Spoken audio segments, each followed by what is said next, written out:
Moon versus XOXO, and then the grand finals, you got Genji or Need Sponsor. Actually, all these teams technically are looking for that spotlight, right? So I'm excited that we're gonna shine that spotlight here at the lower bracket finals between New Moon and XOXO, and then the winner of that is going to be facing Genji Need Genji, Sponsor.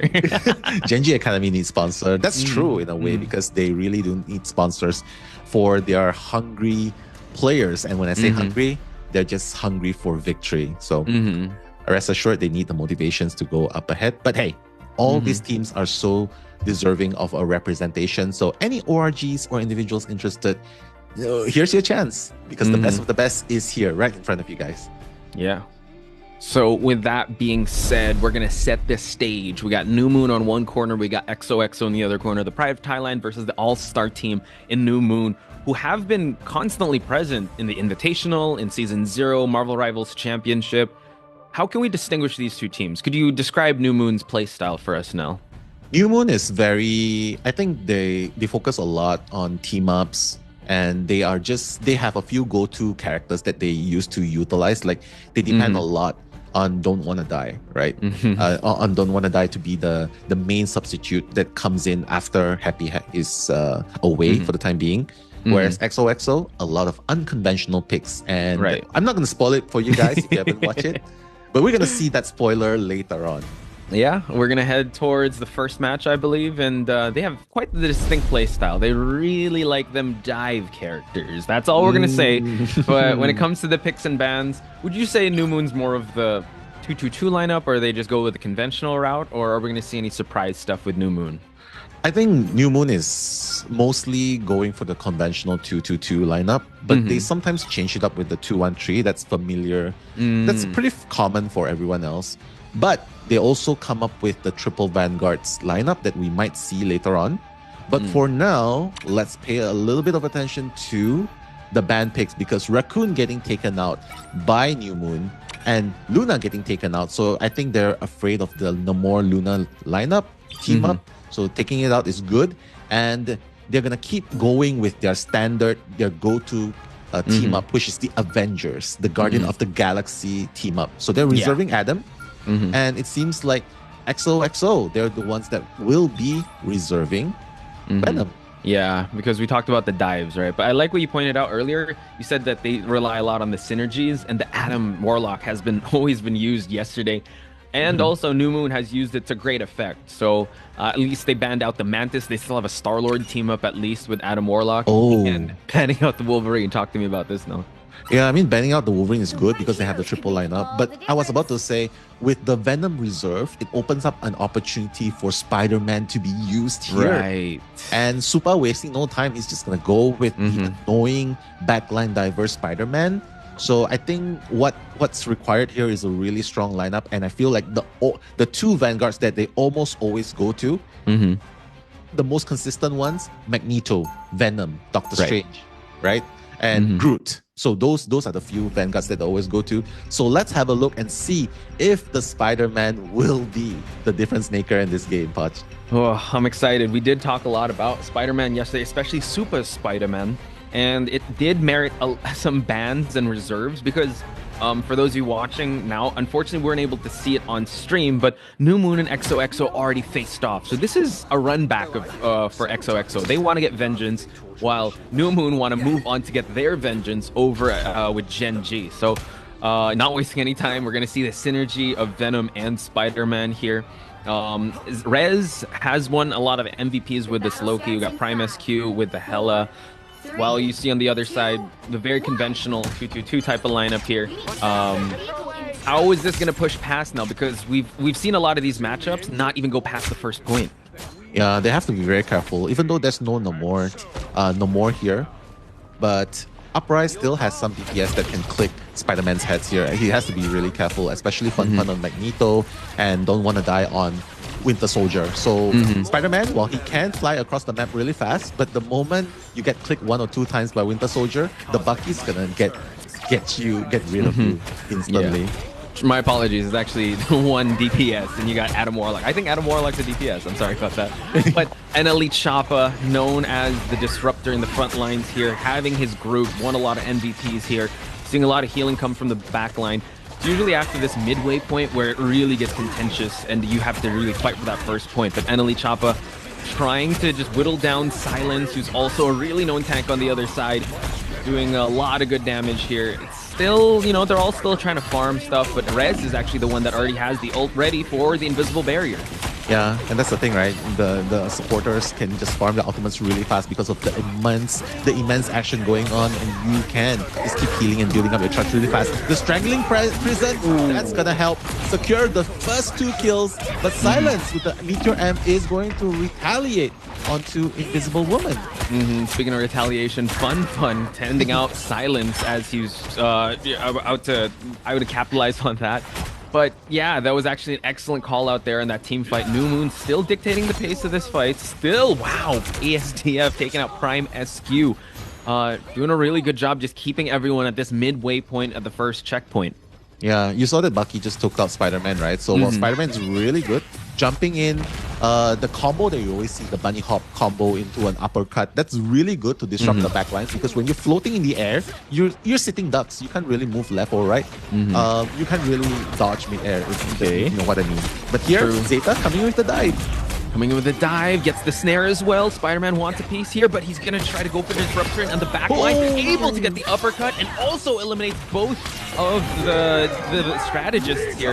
We're going to get a cocoon onto Warlock here while we go forward to Prime SQ that's picking away at the Vanguards. We're going to get also ASDF getting the resurrect here, but the spectacular spin to be able to eliminate ASDF and just add more pressure here now.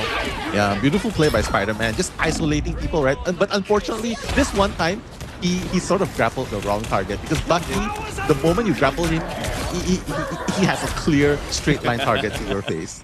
He's like, oh, it's my, you're stuck here with, I'm stuck here with you, you're stuck here with me, says Bucky. And now, gonna get the, okay, we see that ults are being traded back and forth, but it is going to be a 2-for-1 pickoff on the side of XOXO. Bucky doing so much damage here, and now that is going to be another pickoff out of Behemoth. Doing a really good job holding point here before they're able to get that one, and now we see that Supa, big threat onto that Spider-Man. He might, yeah, get picked off a lot more, but he's really just causing that chaos, which is what you kind of want in your Spider-Man. Yeah, I mean, this point is really, really good for Spider-Man, simply because the moment you get rid of one character on the opponent's side, right, there's actually a few spots that you can hide between. So when they're walking through, you can get rid of them almost immediately. So that's a strategy that's always used by a Spider-Man main in this sort of position. You know, just stop the strategist from coming back. Stop the player from coming back. You gotta love how Prime SQ just goes guns ablazing, but he does get taken out. Behemoth, though, able to add some on the board, and Fun taking out the Spider-Man. Unfortunately, their efforts were not in vain because they were able to actually unlock the first checkpoint. You gotta love the aggression on Zeta's side. They have technically 3 divers here, but now Prime SQ changed back to the Hela just for more backline damage, while the front line, the Vanguards, are going to try to push forward while the mission vehicle moves forward. Nice pickoff by Silence. Yeah, I feel like in this game, Prime SQ is not really eliminating a lot. I mean, not enough, right? Because it feels like it's the Spider-Man, Super, and Silence. The names, these 2 names pop up a lot, so I'm assuming they're the top 2 killers, the top 2 eliminations right now. So I think if you want to push it even further, Prime SQ needs to click a little bit more heads right here. Spectacular spin in the background, you can see. And look, he just got cleared by ASDF. Yeah, ASDF holding that angle, able to actually peek out Prime SQ and take him out. ASDF now just adding more damage to the backline. Wow, nice cancellation of the Galactic Legend. But we're still going to get a pick off of Spider-Man. At least the chaos was ensued. Again, I guess that's a moral victory there, canceling out that Galactic Legend. Yeah, I mean, things could have been worse, right?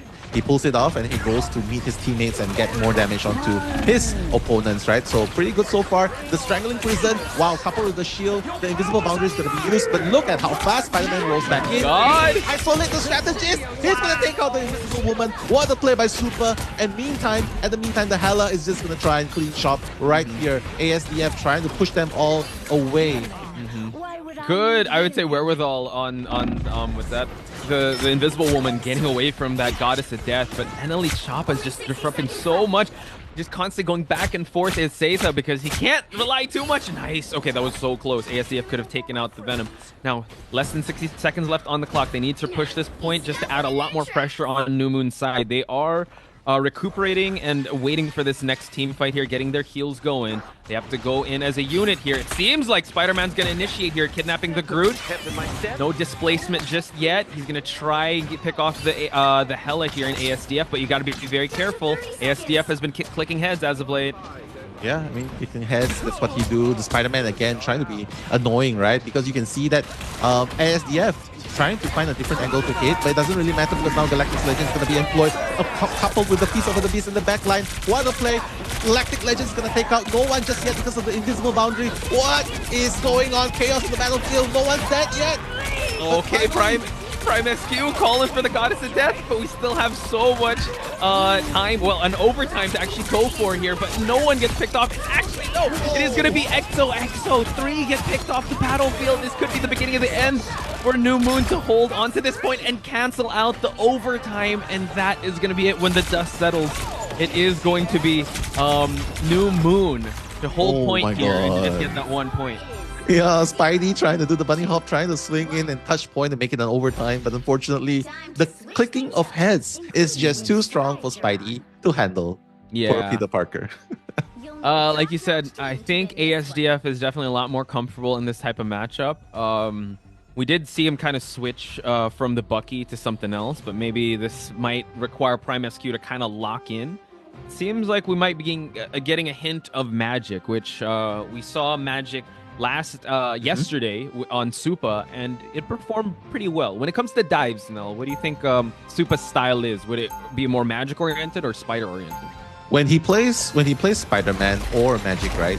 One playstyle that he always employs, and most of them employ, is you do not want to be seen by your enemies, right? You always go and find a different angle and flank the opponents. You always try to divide their attention, because the moment you divide the team's attention, the strategy is you have so many information going through your head. Who am I going to heal? The Vanguards in front, or are we in trouble in the backlines, or the flanking duelists on the side?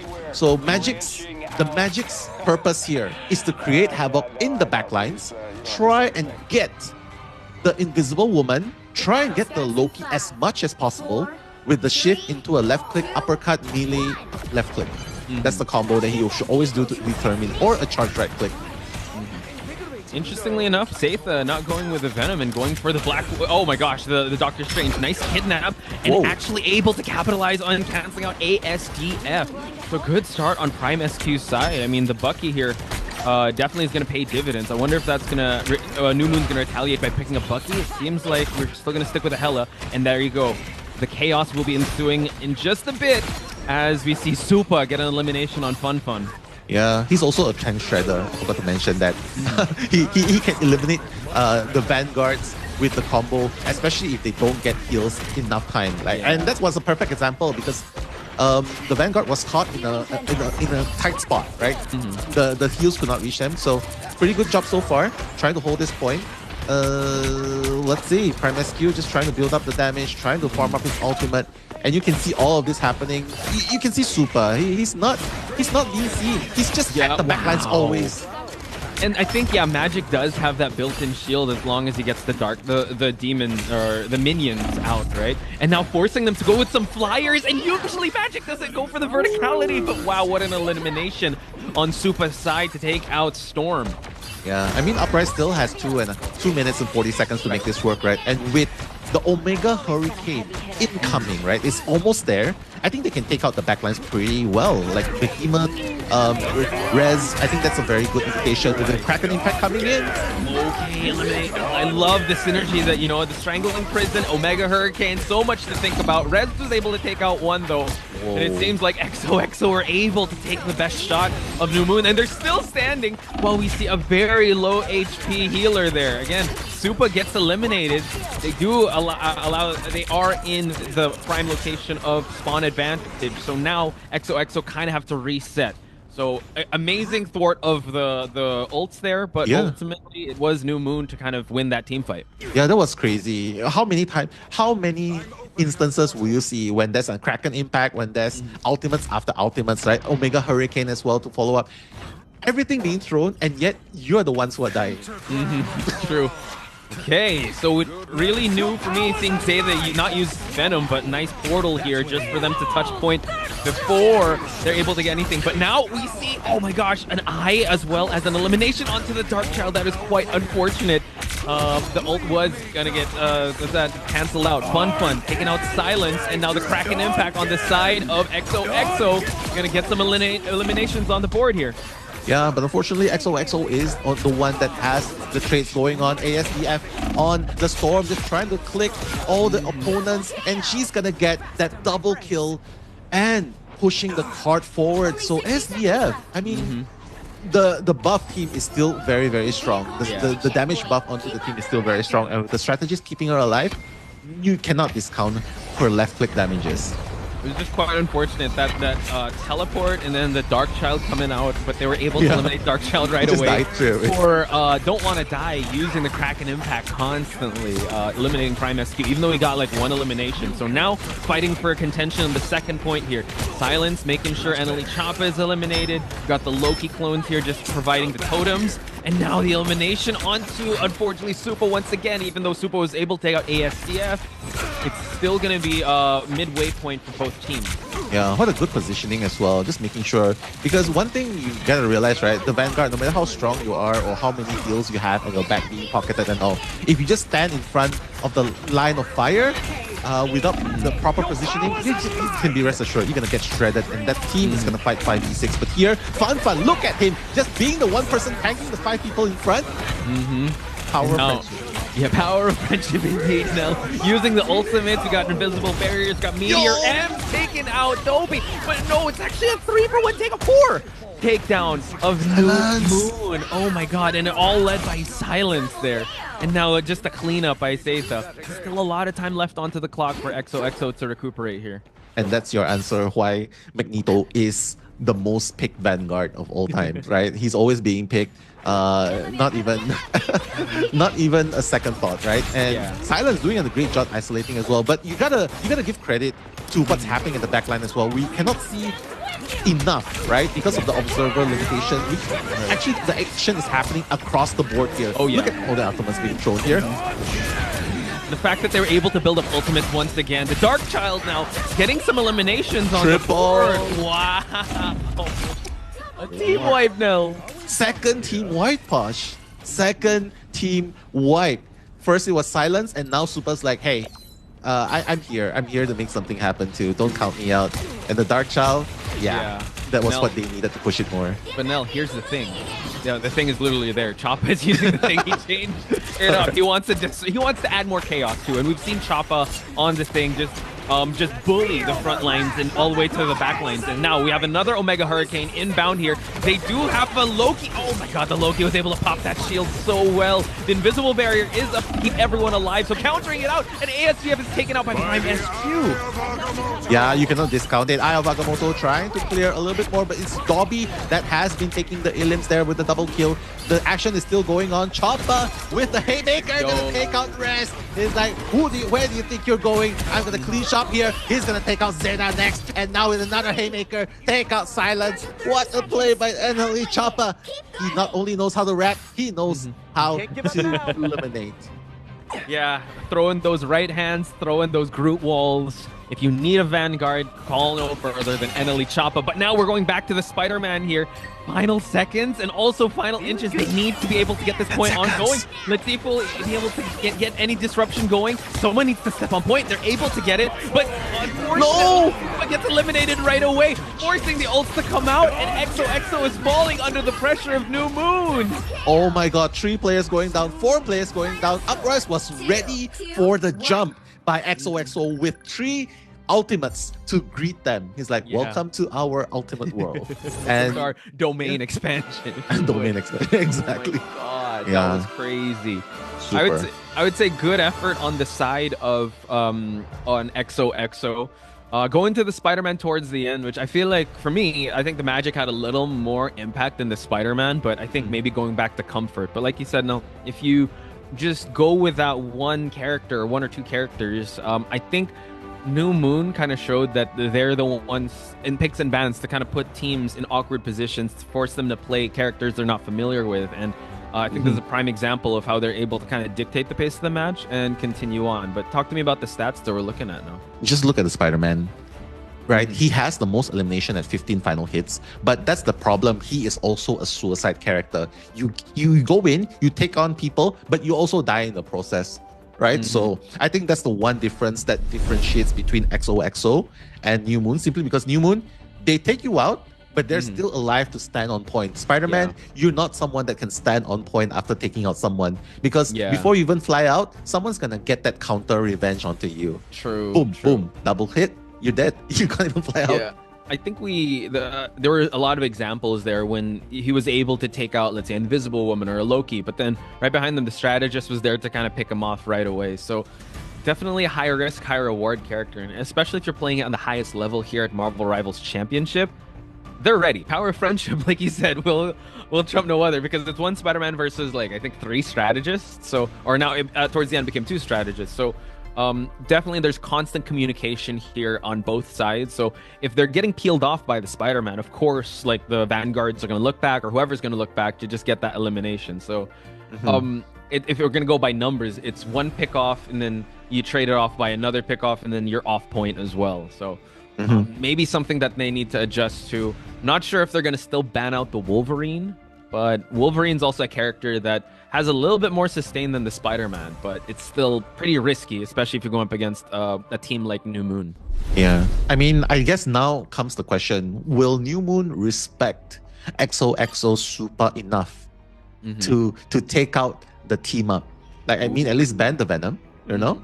Or at least take out the Spider-Man. Because Spider-Man did have the most eliminations last game. So will they do it or will they not? So I guess they're not going to do it. They're going to go back to the exact same bans, banning Luna Snow, banning Rocket, and even reserving the Atom again. So here, maybe reserving the Venom would be possibly a similar one. Yeah, it could be. It's a mirror. Are we watching a replay? I think so. I think so. Now you're seeing the future, man. This is crazy. So when it comes to the bans, I think they banned out Mantis. Oh yeah, Jesus. Yeah. Okay, there it is. It's the same. Oh my god. Okay, it is the same. Yeah. So I guess that makes Wolverine now. Yeah, possibly Wolverine. I think maybe they'd rather deal, like, they're choosing the lesser of the evils. Like, you said, wow, look at that. Now look into his crystal ball. Oh my 2020 god. vision, looking into the future. I mean, it's pretty much the same strategies, right? When you watch a team over and over and over again, when you watch a team enough, you kind of get into their minds of how their mind works, how the band goes, right? So I guess you and I, being professional fans and all, we just know what's going on. But hey, here's something we don't know. A Penny into this lineup. We talked about Penny, right? And Penny's gonna get a lot of reworks in season 2. But now it just seems like she kind of got outshined by other Vanguards, because they had to play her in a different way. Because in a high level matchup, you know, her nest is gonna get eliminated right away, gonna get cleaned up right away, and other players know how to use this. So I know we're talking a lot about Penny. I hope we see a Penny, but could this be XOXO finding another way into this matchup? A Penny, Jeff, and okay, no Penny, but maybe a Jeff. I don't know. Yeah, I mean, if you don't have to do it, they might as well have a Luna Snow, right? But because Luna Snow is banned, so I guess the Jeff is really there just for the ulti. Hi, it's Jeff moment, just trying to pick up as many people as possible. But I love this lineup going in. Let's see if... Oh wait, he's probably gonna change. Yeah, he's gonna change. So just for the speed boost, just to... Okay. I can make this work. Okay, I was like, okay. It's okay. I was kind of like, where are you gonna throw them off? Yeah, DPS Jeff, baby. No. It's in Marvel Rivals, championships at least. So still going the same type of lineup here. Gonna use the synergy of Venom and Spider-Man. But I think, yeah, New Moon, they don't necessarily have to change up shop here. I mean, if the plan still works, don't change it up. And yeah, you see Don't Want to Die just constantly adding more pressure with the Bucky. They're fighting in the high grounds here. This is actually a hard spot to kind of dive towards, so I wonder how they're going to create that opening. Spider-Man's trying to go to Hela, but Hela's like, no, thank you, sir. We don't need the friendly neighbor Spider-Man, and we also don't need your Loki. Good eliminations on the side of ASDF. What a play! Triple kill. Like, before the action's over, maybe getting a 4. Oh my god, Venom! He's so close to getting that 4th kill, but now ASDF is gonna persist. And Apparently, Invisible Woman's like, yeah, it's okay, I Kill got this. steal. What a kill steal. It's like, Let me just get a KS Yeah. real quick here. You can't Yeah. pop off a little too much. You got to work a little harder, Exactly. says the team. But great team fight won by New Moon to start things up.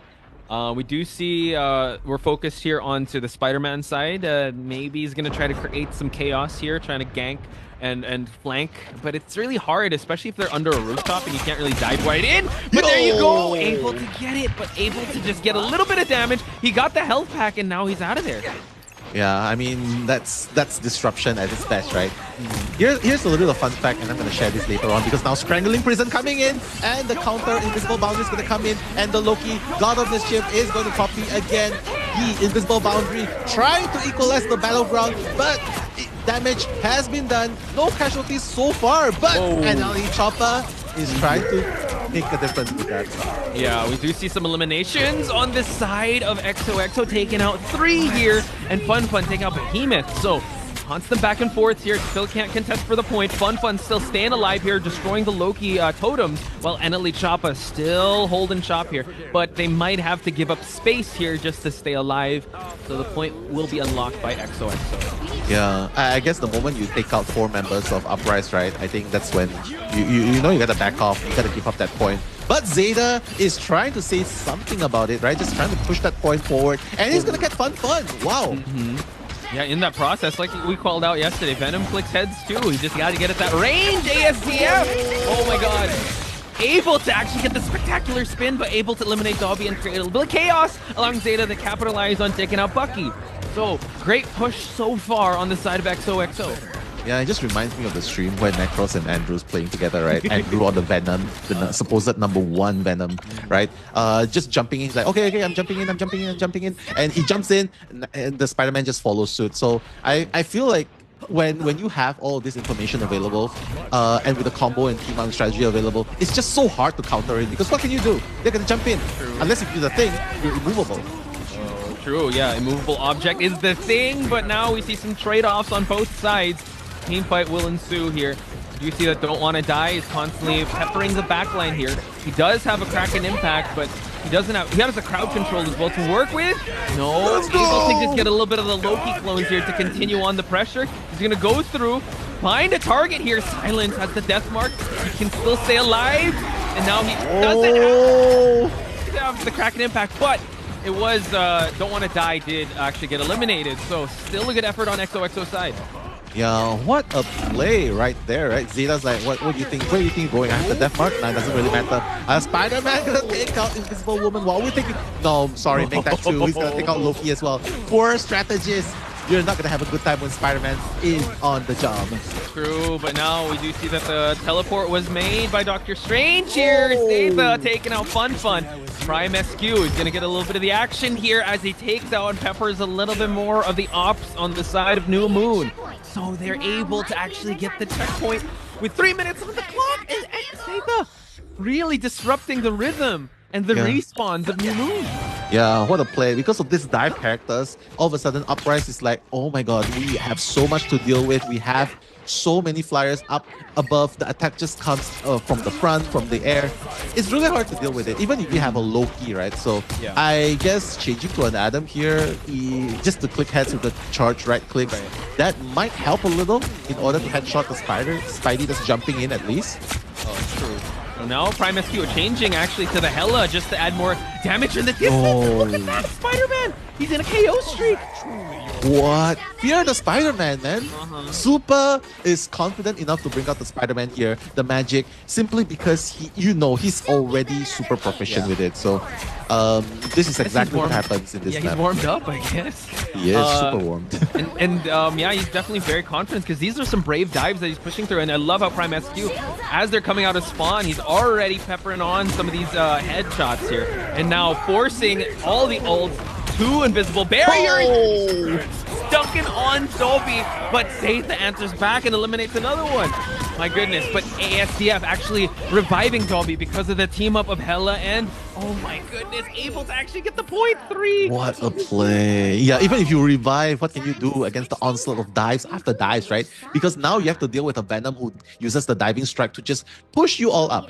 let me just remind you guys, right? Before this, when he dives in, everyone is just levitated, right? It's just knocked back outside, outwards, right? But now with the recent changes, they are knocked back inwards, 45 degrees inwards, right? So that makes it super, super hard to counter, because when Spider-Man comes in with the uppercut, with the spectacular spin, and the symbiote team up as well. Yeah. All of this in one split second, 1.5 seconds. How can you deal with it, especially if you don't have the domain to work fast enough? I think that they were able to, in those split seconds, really get the pickoffs that they needed. And the stars really aligned on XOXO's side. They really clutched it out, and the confidence in the plays of everyone was really good. It seems like we have a bit of a change-up, going with the magic this time. You called it, Mel. This character, I mean, when it comes to just building more ult, is really fast, but I mean, the sustain also, you really have to dive really well. How many times have we seen the Dark Child getting countered by New Moon? So it's still an uphill battle, I'd say, for XOXO. We can't call it just yet in this map number 2 until they're able to secure them not moving this this objective. Yeah, I mean, regardless of what we see in this game, right? Can I dare say that Super can be regarded as the Necros of Asia? Oh, dude, we can say that. I think we can. We can, right? We can. Because he's already here. He's made it this far, and he's playing in this high level. Right? Not under any other team. He's going against New Moon, and he's getting these amazing pickoffs. So exactly. Yeah, I definitely say that. He's definitely one to look out for and study. So now, Prime SQ on this Bucky is very dangerous. So you have to be very careful, but ASDF with a dive of his own. Very dangerous, no Magneto Bubble, and Magic might get picked off. Not quite staying alive, but we do have Super getting picked off by Adam Warlock. Yeah, I mean, Adam Warlock with the right clicks, you cannot underestimate the damage coming out from it, especially if you have amazing tracking. ASDF just trying to get rid of the cockroaches, trying to fly in here. The Bucky is the cockroach here, but yeah, you know, he's going to stay alive, going to try and run a little bit away, far away. But so far, so good. Just farming up the ultimate so far.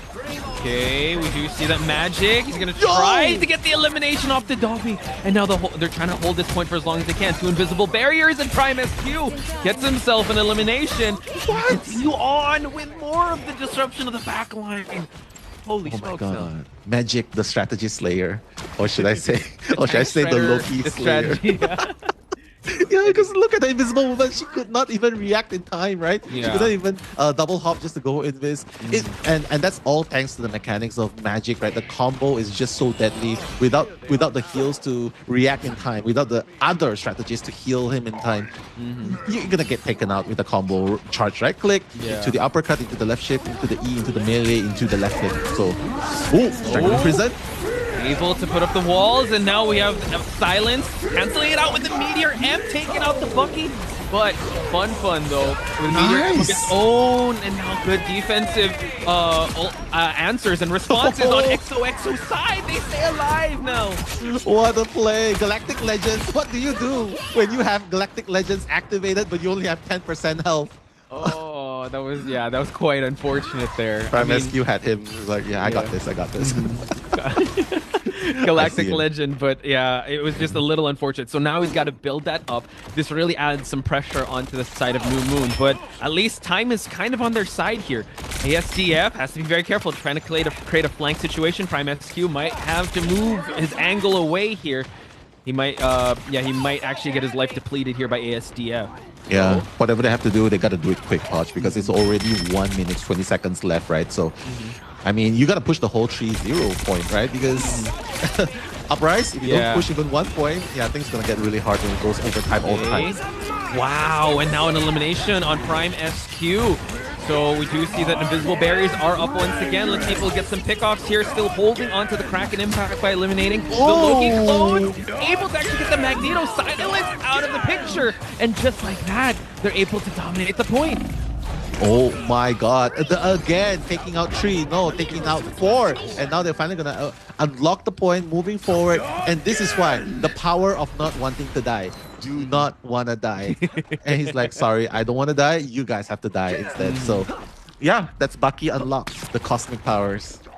All right, this makes Supa actually change up his strategy here. We're going to get the team up of Venom and the Spider-Man since the point is moving. So let's see how he's going to create chaos and make the flanks work out here.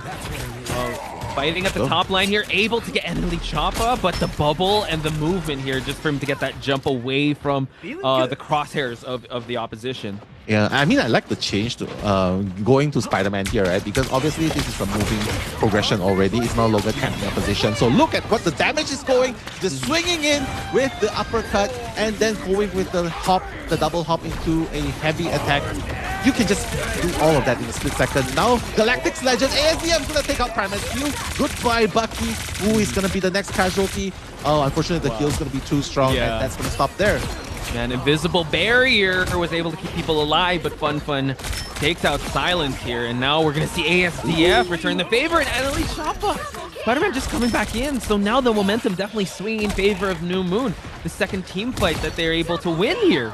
Yeah, and Enemy Choppa's like, enough. I am Groot, and he just takes out XOXO right there, because it's very rare to see Choppa play a character like Groot, right? Because Groot is just, you know, I am Groot, I put walls down, I depend on brute force, right? Because it's rare to not see him on fun characters like Thor. But look at the strangling prison, the effects. What's going on? And look at that, ASDF just jumping on in all the strangling prison just for them to hold point here, but unfortunately they weren't able to secure the stopping of this objective. And now Symbiote actually taking out Dobby. So this could be the beginning for XOXO. Can they continue on this momentum with Prime SQ taking out Fun? And now they're holding point here. Let's see if the reset is going to happen on New Moon's side as they back away from the point. What a play. The Thailand team definitely showing what they're made of. Just trying to hold the point as much as possible. There's only 1 minute left and the pressure is going to rise on the side of Uprise because they're the ones that needs to push this point. Choppa already moves on from Groot. He's like, enough, I am strange at this time. Okay, he definitely needs that teleport just so that they can touch point right away. But I think, yeah, like you said, there's still a little bit of time, and New Moon is kind of known for really clutching it out at the final seconds here. But they can't afford to stay away from this point for too long here. ASDF working to get an ultimate. We do see a spectacular spin. The team fight is happening. Seiza takes out Dobby. Continues to get more invisible barriers. And what a play.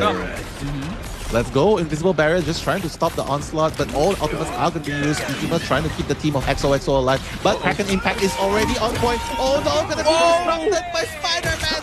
Super! Oh my god, he gets picked off as he was trying to make it out there, but Red's taking out Fun. About to be 3 seconds. Yeah, 3 seconds. They need to touch point now. They can't afford this, and it's going to be an overtime. Someone is able to touch the point. So, coming into this next team fight, it's only Fun, but ASDF gets taken out, and Prime SQ already has the Kraken Impact for the cleanup. Oh no, and Supa trying to stop any incoming attempt to touch point. But look at XOXO 3-1 counter, saying we're here to play, New Moon. Mel, we got ourselves a game. We got ourselves one indeed. Oh my god. BO5, let's go. The response that they came in with a 3-1 up against New Moon with the same lineup that they had. It just shows that, yo, it's like, maybe it was a confidence thing. Maybe they need to be able to, warm up a little bit. The pickoffs were so good. Talk to me about the numbers here compared to the previous game. The numbers are very, very close, but the difference is the disruption that constantly happens. Look at Zeta, 12 final hits, but that doesn't even explain half of his impact in that game because he was constantly just dive striking the backlines, dive striking the payload, using the right clicks to keep them slow. So all of this happening at the same time while Spider-Man on Super was just destroying the backlines over and over and over again. And Prime SQ had free reigns because everyone was so preoccupied. Bucky, he was just shooting left and right, just taking out whoever that is low. New Moon, you gotta listen to this. You gotta ban either Venom or Spider-Man next round. They can't afford that. This needs to stop.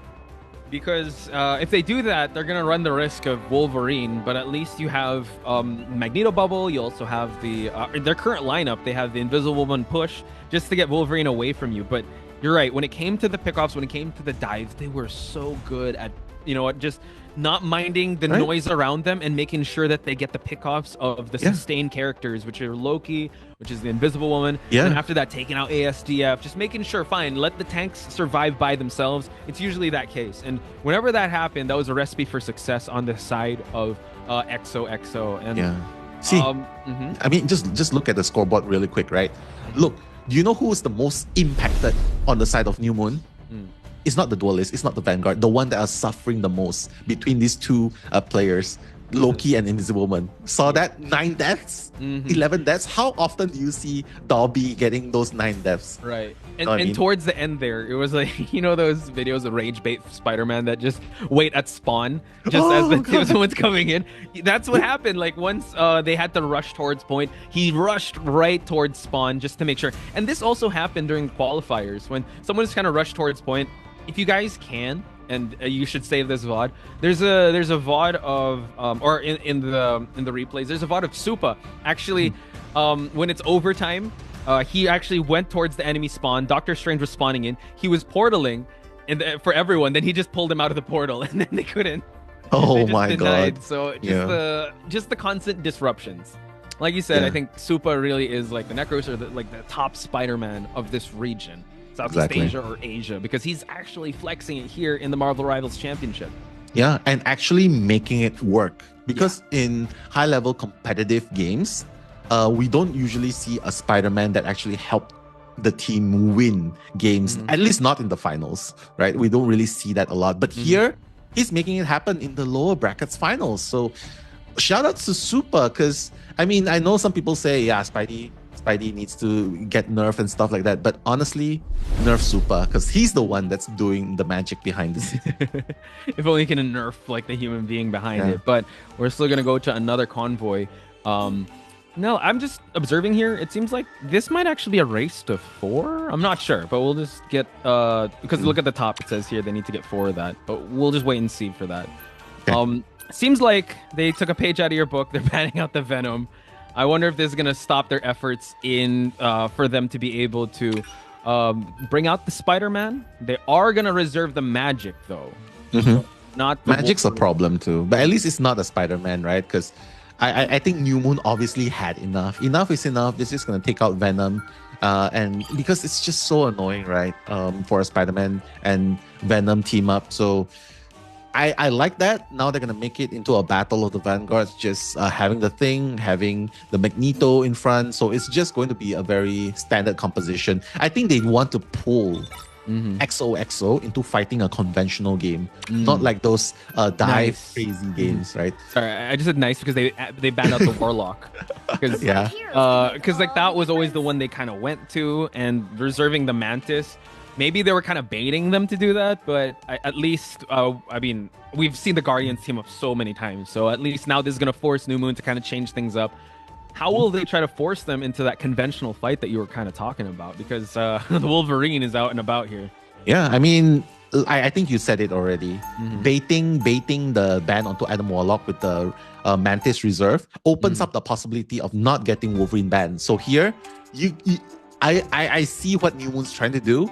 And I feel like XOXO is gonna suffer a little bit because of because of Wolverine, right? You have the magic, but it's fine because we know once you take Wolverine, you take magic. We have the Wolverine to counter your front lines. So let's see who suffers more. Not to mention also they got the Venom out, and the Venom did get MVP in the previous game, courtesy of Seitha. So I think I would also agree with you. Maybe New Moon was able to get the best out of this situation. For now, I mean, on paper is different in practice. Yeah, so they don't need the kidnap. Yeah, they don't need the kidnap yet. So just gonna bring in. Wait, they're gonna need the kidnap. What? Okay, just moving on to Wolverine straight away. So let's have a look. Behemoth. Obviously, he's trying to be the silent, invisible spy. Just trying to see what's going on. Trying to get the heals up, honestly. But Silas, dangerously low. Zeta as well. Gotta be careful. Root walls are gonna block you out. Yeah, so great heals on the side of both healers here.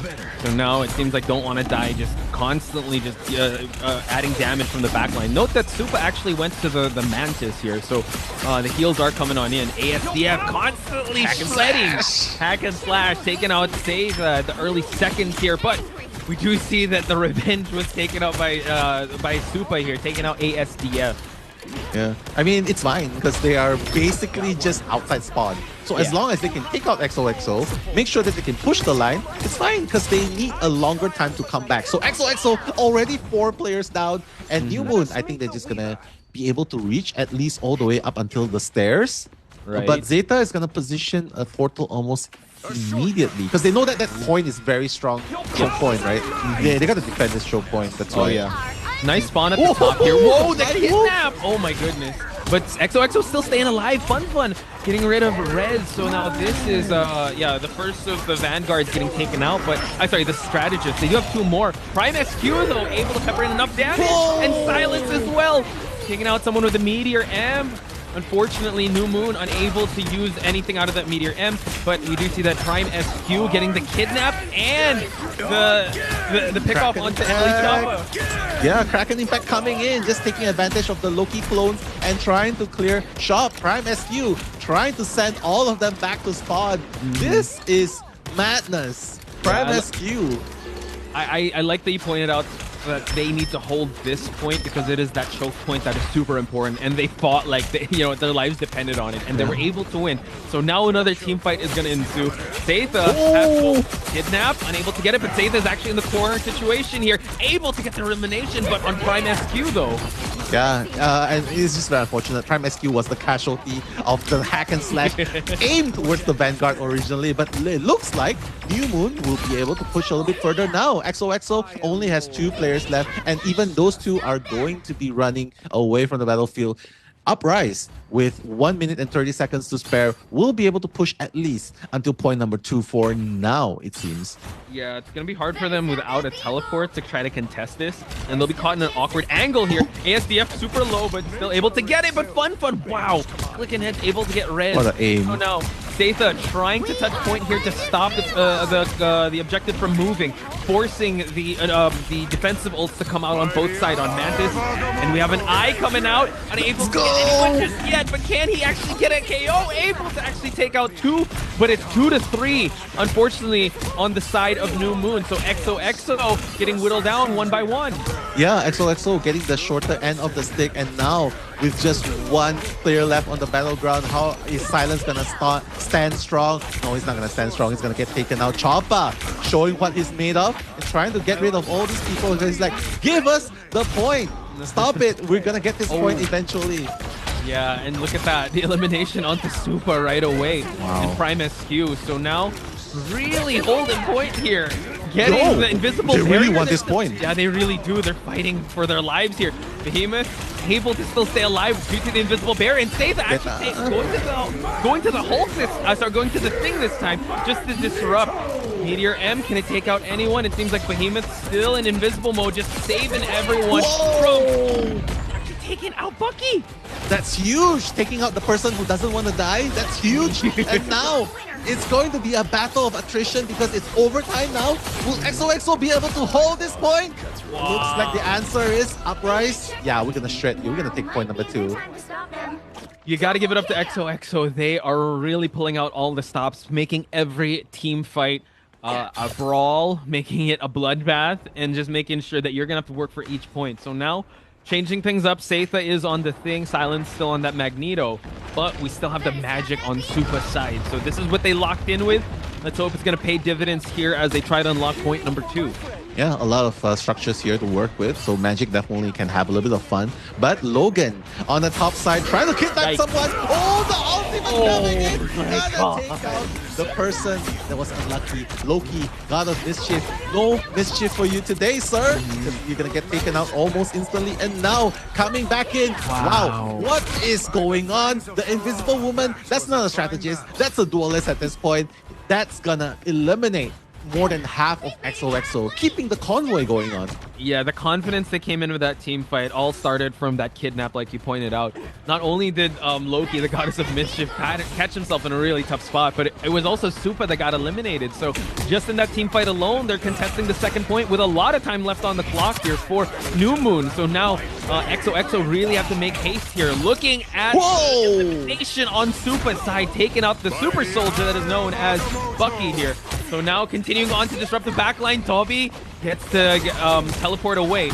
Now we see the Dark Child is coming in. We do see that the Meteor M trying to find a target here, able to actually get no one, and the invisible barrier getting put up by their own Loki here.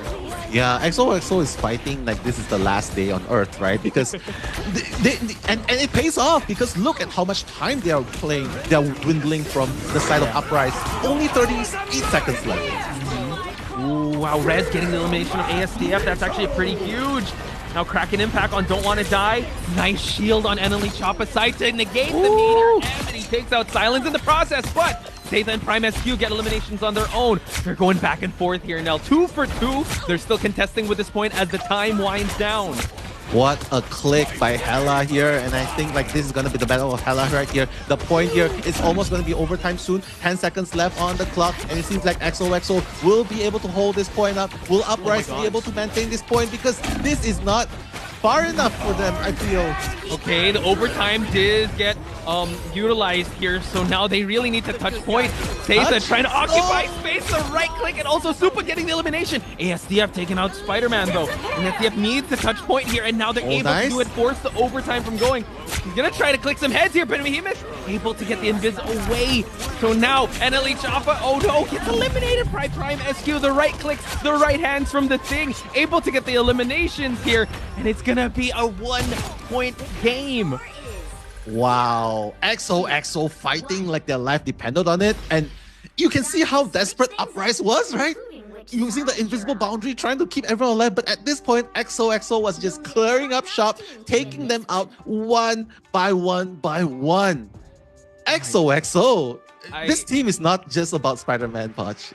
What you said is very poetic. It's like XOXO is fighting like it's the last day on Earth and really making New Moon hustle. Every time they had to contest for that point, it went overtime. And even though like the first few fights didn't go their way, it just takes one team fight for them to get that disruption of their rhythm, and XOXO is able to find that. Mind you, they had a really tough pick and ban here. They did get the magic and the Spider-Man used here, but they don't have that dive centered Vanguard that they needed in Zeta's character, which is the Venom. So yeah, New Moon need to lock in for this one and just deny a point from being gained from XOXO. Yeah, and that's the thing, right? Because the Vanguards are also so good. Zeta and Silence trying to keep alive, and the clicks as well. I think the accuracy is definitely more than 50%, 60% there, because they were taking kills left and right as well. The eliminations played, the damage was overwhelming. Uprise couldn't handle it, and when one of the members fall apart, it's like what you mentioned before. The first card falls, the whole house of cards start crumbling. Yeah. Hopefully there's a bigger foundation on both sides here. Gates are already open. Fun just making sure that he is creating these angles as they're coming out of spawn. So yeah, they can't get too risky here. Like you said, they do have the spawn advantage here. So let's see, just farming as much as they can for the ults. Prime SQ continuing to pepper these damages here and there. Not sure if we're going to see any pickoffs here, unless there's a big overextensions on Enely Choppa's side. Prime SQ, you do not want to be in the line of fire of the Bucky. This is so crazy. Even Silence as well. Behemoth also having a share in the kills as well. The eliminations, half the team was already gone. ASDF trying to make things happen. Okay, good. A fadeaway shot onto the magic. It's like, get off my back. He's going to get it. But the point is going to move nonetheless, Poch. Yeah, so now at least Enely Choppa on this Strange, able to actually spawn up here at the rooftops to get a really good pick off at the angles here. Nice Magneto buttle, but Zeta unfortunately falls down here as they contest for the second team fight. Fun creating some angles here, trying to get some pickoffs. But Prime SQ, you got to be very careful. Can't be on his line of fire while Magic tries to create some chaos here at the back lines. Yeah, and you realize, right, they got to this point so much faster than Uprise did in the first round, in the first half, right? Whoa. And look at that, ASDF finally going to get rid of that pesky Magic, and Magic won't be able to get back as fast, right? So when that happens, XOXO, they just need to slow down the pace a little bit and then come back for the push one more time, because they have plenty of time, 2.5 minutes left. Yeah, and I think with their vantage points here, it's going to be hard for Magic to create that that crossfire situation. So now we're going to see a copy onto the ult here, but now we see the ASDF trying to collect some damage here, actually taking out Magic once again. And Enely Choppa on the board here for some eliminations. So another team fight is definitely going to be won by New Moon. Yeah. But that's the thing, they used up all of the offensive ultimates, right, in order to keep the convoy moving on. So if XOXO really wants to, they can regroup, and then they can come back with the 3 ultimates that they have, because their vanguards have the ultimates. Behemoth on the invisible boundary can keep the team alive. So I think they're really just fighting for that last point of point number 1. Yeah, hopefully they're able to make this one count, because we've seen how New Moon and other teams able to shut down these ults. So yeah, the Strangling Prison really needs to matter here. And nice totem drop just for Seiza. Nice. Strangling Prison. Prime SQ doesn't have his ult yet, but we do have Meteor M online. They're pushing past the corner point, and Prime SQ gets an uppercut to ASDF.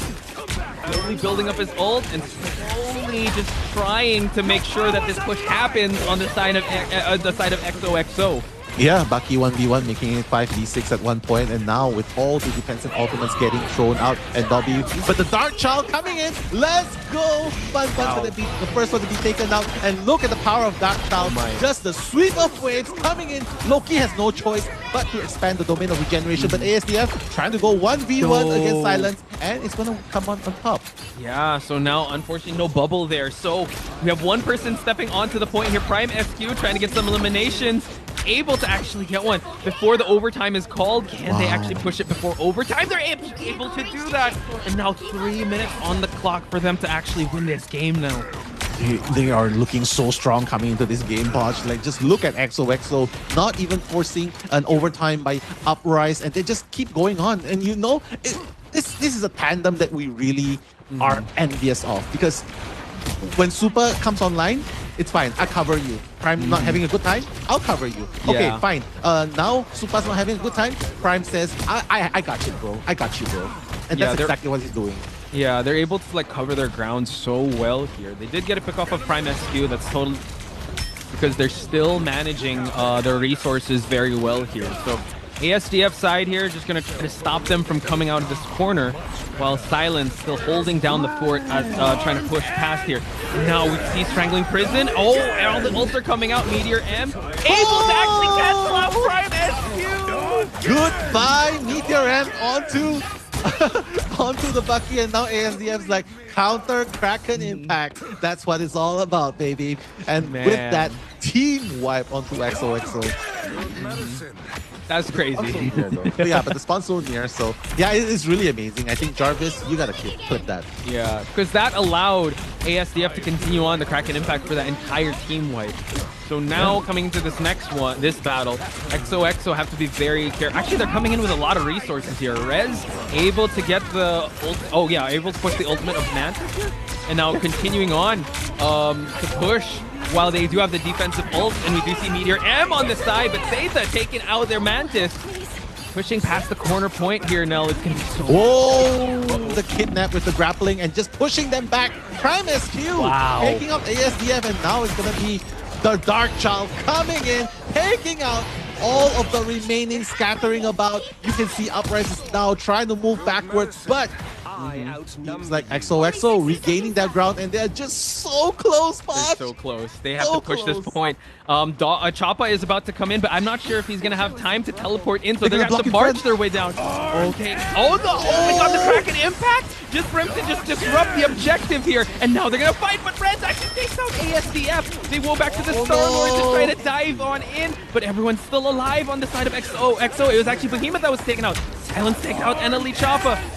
Now, Kraken impact on SQ side. Prime SQ, my god. And the Agamotto to end it.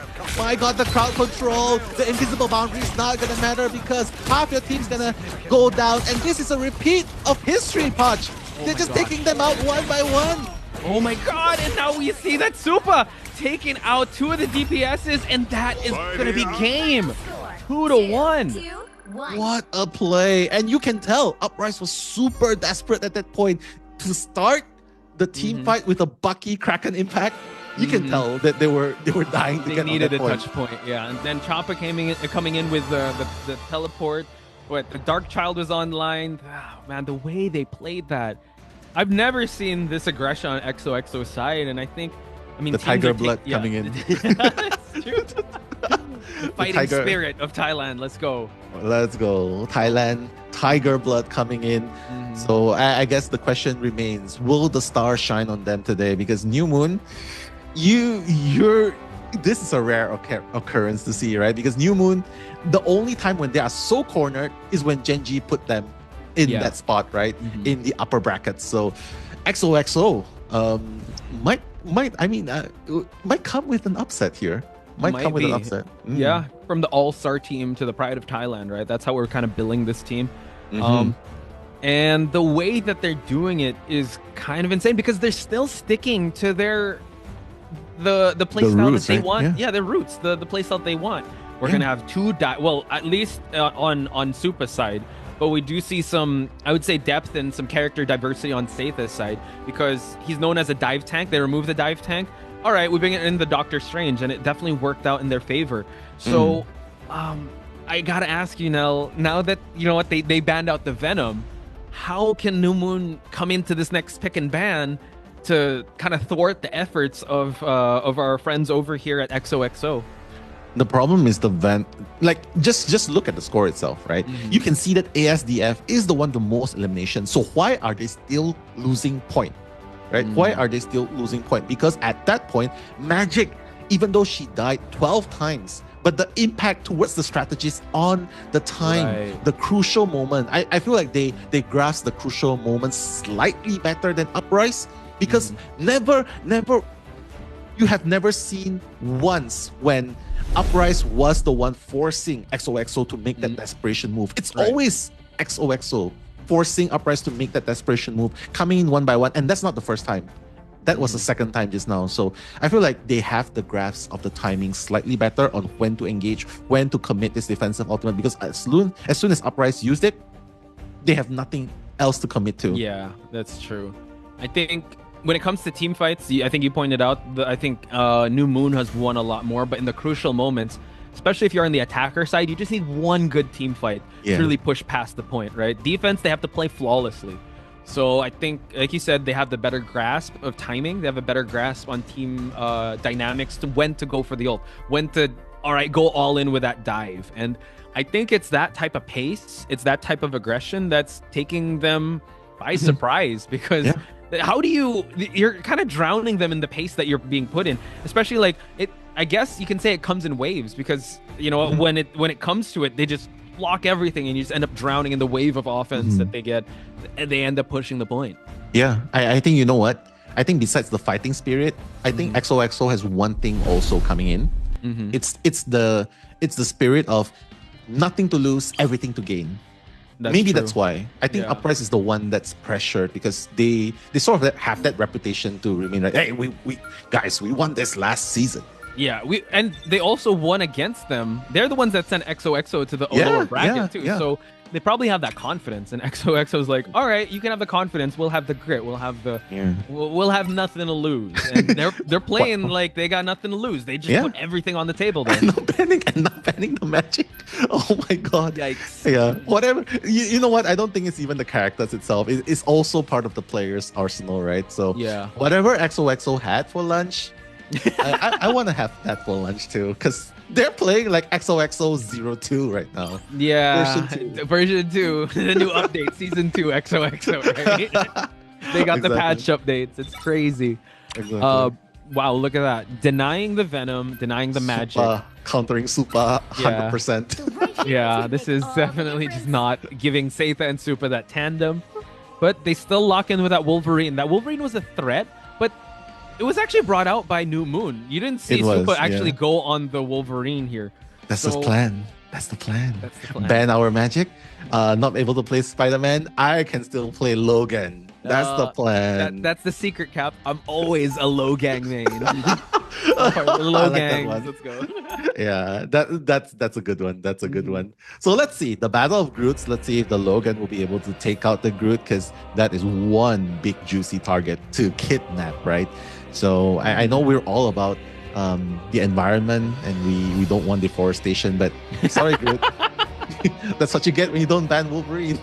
Yeah, Wolverine doesn't really. Yeah, just like chops down the trees, chops down the vanguards. So. Oh, okay. They're not gonna go for the tree anymore. Like, okay, no choppings. True, but they can also go the mirror match, right? ASDF actually had a pretty good run as Wolverine. I wonder. Well, I'm not. I'm sure he's not gonna go with Rocket, right? So we'll see. Yeah, I mean, New Moon has a pretty good idea as well, right? Because one, the immovable target, which is the thing.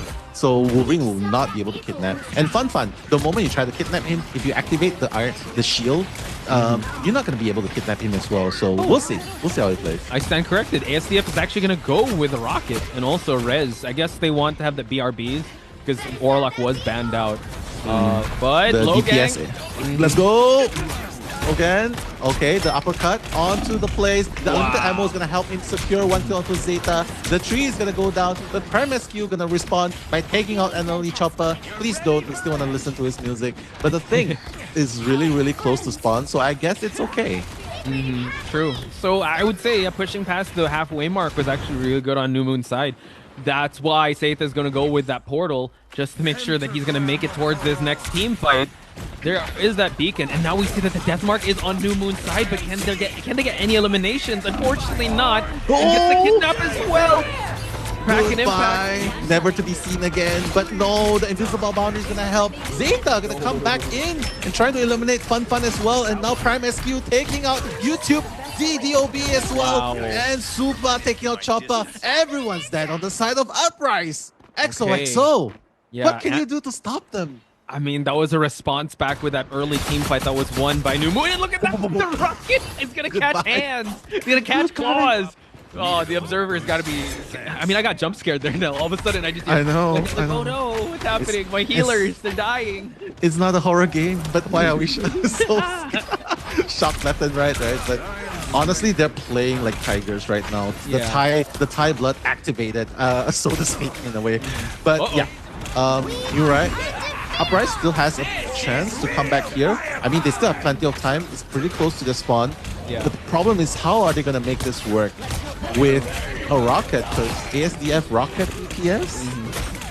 Slow. I mean, just for the res beacon, right? And ASDF, I would say, adds a lot of value when it comes to using the DPS. But no, we get the kidnap and the ult. Whoa, getting a 3-for-1. Oh my god, 3-for-1 sale. I know! Make that 4 casualties on the side of New Moon. What's going on? Logang, I don't know. We were gonna say he's the Spider-Man, he's the Necros of Asia, but now with this Logan, will he be the team captain of Asia as well? Well, they need to sustain this, right? But that one, guys, clip that W Supa in the chat with how well he was able to use that ult. And just disrupt the flow. Look, now Choppa. NLE Choppa moving. So ASDF is like, yo, okay, we can throw hands. I'll be part of the low gang here. Yeah. So now let's disrupt your Groot or your Doctor Strange here. So they switched out. Yeah, so, 1 Vanguard's enough for them, apparently, for now. Let's see what's going to happen. But don't want to die. It's going to be the first person dead in this exchange. But fortunately, Choppa's going to bring out the BRB. You can bring him back to the action. But it's so close to point with 1 minute left. Look at Logan, like a hunter, trying to snipe on someone. Let's go. Okay, Dobby taking out Zeta, the first of the tanks here. But the BRB bring him back to the team fight right away. Don't want to die. Nice kidnap on the Prime SQ. But he does get the death mark, and now taking out Prime SQ. This could be the start for New Moon to get this push going on for the Kraken impact. And now, no elimination though, so that's still pretty strong on the side of New Moon, but I spoke too soon. Silence gets taken out here. Continuing on with a low gang damage, ASDF.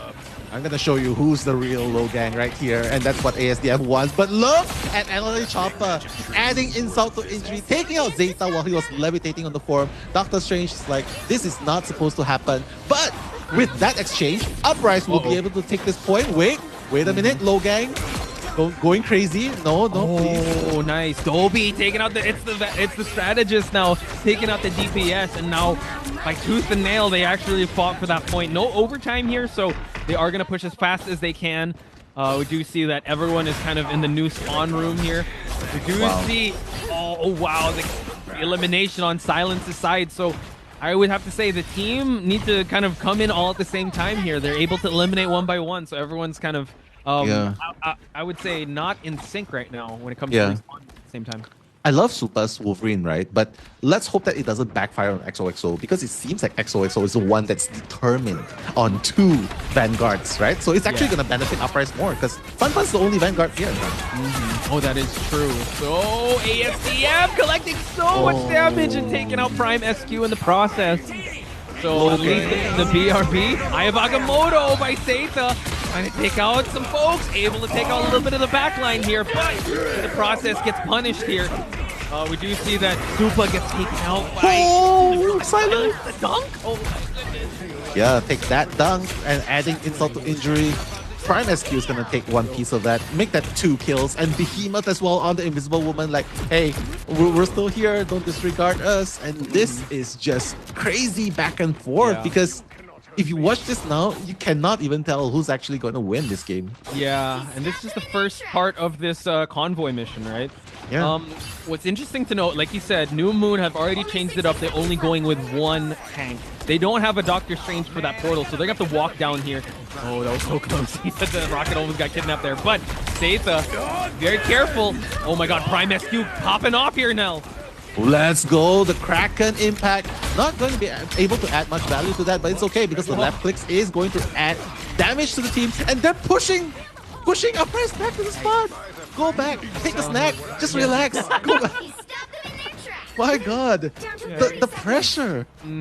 The pressure in low gang. This is not a Wolverine. This is Batman or something. This is like a bat hanging upside down, just waiting to stop the target. It's relentless pressure that is on the side of EXO. So now Prime SQ doesn't have an ult, but we do have an ult on Supa's side. They're coming into this next team fight still building their ult, so they have to be very careful not to get picked off right away. Unfortunately, ASDF gets taken out by Silence. About to be the final seconds here. Nell and Silence takes out more NLE Choppa. There's no more BRB for them to work with. And Silence continues on with the pressure here. And now Logang with the ultimate. The invisible barrier to keep everyone up.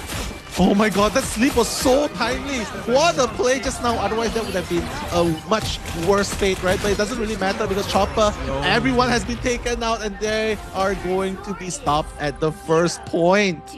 That's crazy. Did you see that, Bosch? Choppa wants to rap and Silence just said, silence. He just sent him back. No, you're good. Cap a drink. Chill out. Go back to spawn room. Go back to spawn. Just chill in your spawn. And that was just crazy. Crazy play. The back and forths are crazy here. And you pointed it out, right? New Moon wanted to try to best EXO in their type of lineup here. But now, talk to me about it. They went with just 1 Vanguard and they went with the Wolverine. Yeah, that's How the did thing. it fall in EXO's favor there? EXO cannot. How do I put this? EXO is just very consistent, very stable. Silence, always the Magneto, right? He's very. If you talk about Lord being the top proficiency of a player's mastery, right? He's probably Lord times 100. That's how proficient he is, and that's the thing because Vanguard, even if he got kidnapped, I don't even see him get kidnapped at one point. So. I feel like it's just the Vanguards that's really, really strong holding that point, not really giving any kills unnecessarily away and just holding onto that point so hard. And the Logan as well, like super just taking out the other side of Uprise doesn't matter even if it's not a Vanguard because Do Not Wanna Die is often caught between crosshairs. Yeah, the way they're able to create positions and knowing their positions as well is very timely. Oh my god, they're gonna go for the turret spawn here. We have Prime SQ from behind. Yeah. Stop. You know, hide under the under the sun. Oh, the push, but now we're still able to actually get some damage here for them to push the objective. Okay, so Prime SQ immediately changing to Bucky right away. Yeah. So they know how to just change strategy up. Behemoth gets eliminated. That's totally fine.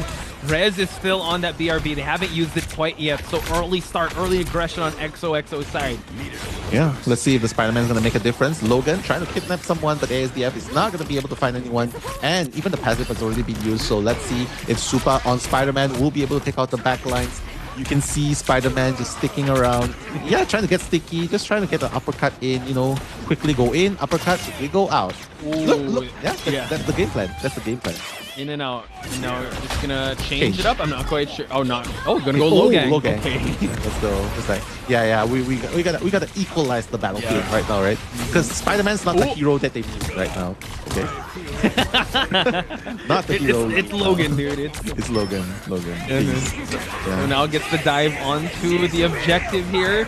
Trying to add more amplifiers. Gonna amplify the damage here on Don't Wanna Die. So we can can actually try and take out, but nice push, but he does get the KO onto Silence. He did. Right, but the back and forth though. Did you see Silence? I say that actually taking out ASDF. Woo! Choppa, unfortunately, at the chopping end of Supa's claws there. Yeah, Choppa just got chopped. But Meteor M coming in. Let's see if he'll be able to take anyone. He's gonna take Prime SQ. He's like Prime Beef for the taking. Yeah, you're gonna be the target right there. And that's a good thing as well because XOXO, they... Oh, wait. Don't get it canceled! What a play! What a play! Seitha a bit aggressive there, but Silence still doing a little bit of cleanup here. The kidnap was able to kind of cancel out. So now we're going to see Logan. Oh my god, the ultimate able to take out Dobby. And now he's trying to go for fun. Yeah, I'm gonna stick onto you. I'm gonna stick onto you like a needy girlfriend. You're not gonna go anywhere. I'm gonna go until you're gone from this world. And that's exactly what happened. And now Uprise, 4 of them gone. 4 of them gone, and they're so far away. And the point is so close, Fudge. And 4 minutes. That's a lot of time to work with here. Yes, they have an amplifier coming into this next fight, but Seitha able to build up the Eye of Agamotto once again, so they do have at least that coming into this one. However, on the side of ASDF, they really have to hustle just to prevent them because right now they're halfway through. Getting it, nice kidnap onto ASDF Prime SQ. What a pick off there with that angle. New Moon has to play this perfectly because this might be the last chance. This is game point, technically game point for XOXO. They can feel it in their blood. Look at Do Not Want to Die. He's like, yeah, not on my watch. I'm going to try and take you all out. You are not going to be the one moving forward. We are the ones that are going to move forward. And you can see the desperation coming in. But Supa responded. Wow. And XOXO. Take it 2-1. Oh my goodness, Del. The way that they were able to do that was so insane. They met New Moon. They were able to actually... New Moon was the one to be able to, copy their strategy. And they're still able to... They couldn't duplicate the same type of success.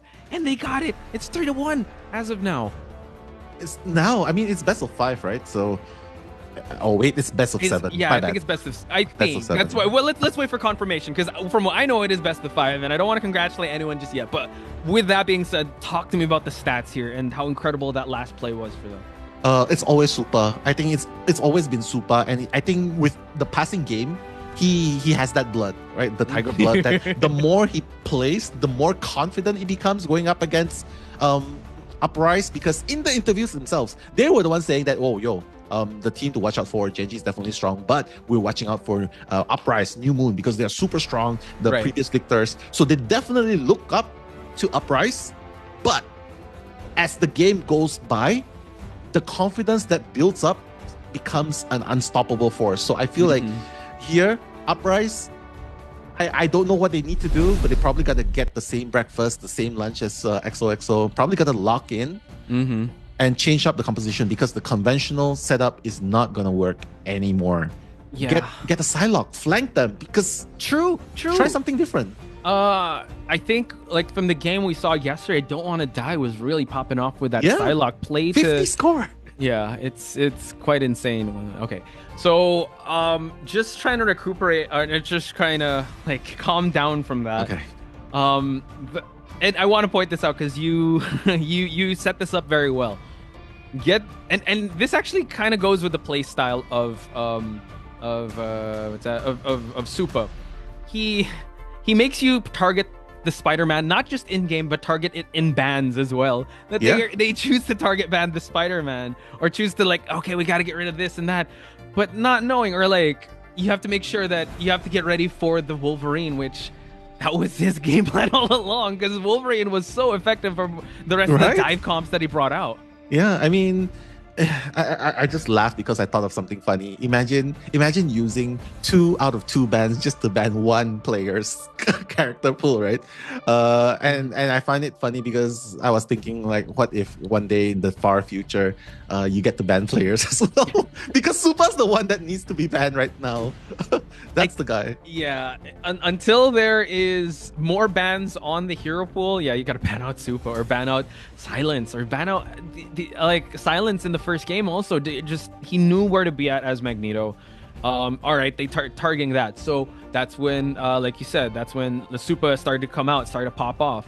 So kind of point out how well they're able to cover their ground. So This is the most adversity we've seen New Moon in, but we can't count them out just yet, folks, because so we can't count out New Moon just yet, folks, because this is the superstar team. They have been receiving a lot of success since season 0, but I just love how, you know, the competition is rising. And like I said, the underdogs are really showing up today.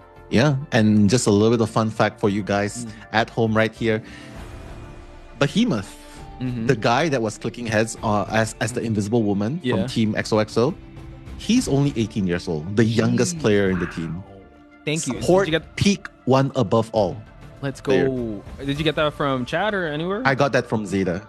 Zeta, the tank. Everyone is actually peaked one above all players. Nice. And even Super, high praise, peak DPS player as well, one above all.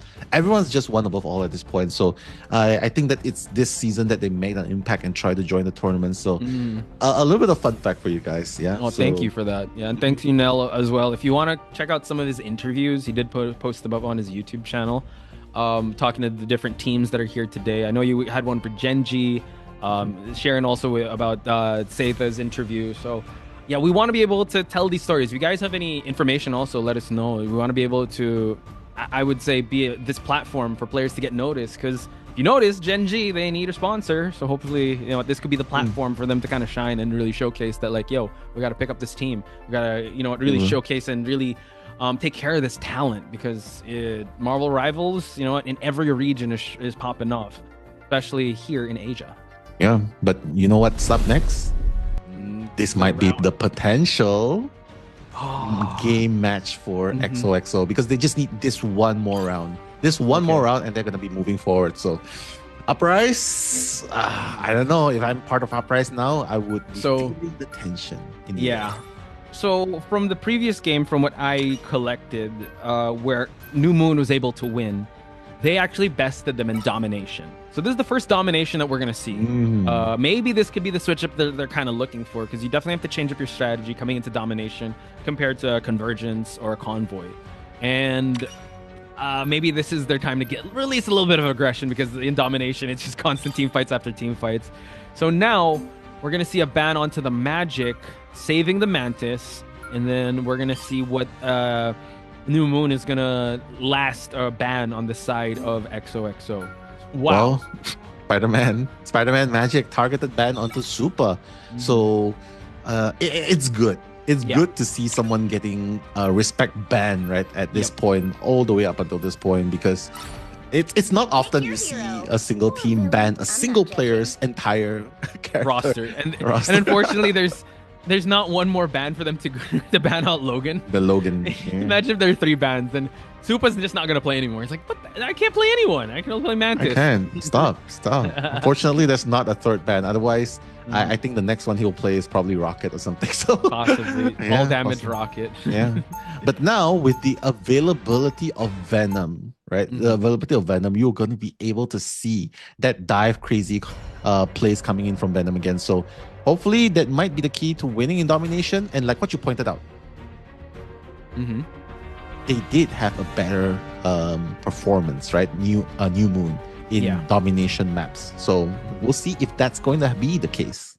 So they need to bring that. Oh wow, fastball special here. Okay, right. They need small guy, little bro. This is one Short King. Like you said, in map, I think it was map 3 or 2, where they really played like it was the last day on Earth. New Moon needs to do that, because right now they have a fire underneath them. They're fighting for their tournament lives, folks. And waiting in the wings is Genji. So I wonder how Genji is kind of strategizing to either go up against New Moon or XOXO.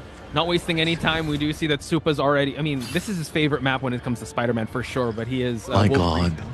Yeah, he can kidnap anyone to the edge of abyss, right? And smart move with banning the Spider-Man too, because this map is just notorious for Spider-Man. Oh, let's see. The kidnap going into hack and slash. Not going to be able to get anyone yet. ASDF trying to get rid of Rocket. Rocket's like, yeah. Oh my God. The tracking. Dude, that's insane. Able to actually head click a Rocket, and now ASDF making sure that they fight for their lives in this game, and he's popping off. Wow, this is the Psylocke, and I talked about Psylocke, right? On Do Not Want to Die, right? So ASDF is going to be the one playing Psylocke, but Psylocke just so good in positioning, into engaging, into re-engaging, into disengaging. Just so good at catching up to people. And you can see the result here. So good start for New Moon so far. Yeah, and like we called it yesterday, the one that dictates or the one that captures the point first really dictates the pace of how the match is going to go in the terms of engagement. So now it's XOXO that really needs to stop the bleeding at this point. Take out Seitha, though. It seems like New Moon working their way to try to finish the fight once again, and the dance of the butterflies just to add more pressure into the front lines. This is crazy. This domination really is the forte of Uprise, right? Because you can see up to 33% progression, and they haven't won a single team fight.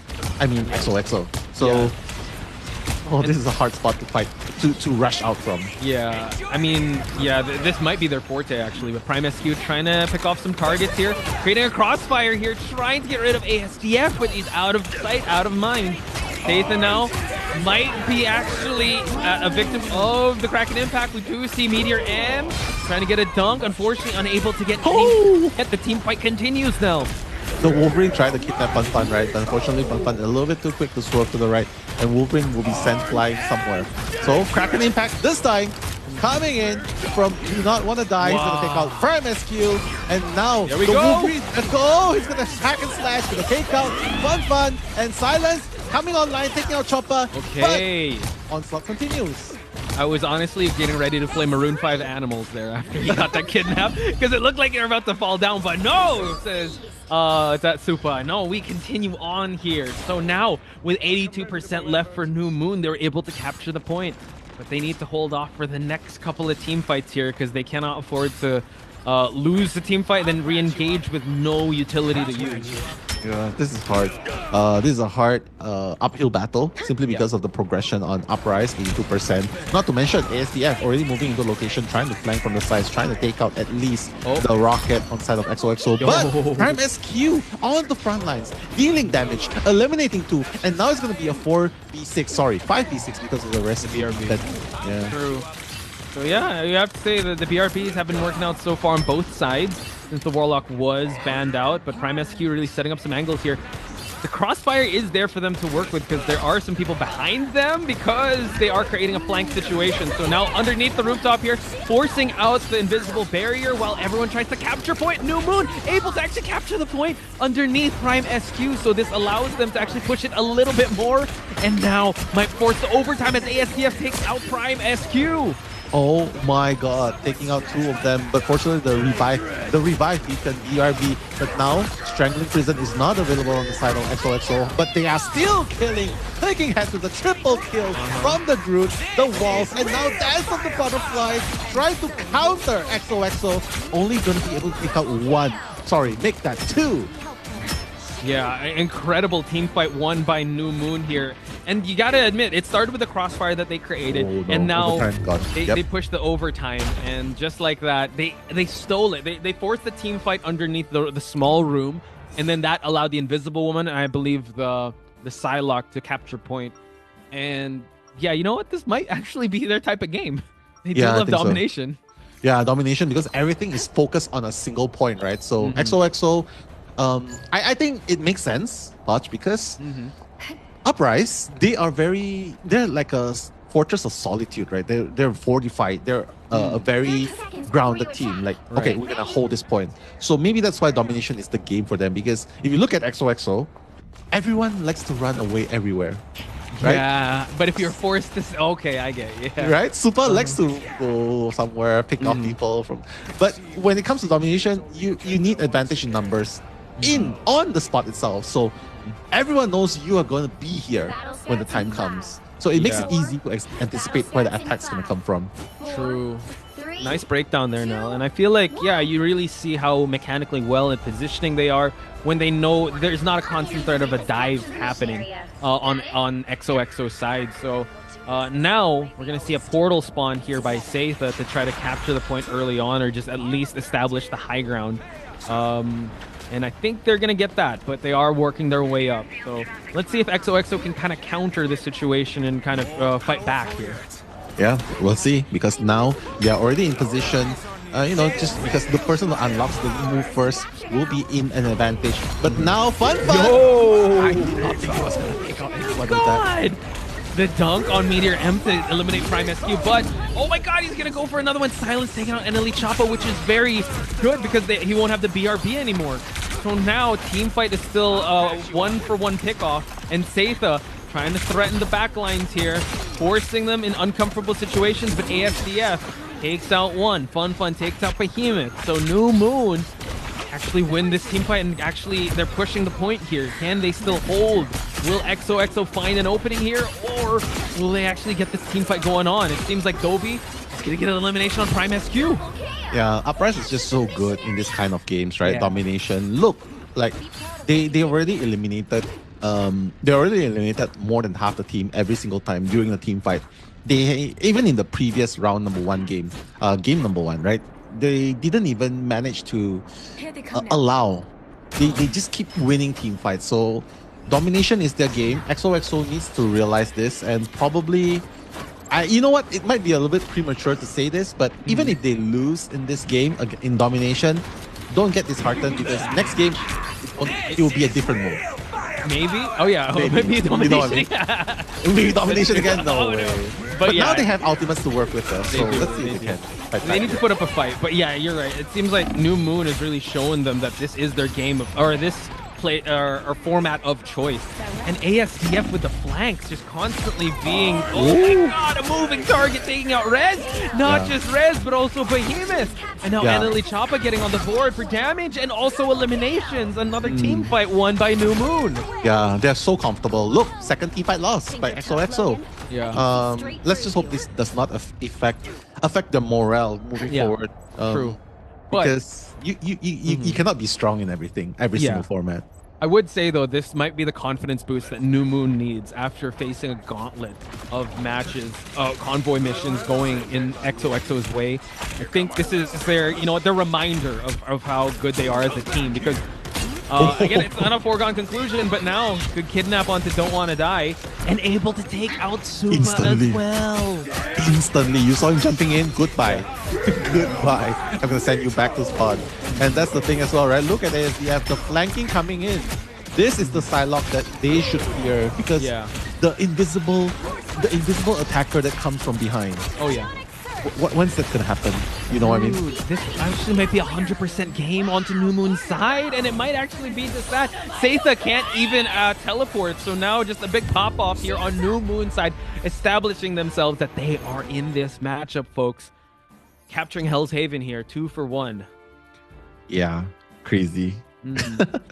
Crazy. So now able to come back 1 game. Congratulations to Uprise. At least now it will be a 2-3. Yeah. So ASDF, very well deserved MVP. He was the guy that was just clicking heads left and right, flanking, positioning himself. I think we can all agree, right? Everyone, we can all agree. This is the game. This is the game. Domination for Uprise. 15 final hits right there. Wow. That's something not to scoff at.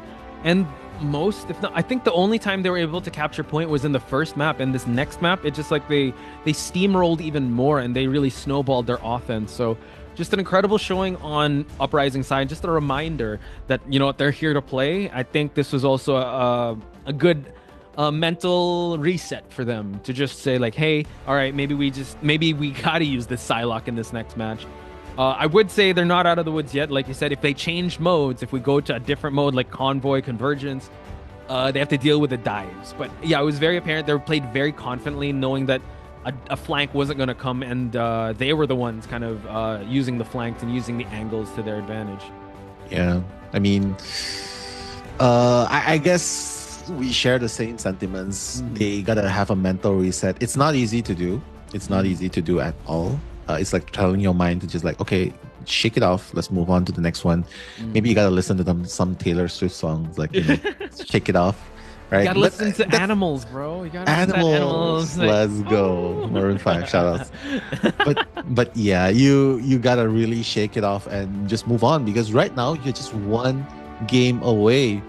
But this is where things are going to get a little bit interesting, a little bit scary, because how many times have we seen this in Marvel Rivals Championship from initial round to here?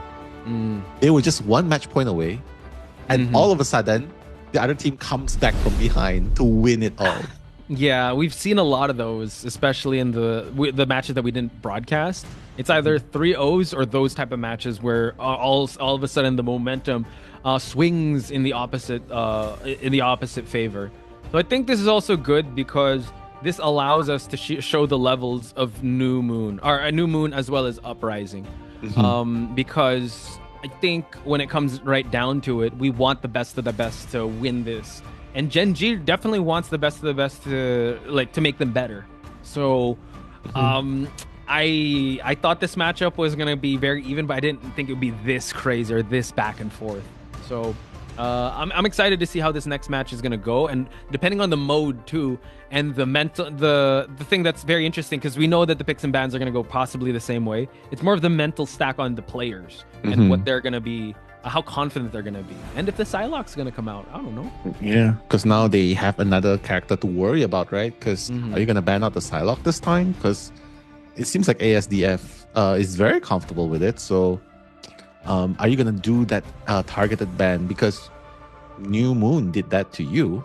The targeted ban onto the Spider-Man attacking the Spider-Man attacking the magic. So yeah, if they're gonna do that without hesitantly, without hesitation, then you might as well do that to them too.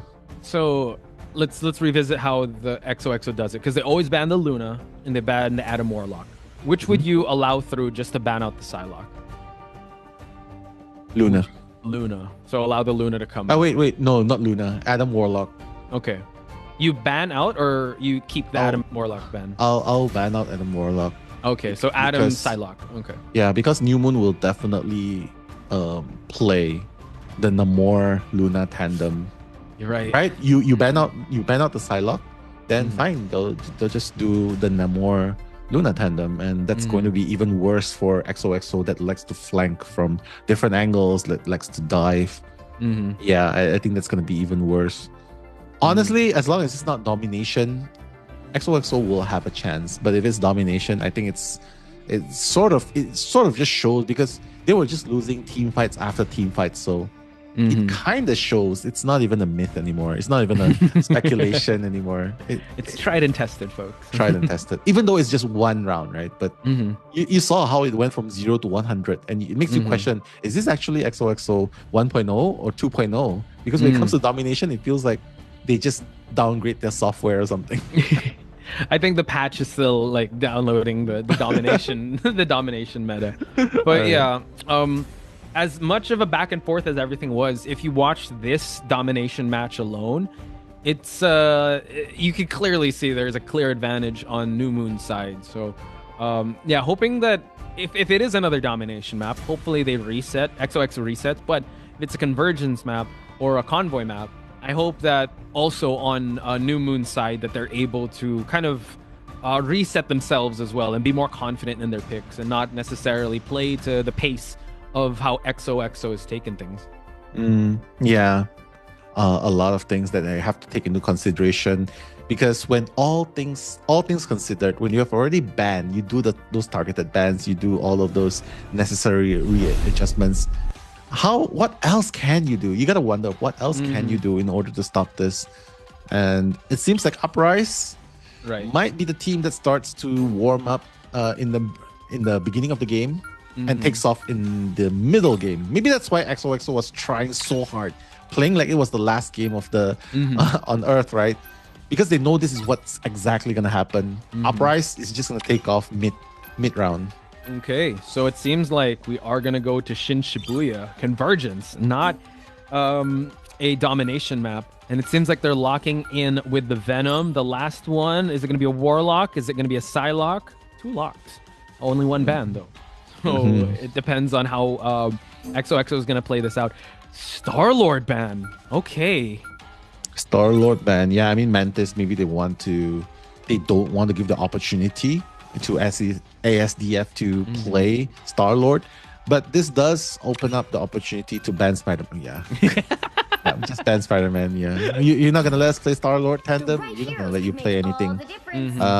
Spider-Man, you're not gonna be able to touch it. And it's very smart. I mean, it might seem like a lot to just target ban one player's character pool, but it's helping them somehow. True, it's helping true. them now.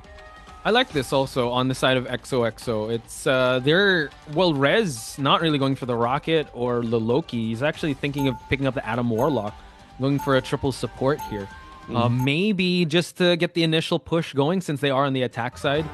Once they get some good pickoffs, maybe they'll switch back to this the 2-2-2 or go back to the Spider-Man lineup. But I think maybe we're gonna see another level to XOXO because. Like you said, they're playing like it's their last game. Let's hope they have something left in the tank for them to offer New Moon. Yeah, I mean, Zeta already going on to the Venom. Silence is always going to be a Magneto devotee, right? So ASDF gonna be taking the opportunity to play the Psylocke again, and this is a different format this time. So let's see if it's really just the format or if it's really the Psylocke factor right here. The Psylocke factor, I like that. So it seems like they got a bit of the boost onto the Rocket, but Rez is really sticking to that Adam Warlock. Mantis on Supa's side, we've seen him be a really good Mantis when it came to support, but I think, yeah, we got to look at Prime SQ because he's going to get most of it. Do you see that the portal has already launched, but at the lower side, they're still trying to look for where they're at. And now we see Seitha trying to create an angle here while everyone's just fighting below the objective. Yeah, he's like, okay, let's just run in a little bit. Okay, I'm gonna be the sole. Look at that. Even the gameplay, right? The game style, like it's like divide and conquer. Jesus. But with Silence, those 3 consecutive hits just took up fun straight away. Yeah, but thank God there's that BRB Choppa was able to put down so Silence, and he still has to try to eliminate Fun once again as he back in the battlefield here. And he actually does that, a 2-for-2 pickoff here. And now ASDF gets taken out by Behemoth. Not enough BRBs for them to reset here. Gets the sleep, but Prime SQ on a tear here. And hell, they unlock the point so early on. What a play. It looks like XOXO really is very dominant when it comes to convoy convergence sort of gameplay format, right? So yeah, I mean, it's not like it's not like New Moon wasn't even doing a good job of holding. It's just that the overwhelming flanking by XOXO. It's like they can play any character and just flank regardless. Yeah, and that's the thing. It's like you don't know where to look because this map has a higher ceiling. I mean, actually no ceiling at all, so Venom could come in from anywhere. Yeah. And there's still that constant threat of having a Logan, but they haven't picked it yet. But now we see they are fighting in the second story as the objective is moving, forcing out the defensive ult on XOXO's side just for them to kind of push and save this team fight. Seitha trying to take out what he can and able to actually take out the Warlock. Yeah, one-on-one fights. Yeah, you do not want to get into the crossfires of Venom. But the Meteor M gonna take out ASDF like what transformation. Alright, let's go Kraken Impact. Moving on. Trying to kill. Refreshing again, Potch. Oh, it's crazy. Able to take him out of the invisible boundary. Prime SQ gonna get a big team wipe on his side. What a play. Prime SQ making barbecue sauce out of all of them with the Kraken Impact, right? So, I mean, that's XOXO right there. So, I guess it's not really the Psylocke factor because they've already swapped up Psylocke almost immediately with the Hela, right? So, oh my god, XOXO, what's the answer for this onslaught? I think they wanted the Psylocke to start out with, but Prime SQ able to create an angle and get a pick off onto the Adam Warlock. Note that the Warlock does have this res back, and now Dobby at least able to stop and kind of put Prime SQ on cooldown, but as I say that, the dive happens and the sedate as well. Fun! Oh no! Karmic Rebirth into the hands of Magneto and ASDF, death from above, the goddess of death just trying to end everyone. This is exactly why you do not want to do a rebirth right in front of your enemies. Yeah, this is the reset that they kind of needed, right? Just kind of slow down the pace, because I went 0 to 100 real quick on the side of XOXO, so now at least New Moon can kind of catch their breath and position themselves for the onslaught of a dive that's going to happen on Seitha's side. Ooh, yeah, I mean, Silence is trying to get to the point, right? He's the Magneto, he's the frontliner, trying to go in, and just 50 more percent. Okay, the dive coming in, but this time they're ready. Okay, this is how they should play it. This is how they should deal with the diving Venom, because that Venom dived in, and 4 of them were clicking on him. Yeah, they're like, there he is up there, get him. Get him. This mosquito's not getting away. Oh, The fly is not mosquito, getting away. this mosquito hurts like a truck. But you know what? Venom does have mobility, the gift of mobility, so it's totally fine. He could actually reset. But the fact that they're here at the 2nd floor, you could check the dives, but unfortunately, the floor did collapse. And Enely Choppa getting a huge eye. What a play, Champa coming in with the Rat Bomb, Eye of Agamotto, and now Maelstrom of Madness taking out Rez, and the action is still continuing. Yeah, My good. goodness. It's a good thing that they have the Guardians team up, so they are able to come back into the fight right away. But Enely Choppa and Fun making sure that the presence is going to be known in ASDF as well. So good defense on the side of New Moon.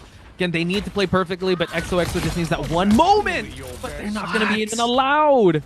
Yeah, this is so hard. This is so hard to watch because it's very clear now that New Moon is more comfortable with the Guardian of Galaxies team up than XOXO. Because look, Adam's not the best, not the best in mobility, right? Yeah. So if you're going to compare straight trade-off in terms of left clicks, right clicks, charge ups, Uprise is more comfortable.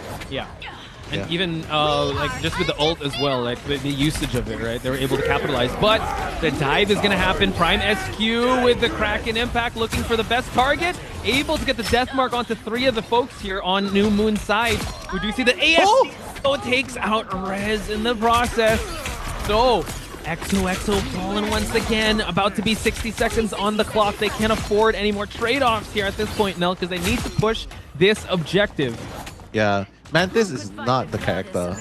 It's not the character for Super because Mantis is not the flanker, the Rambo gear character that you want to play. So he's gonna move on to Wolverine. Right. I'm not really sure if this is going to matter a lot because it's only 40 seconds left, and this point is just so strong to defend. Yeah, defend and against. Seitha, you know what? They're already gridlocking this top part because that's where he can dive from. So they know how he's gonna approach. Maybe the Logan's going to give a bit of chaos here. We do see the dive happen, but now it's going to be the final seconds before overtime. Can they even push for overtime is the question. Still holding on to both. Well, actually, 3 of the ult is XOXO, and now Feast of the Abyss. Can he actually get anyone? It seems like everyone is still up and about fighting for the point, but the Logan actually gets eliminated. Oh my god. 1 second left. No one's going to be able to touch it. No, overtime. Grab that. They're going to be able to. The hack and slash is going to take out Dobby. But is that going to be enough? Because ASDF is still clicking heads. Dobby is going to revive Dobby himself. He says, I don't need no beacon. I'm going to take out everyone in the wake.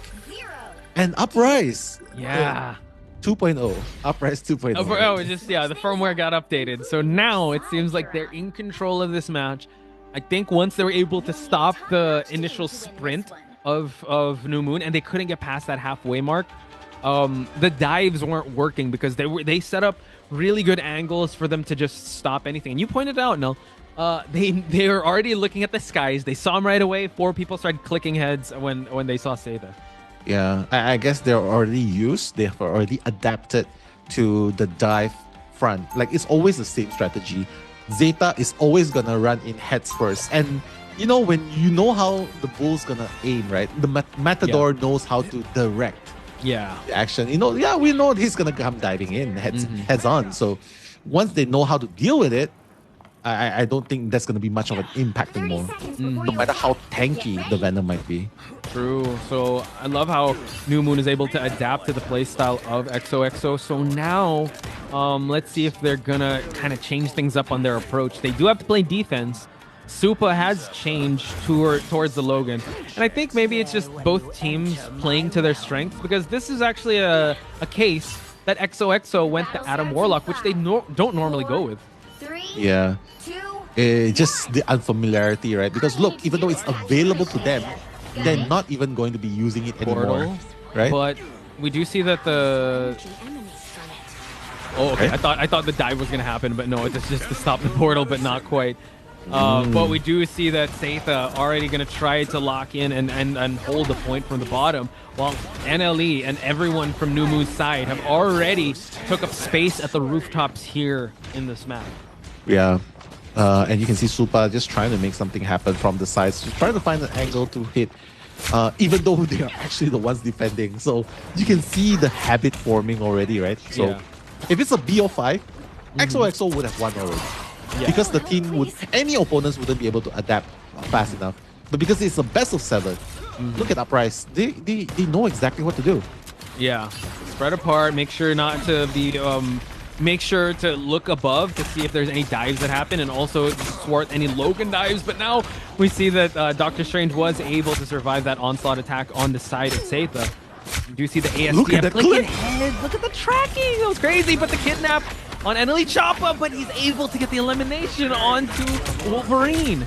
Oh, thank you for coming. I did not ask to be kidnapped, but you're the one trapped in here with the Maelstrom of Madness just taking out the Logan, and they have to run all the way back to the point. And look like Uprise will be able to unlock with healthy time left.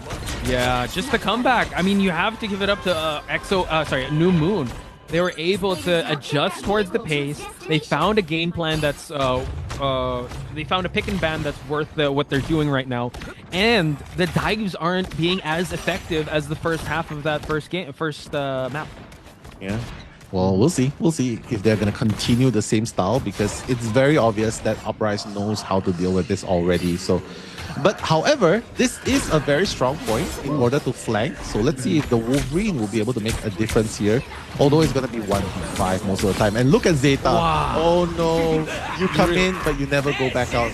You really felt that 1v5 there, but now we see Fun with the Meteor M just to take out Prime SQ, and it's going to be a 3-team wipe, forcing the Feast of the Abyss here, but it's all for nothing because New Moon is still holding point, and Elite Choppa able to actually get a pick off onto Behemoth here, even though that they were able to actually touch point here.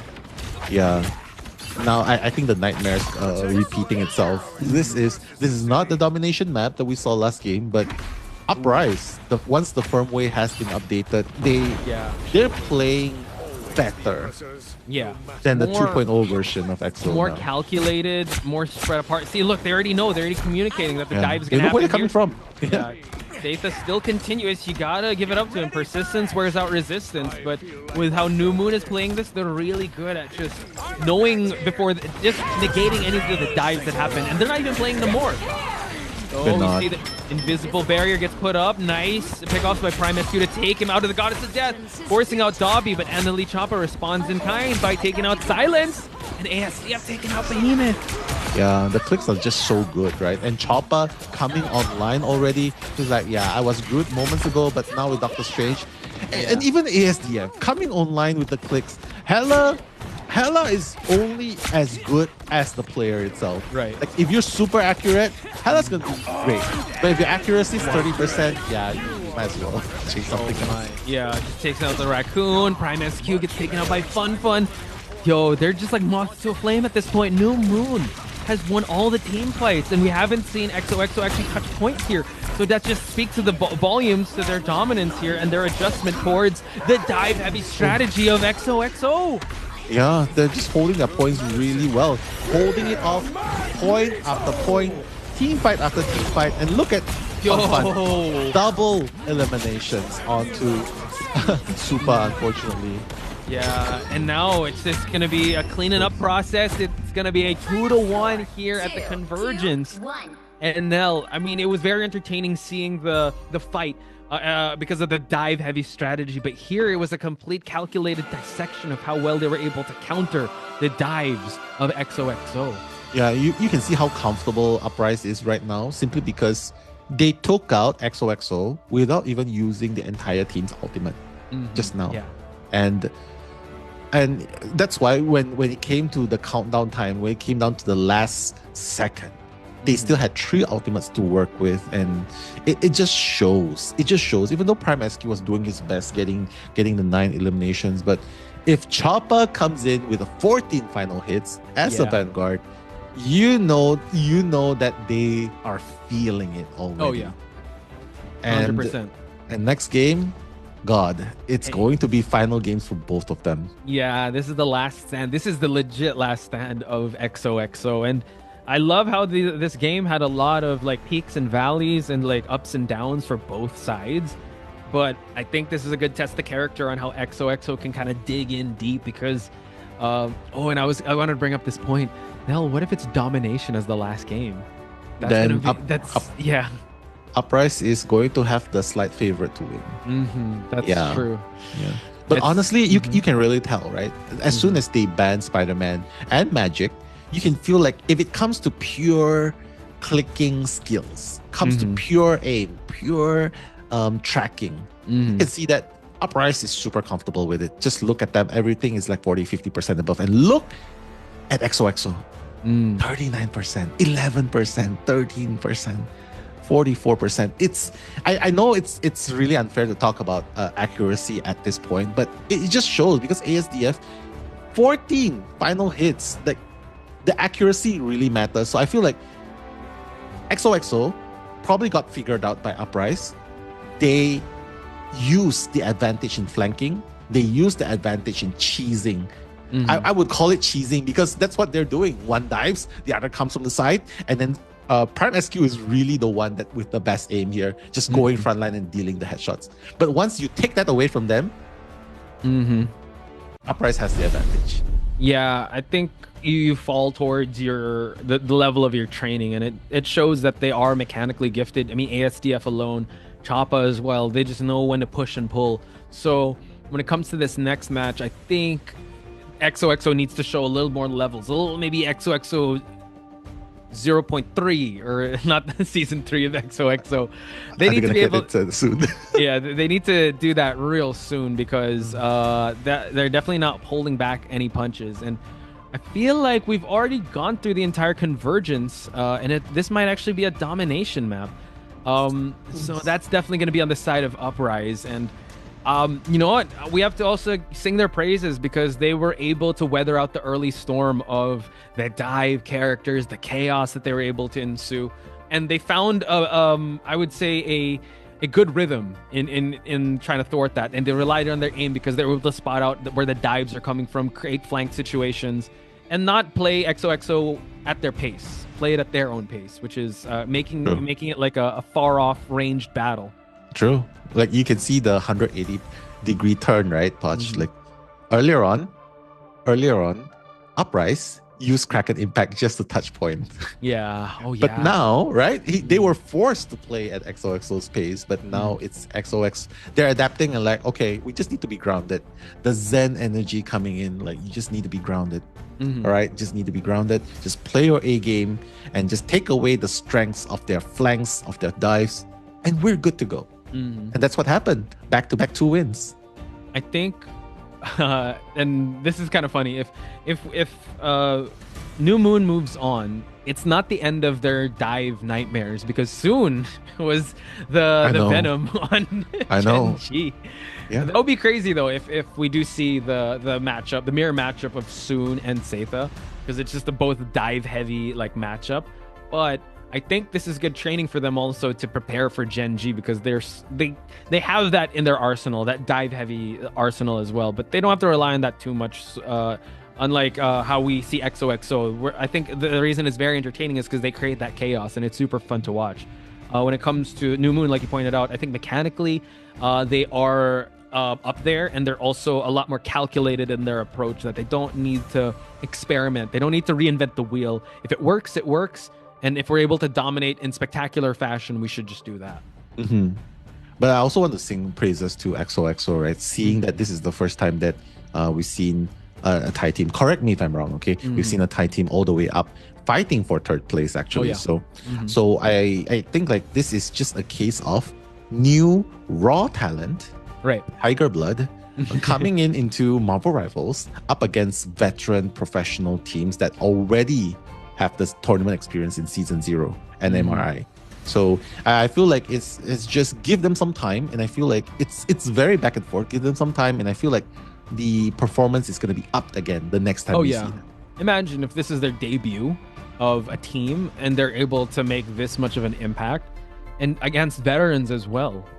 That's definitely something that they can, like, be proud about, and also know that they represented their region, their country very well, because you know what, Marvel Rivals is just kicking off, and you know what, it's popping off, and for them to be etched into the season 1 Marvel Rivals championship as a Thai team that went this far is incredible. So yeah, both it's not over just yet. Hopefully they'll show us some levels to their game, but if it continues on to this trajectory, if the download was made by New Moon, they could be staring down the grand finals already.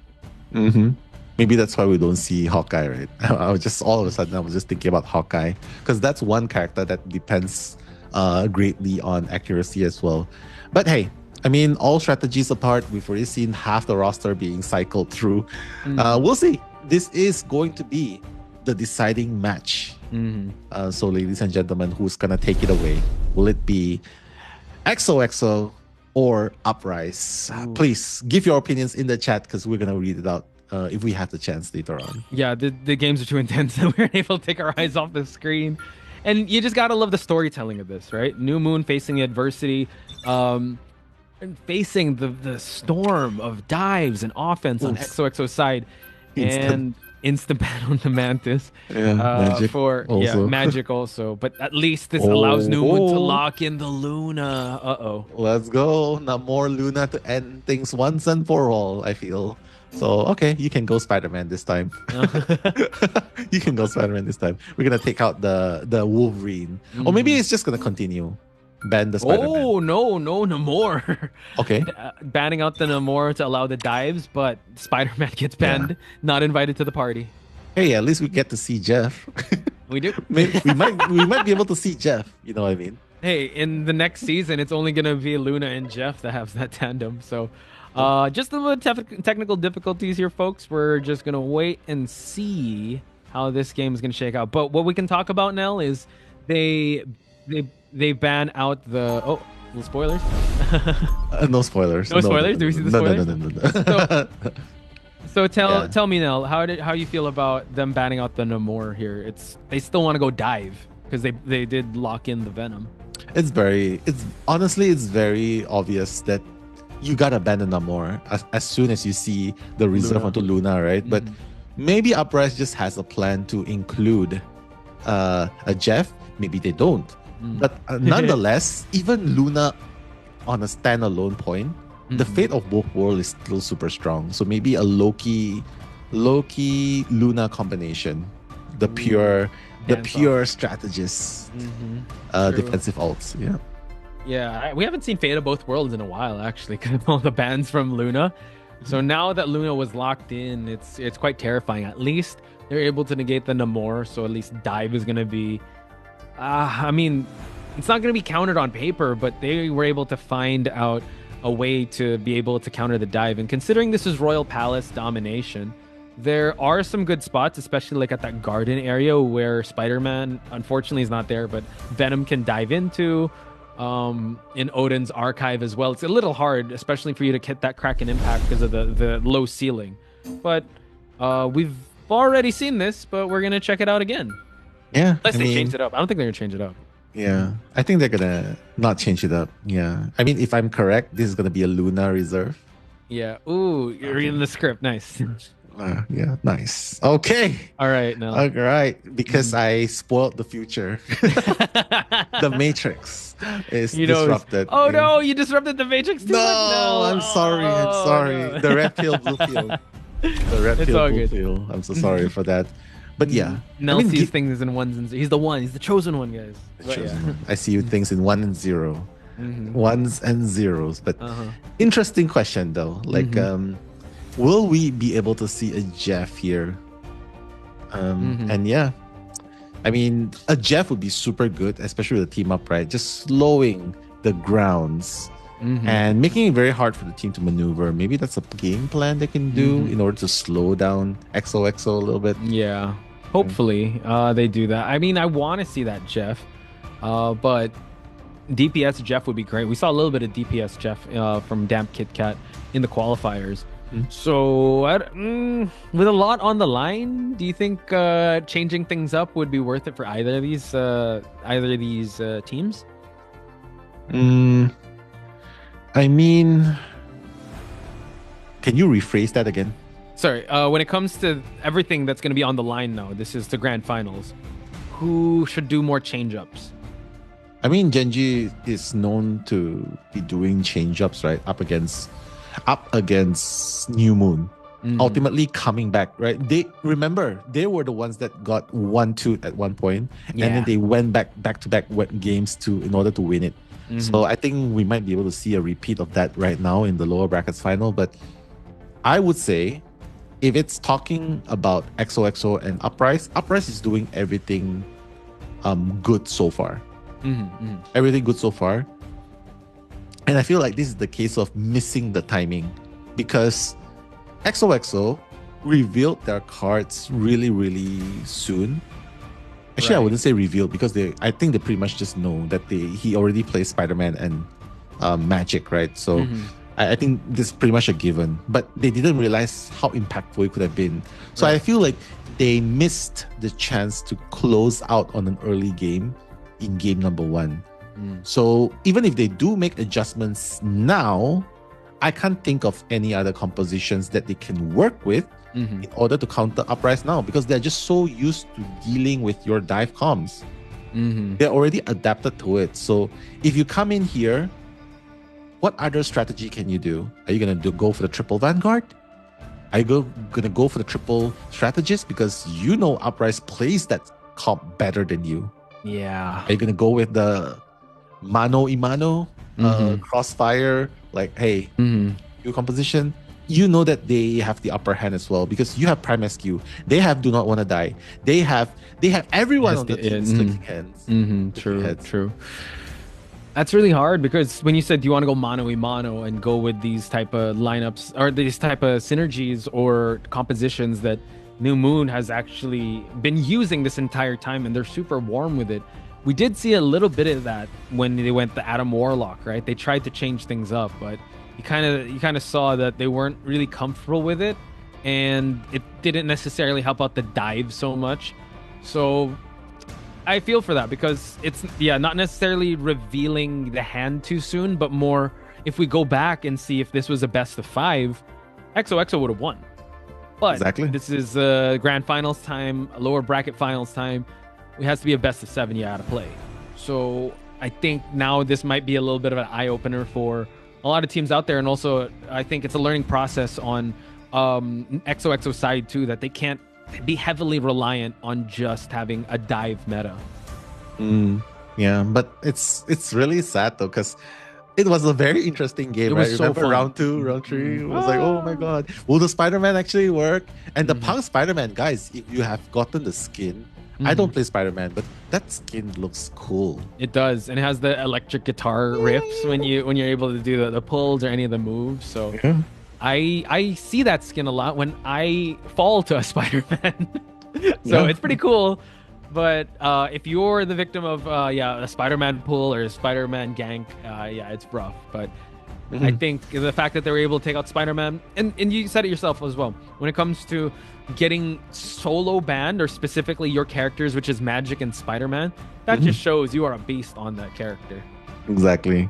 But just looking a little bit at the chat right now, I mean, we are in the middle of a slight pause, but just to read a little bit of the chat, just to engage with you guys. This is a funny one. You want to hear a funny one? Sure, let's hear it. Okay, let's hear it. A Skador with chat. Send them to the Temu factory. Do we belong in Temu factory? Touch. I don't know. We're the Temu versions of. I'm more of a TikTok shop person. So. Sorry. Yeah. That's fine. But guys, do bear with us. You know, we want the broadcast to have the best possible outcome. So we're just fixing some stuff up.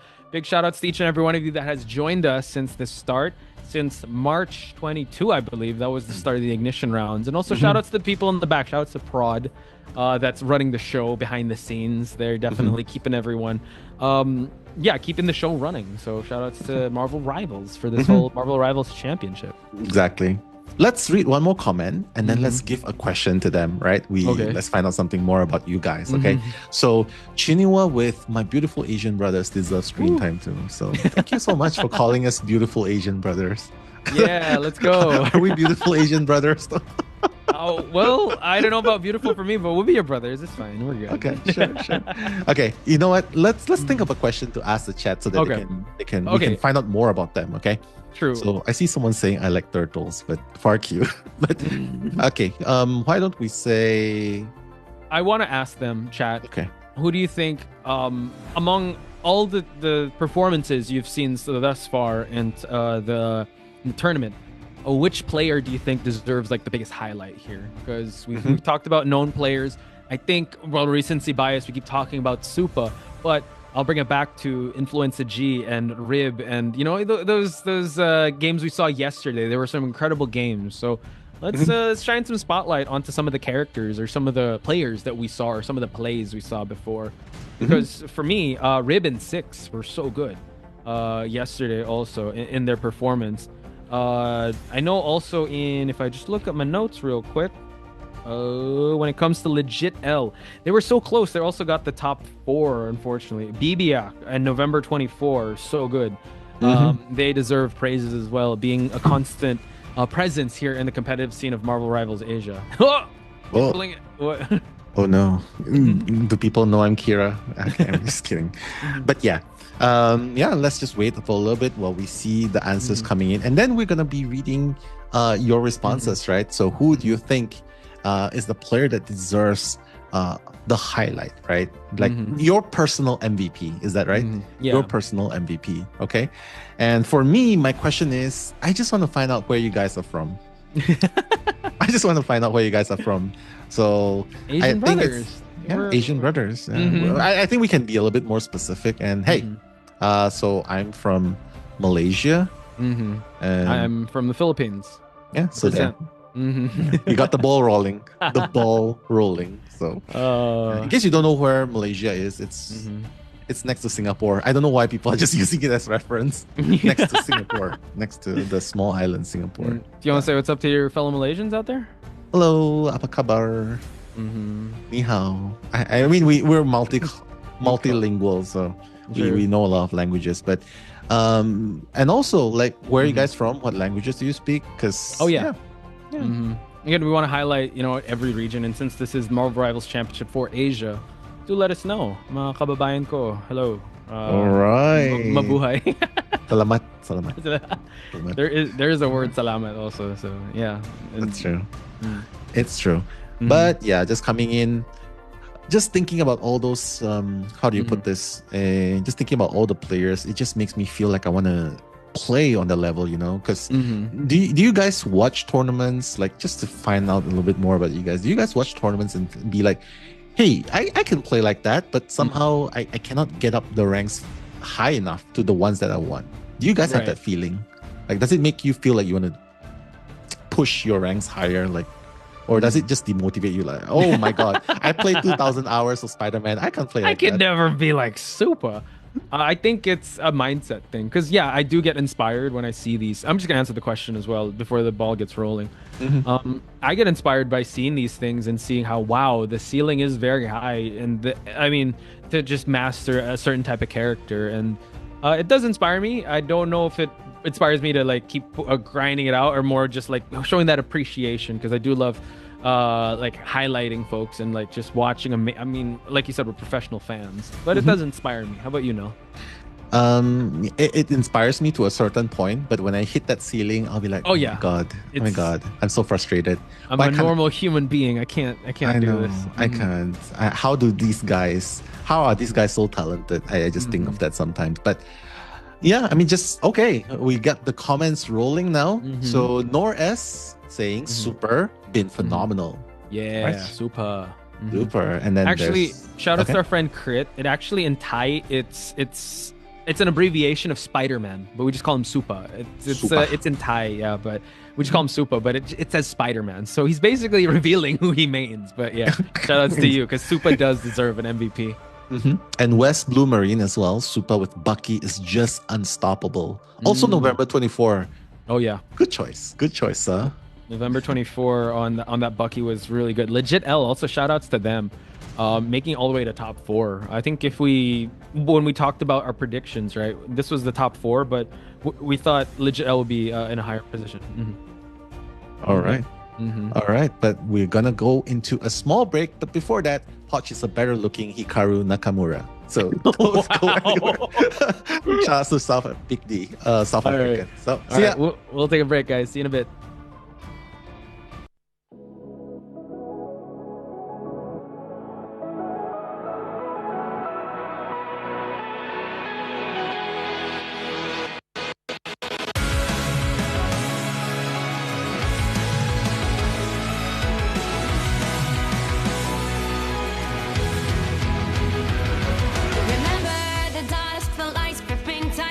Trapping all those fighting souls, but yet across the world I see you standing in my way. And remember the time, the place we used to fight like the sun and moon. And I wonder if ever there was a time that we were friends. The night has fallen, shadows looming, and yes, that time has come for me to seek you out. We are set now for our last reunion. Break the chains, find your way, come fight me. Do you remember who you really are? Show me that you are still the only one for me. I'll be waiting for you. Wake up, open your eyes, raising up your fists and smashing through time walls. Before the rifts winters again, we are rebels till the end. Rise up, open your minds, hold on to your powers. No one can stop us. We are rivals till the end of time. We will clash, no matter where. We will fight, reaching across time and space. 'Cause you are my destiny to the end.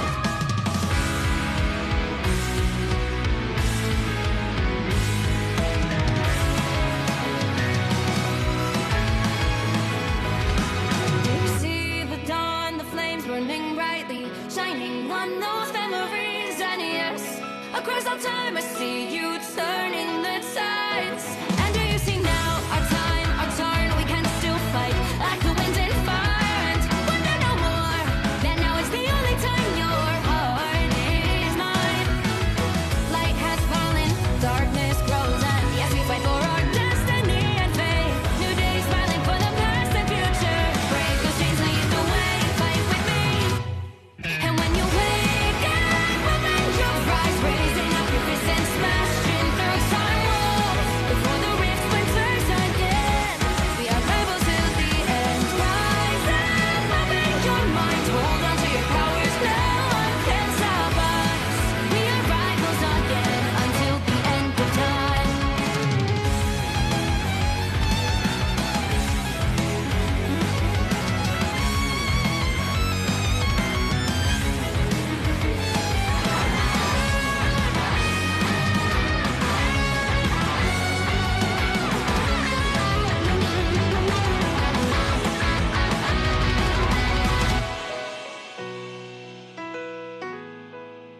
Show me that you are still the only one that matters for me.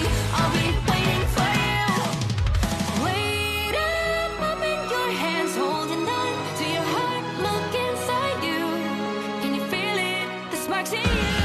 And it unleash it. Wake up, open your eyes, raising up your fists and smashing through time walls. Before the rifts winters yet again, we are rivals till the end. And rise up, open your minds, hold on to your powers. No one can stop us. We are rivals till the end of time.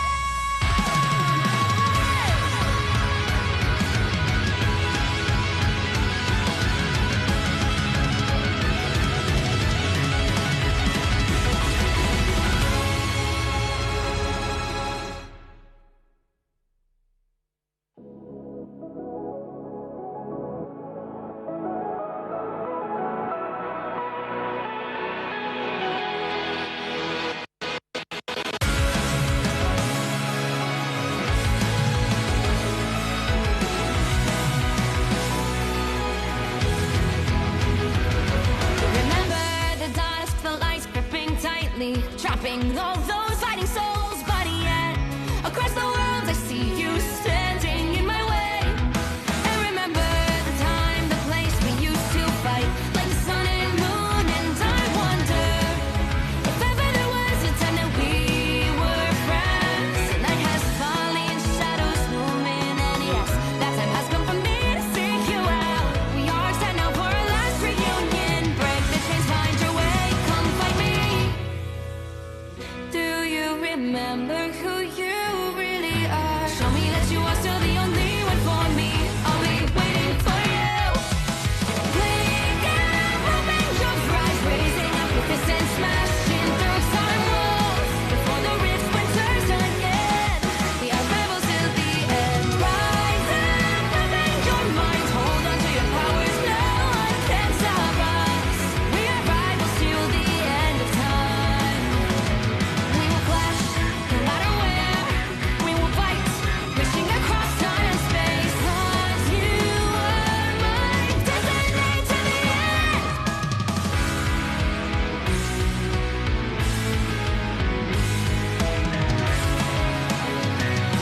Across all time, I see you turning the tides.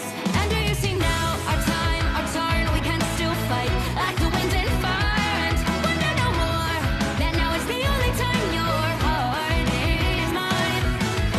Light has fallen, darkness grows, and yes, we fight for our destiny and fate. New days smiling for the past and future. Break those chains, lead the way, fight with me. And when you wake up, open your eyes, raising up your fists and smashing through time walls. Before the rift splinters again, we are rebels till the end. Rise up, open your mind, hold on to your powers, no one can stop us. We are rivals again until the end of time.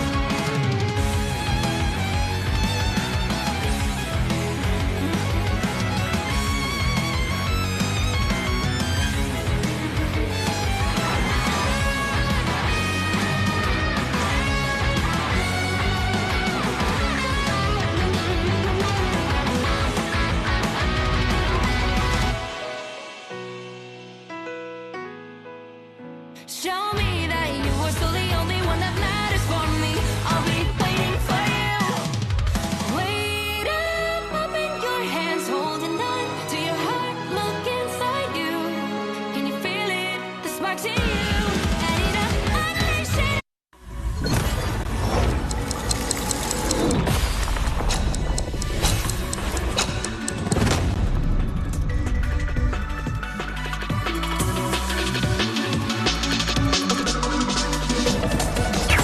Your mind is mine. Impervious. Feel presence.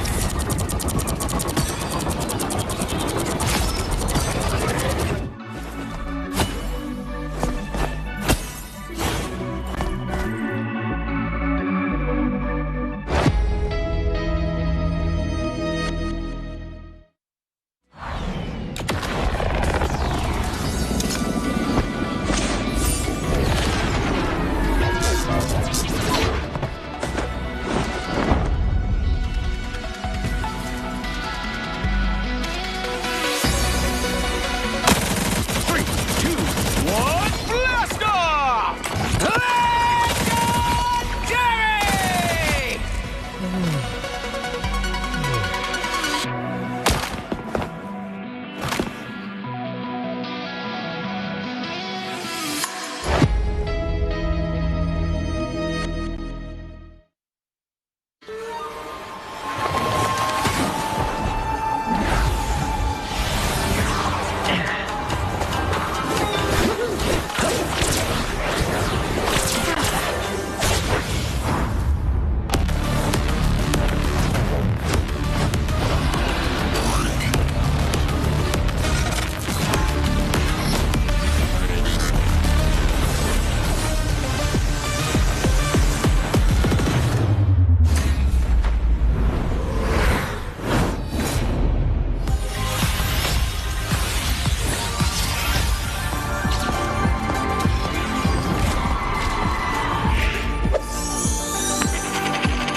And welcome back to the Marvel Rivals Championship Finals here. Pot Spice and Nello Mello at your service, and also thanking everyone for letting us know where you guys are from. Big shout outs also to Sarah, watching all the way from Italy. You guys did a great job, casters. W Tournament, W host. Thank you so much. We learned a little bit of something to thank you. Ready now? Okay. Are you ready? One, go. 2, 3. Grazie. Grazie. We're trying to learn different languages, folks. But we did see some people from India, from Germany, from Malaysia, South America as well. Any other shout outs you want to give out now? Oh yeah, to Sorbet as well. Cornholio always. I don't know what you're always doing, going to the toilet, but shout outs to all of you. And sorry if we miss any one of you guys, but yeah, we see what you guys are doing, and thank you so much for engaging with us as well. But now the moment you've all been waiting for is finally here. The conclusion. We have the Well, we have the match ready for you guys, and we're just gonna run you right through the picks and bans once again because a lot is at stake here. Because New Moon and XOX are fighting for that final slot to face off up against Gen G. Oh no. Are you seeing what I'm seeing? Yeah, Domination. yeah. Oh no. It's domination, folks, and this is New Moon's forte. This is what they, you gotta love this best of 7 format because you really go through all the types of game modes in Marvel Rivals, and so far, based on what we've seen with New Moon, they have not dropped a single domination game.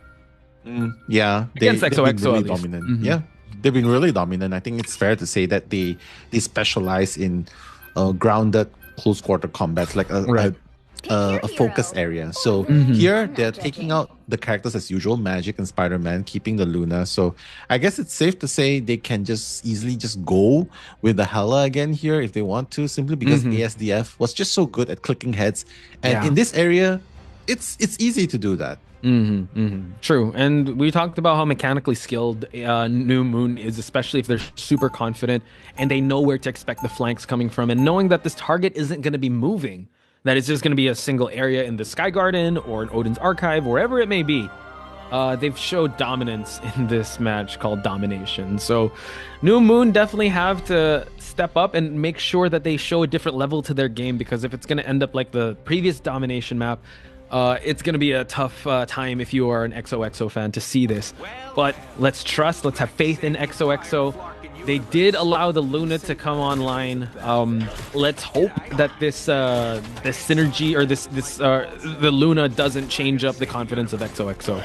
Yeah, hopefully. I mean, they're sort of playing into a more common composition here. So I guess it really matters how they're going to execute this, because Prime SQ obviously is very good as the duelist, right, at clicking heads. But really, just at this small area, it's really hard to contest, especially since you don't really have any access to other characters, right? Besides just the Venom diving in. So getting the first point here would definitely matter. I think the first team fight will pretty much determine the pace of the remainder of the game. True, and so far we've seen New Moon really control that pace, trying to get a dive onto it, but ASDF is actually doing a great job, just constantly moving, constantly flanking, and Ali Chapa showing everyone that he also has a Venom to be able to disrupt the backlines here, and now it is actually a point of contention here where New Moon is leading the charge. Fun able to get kidnapped here, the Wolverine unfortunately unable to get the pick off. Wow, and Ali Chapa taking out Silence from the first time, and he's already moving on to the next target, just trying to take out people as much as possible. Dobby as well, that is not a healer at the moment. She's also contributing to dealing damage as well. Very unfortunate, because oh my god, Upa's the only one with 1 elims, but the rest of his team, nada, gone. Yeah, big team wipe. And like you said, first one unlock the point is going to choose the terms of engagement, and how they're going to set up here is just going to make sure that they push them away from spawn. Away from the objective as possible. Speaking of push, Silence gets readjusted. The Vanguard needs to be able to push the front lines while ASDF pumps in damage there. So Silence trying to make a play to go for the objective, while Seitha is trying to set up here, but he's going to get spotted out early on, gets the dive, but everyone gets bubbled up. Wow, and that's going to keep them alive a little bit longer, but the chaos ensues. Just trying to keep building up charges, and you can see Supa going to the traditional role. He's a duelist main, right? So he's just going to go for straight, no flanking thing. He's just going to go straight for the front lines. Yeah, and we talked about this, right? People talk about Supa, but not just on that Spider-Man, he's also really good on that Bucky. So he's going to have to go for... Wow, he's able to actually take a 2-person pick-off here, waiting for it to actually end, and he's actually taking out Fun. The fate of both worlds keeping the team alive, and just like that, XOXO, they need to get this point just to stop the momentum on New Moon's side. He just eliminated 5 opponents from the side of Uprise. And guys, don't forget, even though you've seen him a lot on Spider-Man, on Magic, but he is really a duelist at heart. He is PTS after all. So going back to his roots, let's see if the Bucky is going to be able to turn the tides, because they still have a lot of progress to catch up from here onwards. Don't want to die on the Adam Warlock, being very careful. Seitha unfortunately gets spotted out before he could get dove onto.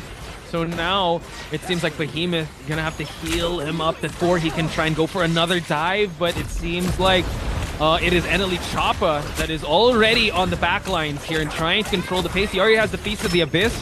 Is he going to choose to pop it? We do see the Fate of Both Worlds to keep him alive, and ASDF continue to pump in more damage with that E, able to take out Super Soldier. Lucky. Yeah, taking it out like Fun, also taking out Behemoth at the same time. Make that 2 kills. Wait, that's a 3 kill. Because Silence is also dead as well. What a play by Uprise in order to bring the balance back to their side.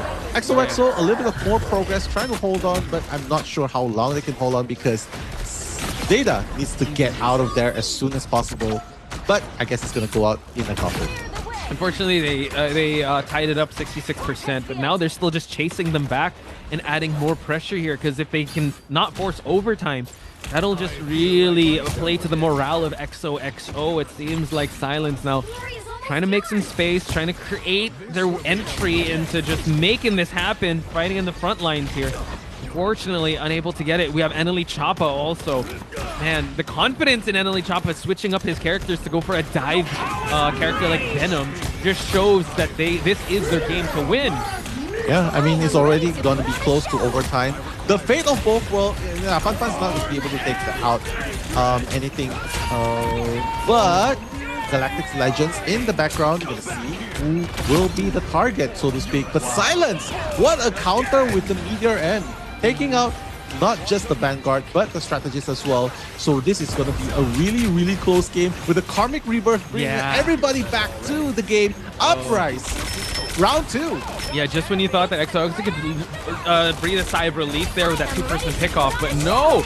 We do have Fate of Both Worlds on both sides, and now Eneli Choppa waiting for that Feast of the Abyss to try and get Super out of this team fight, and now ASDF slowly waiting for the Fate of Both Worlds to finish up. Nice heals going on, and ASDF actually takes out Prime SQ. The numbers game is actually in New Moon's favor. Rez trying to keep everyone alive with his ult, but the Galactic Legend might be the difference maker here now for the team fight to be won by New Moon. Yeah, the double elims by the Star-Lord, followed by Fun, and Do Not Want to Die on Adam Warlock. This is just too much firepower. The offense is just overwhelming on the side of Uprise, just making XO unable to counter. It seems like they are the ones trying to play catch up at this point. It was quite unfortunate. I think Seda actually changed. Oh no, it was Supa that changed to Doctor Strange and used the portal. So now their resources have dwindled. Prime SQ actually going for that Star-Lord just to get that dive in DPS. But unfortunately, it went in New Moon's favor. You do see a lot of fight happening in XOXO. They were able to contest the first point. But now we're going to the garden, Odin's Garden here. So not sure how this is going to play out. But Setha's going to have a lot of flank points. But you could say the same for Eneli Choppa here. The innovation continues, Patch. Do you see the Iron Fist at the side? The Iron Fist combo with the Luna is actually also pretty strong. True. The synergy there. He's actually gonna go for it. Wow, the Iron Fist I'm seeing at least on this broadcast. So Supa showing us he's got more dive characters in his arsenal here. Let's see if it'll play an impact here. Oh, gets spotted out early here. Eneli Choppa already signaled to his team we're gonna be facing an Iron Fist. Yeah, Iron Fist. Let's see if the Iron Fist is truly the savior of the team, because XOXO, they're just one match away from being eliminated. So let's see ASDF starting off with the first elimination, taking out the tank of the game. But Iron Fist dealing some damage at the backlines too. True, and now we see that the invisible barrier able to keep everyone alive. Iron Fist is still doing some damage from the backlines while Rez forced to go for a dance-off here just to keep everyone alive. Fun trying to go for the pick-off of Behemoth, able to get it, and also a 3-person pick-off. My goodness. They did get a trade-off of 1 person, but the point was taken by New Moon. Yeah, what a play, right? I think they're feeling it already at this point. Like, yeah, we know what we're doing. Fun, you do not want to mess with Fun. Even though he's a Vanguard, the Magneto clicks are just super strong, especially if landed on vital points. And look at ASDF just diving in with the E, even though he's not invulnerable, but because of the movement variability and being kept alive, he's so courageous in moving in. Yeah, he is. And I think, if you really put in a lot of hours on Spider-Man, on Magic, you really are used to just being in the middle of that fire and being in the middle of all that chaos.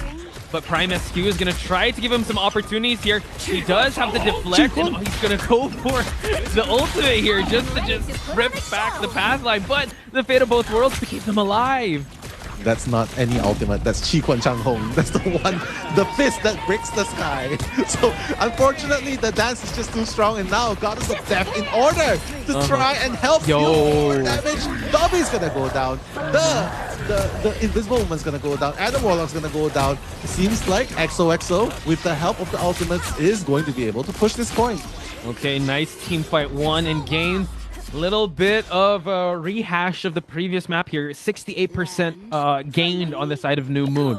So now this is the time for XOXO to really hunker down and show the levels to their game, that they can control the pace of this game without allowing New Moon to enter the territory. But speaking of which, look who entered the battle. We have Eneli Choppa's Thing. It seems like they want to be able to brute force their way into this matchup. Yeah, the rapper turned brute forcer. Oh, look at Iron Fist. Not for the faint of heart. The Haymaker taking out the Iron Fist.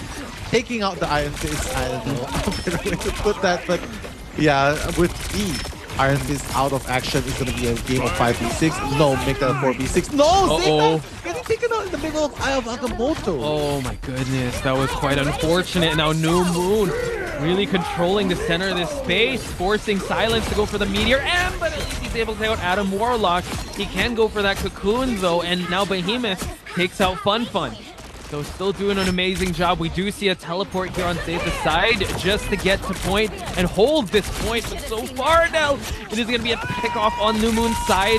Galactic Legend on ASDF's side. There's no defensive ult to keep them alive. ASDF has a two-person pick-off. Too strong. That's the only two words I can think of at this point. And even the Iron Fist coming in like, hey, yo, I got the Dragon Fist to stop you. I can deflect the damage, but that's only so much you can do when you have so many members of Uprise up, right, in the spawn point. So here it's already past the 80% mark.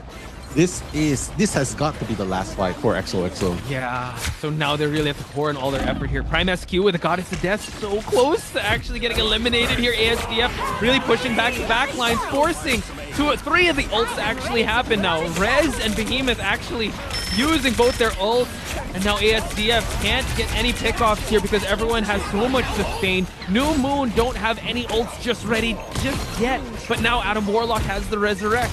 XOXO really need this team fight without the help of Iron Fist now. Yeah, XOXO, the innovator of the team so far, the picks, right, doesn't really stand a chance right now in face of Uprise because of the overwhelming offense by ASDF. And now a Galactic Legends to probably seal things, end things once and for all. Hell, just like that, overtime's dwindling. They're trying to jump point, but there you have it, folks. New Moon capture the Royal Palace here. That means they win 4-3 in this amazing race to 4, and they've solidified their spot at the Grand Final. Wow. I mean, you gotta give props to XOXO, right? Yeah. For putting up such an amazing and innovative play. But congratulations to New Moon, because at one point, Poch, they were 1-3. Yeah. 1-3. The way that they were able to climb back was insane. Who knew that they were just getting the download and getting the tempo, getting the rhythm? Yeah. And it started with just getting that confidence and domination. And then there was a convoy mission. They were able to actually thwart any efforts. And luckily for them, the checkmate was another domination match here. They still stuck to their guns with their type of lineup with the 3 supports. And that they really played to their strength and showed the levels to their game. Like you said, New Moon, for me, is just such an entertaining team to watch. Hopefully, we see a leveled up and more rounded team to go up against New Moon in the coming seasons of Marvel Rivals. It kind of makes you wonder as well, right? I know this might be a what-if situation, right? Because it kind of makes me wonder if XOXO, instead of reserving the Venom, I think if they had a Spider-Man, what would the outcome actually be? You know what I mean? But losing the Venom would be pretty devastating. So if I recall in the matches that they did win, the Venom was band? I forgot what it was, but that's a good thought to have. I think we'll check it out later on because maybe I just remember the Magic and the Spider-Man being in the matches that they've won. And it's Seda has other characters in his arsenal. So yeah, I guess that's a point that we gotta revisit or maybe talk to them about and just, congratulate them with, because them getting this far and really pushing them to that limit was just something that we have to acknowledge, right? Sure. Acknowledgement. Acknowledgement.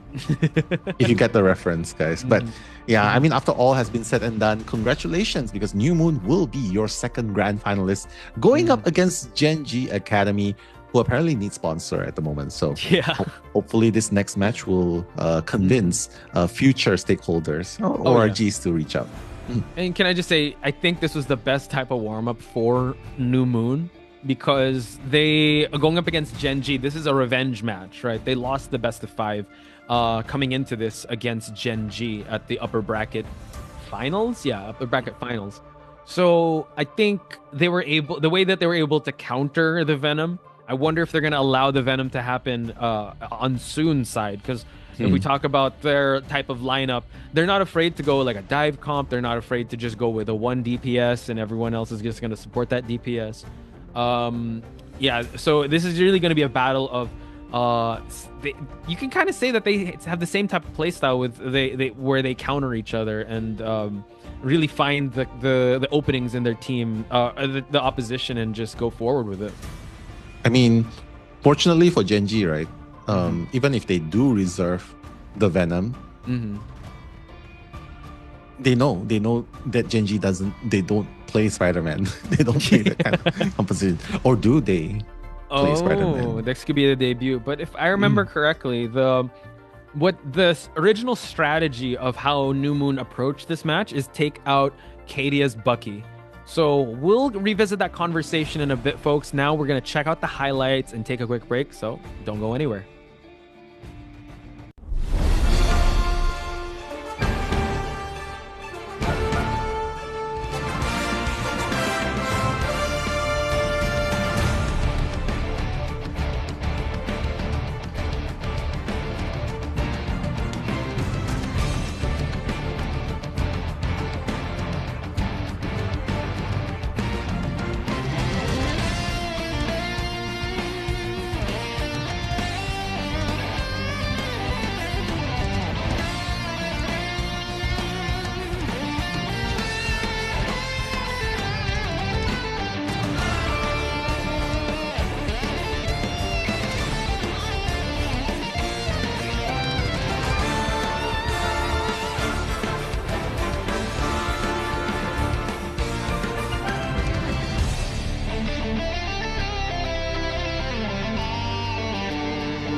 tightly, trapping all those fighting souls. But yet, across the world, I see you standing in my way. And remember the time, the place we used to fight, like the sun and moon. And I wonder if ever there was a time that we were friends. The night has fallen, shadows looming, and yes, that time has come for me to seek you out. We are set now for our last reunion. Break the chains, find your way, come find me. Do you remember who you really are? Show me that you are still the only one for me. I'll be waiting for you. Wake up, open your eyes, raising up your fists and smashing through time walls. Before the rift splinters again, we are rebels till the end. Rise up, open your mind, hold on to your powers. No one can stop us. We are rivals till the end of time. We will clash, no matter where. We will fight, pushing across time and space. 'Cause you are my destiny to the end.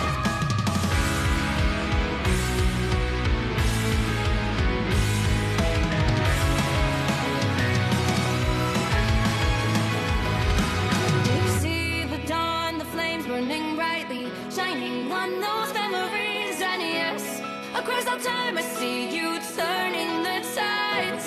And do you see now our time, our turn? We can still fight like the wind and fire. And wonder no more that now is the only time your heart is mine. Light has fallen, darkness grows, and yes, we fight for our destiny and fate. New days smiling for the past and future. Break those chains, lead the way, fight with me. And when you wake up, open your eyes, raising up your fists and smashing through time walls. Before the rift splinters again, we are rebels till the end. Rise up, open your mind, hold on to your powers. No one can stop us. We are rivals again until the end of time.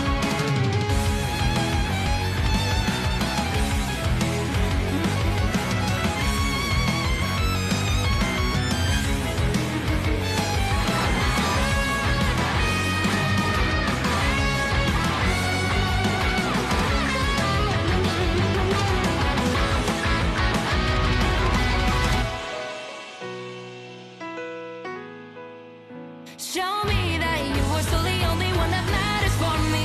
I'll be waiting for you. Wait up, open your hands, holding on to your heart. Look inside you. Can you feel it? The sparks in you.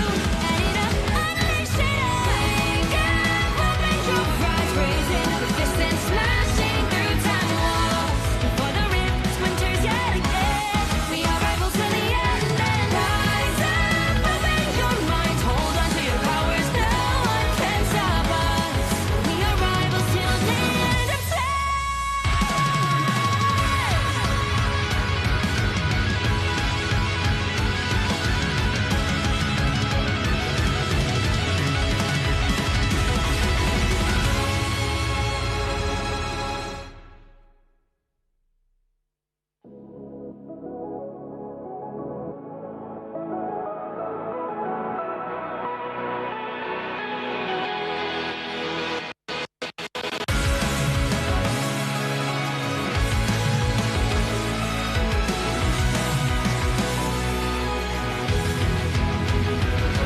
Remember the dusk, the lights gripping tightly, trapping all those fighting souls. But yet, across the world, I see you standing in my way. And remember the time, the place we used to fight, like the sun and moon. And I wonder if ever there was a time that we were friends. The night has fallen, shadows looming, and yes, that time has come for me to seek you out. We are set now for our last reunion. Break the chains, find your way, come find me. Do you remember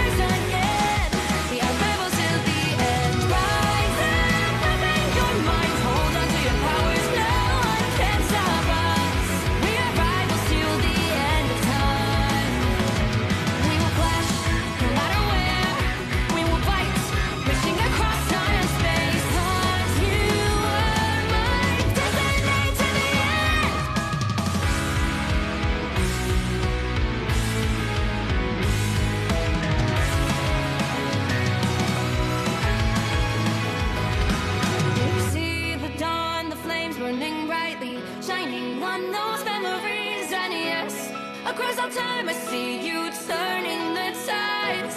And do you see now our time, our turn? We can still fight like the wind and fire. And wonder no more that now is the only time your heart is mine.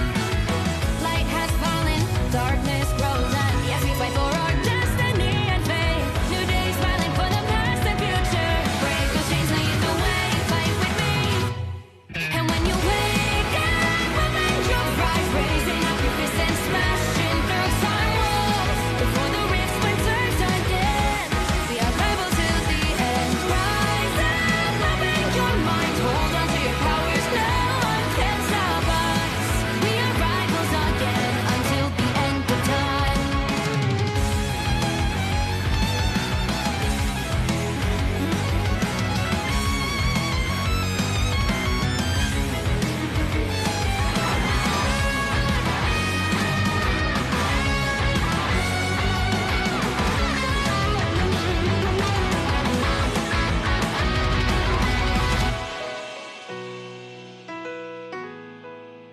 Show me that you are still the only one that matters for me.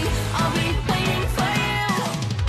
Wait up, open your hands, holding on to your heart. Look inside you. Can you feel it? The sparks in you.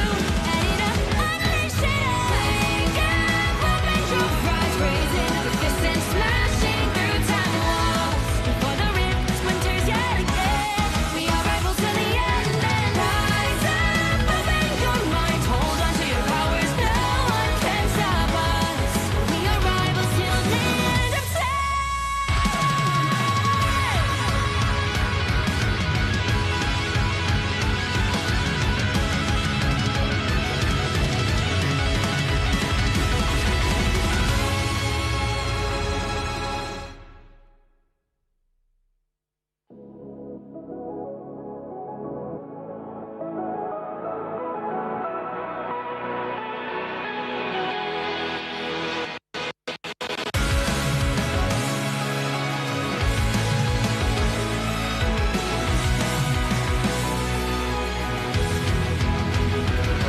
Remember the dusk, the lights gripping tightly, trapping all those fighting souls. But yet, across the world, I see you standing in my way. And remember the time, the place we used to fight, like the sun and moon. And I wonder if ever there was a time that we were friends. The night has fallen, shadows looming, and yes, that time has come for me to seek you out. We are set now for our last reunion. Break the chains, find your way, come fight me. Do you remember who you really are? Show me that you are still the only one for me. I'll be waiting for you. Wake up, open your eyes, raising up your fists and smashing through time walls. Before the rift splinters again.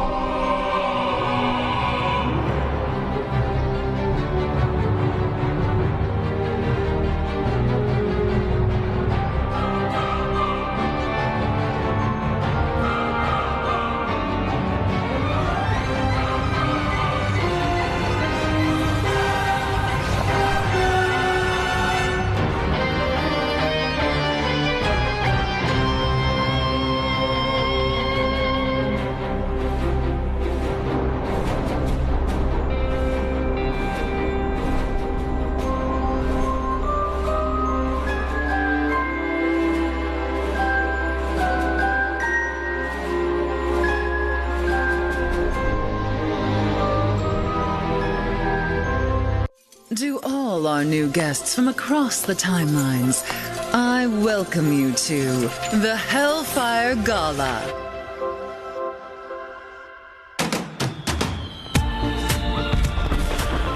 Welcome one and all to Krakoa.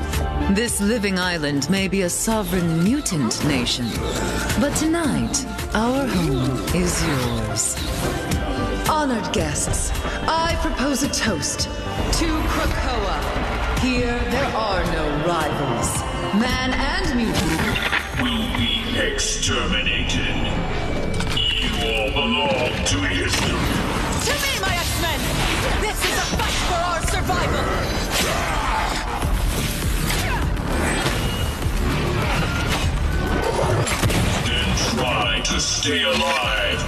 long enough to see my way as the age of Ultron begins.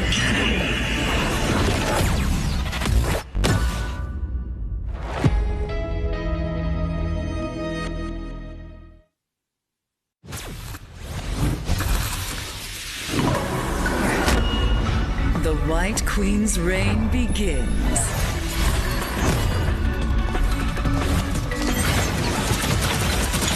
You deserved that, dear. Mind crush!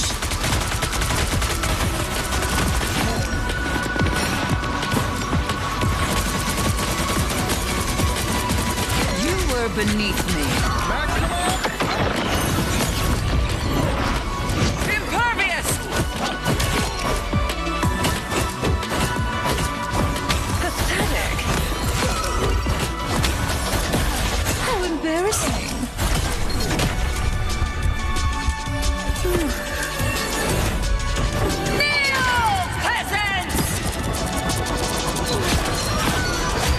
That's White Queen mind control.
To all our new guests from across the timelines, I welcome you to the Hellfire Gala.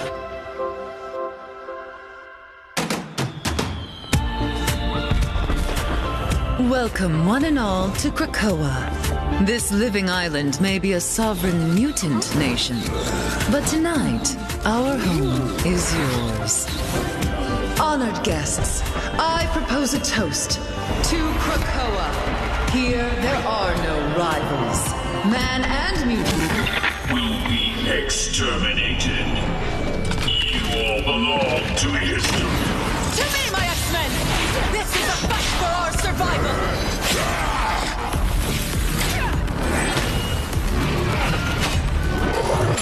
Then try to stay alive just long enough to see my way as the age of Ultron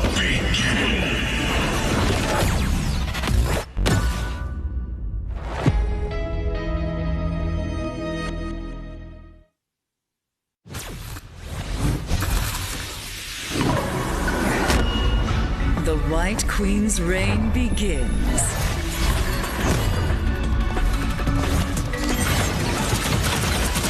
You deserved that, dear. Mind crush!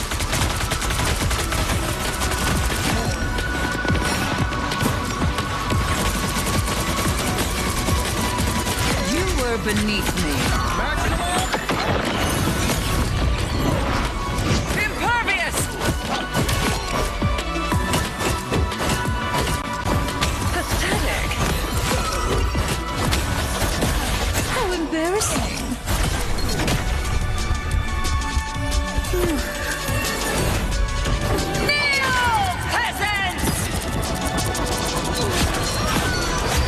That's White Queen mind control.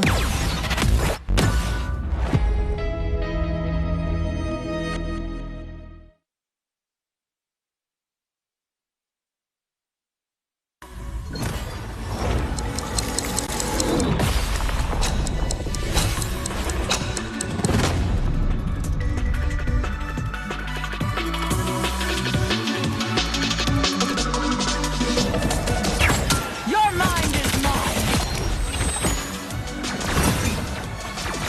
Impervious. Neo peasants.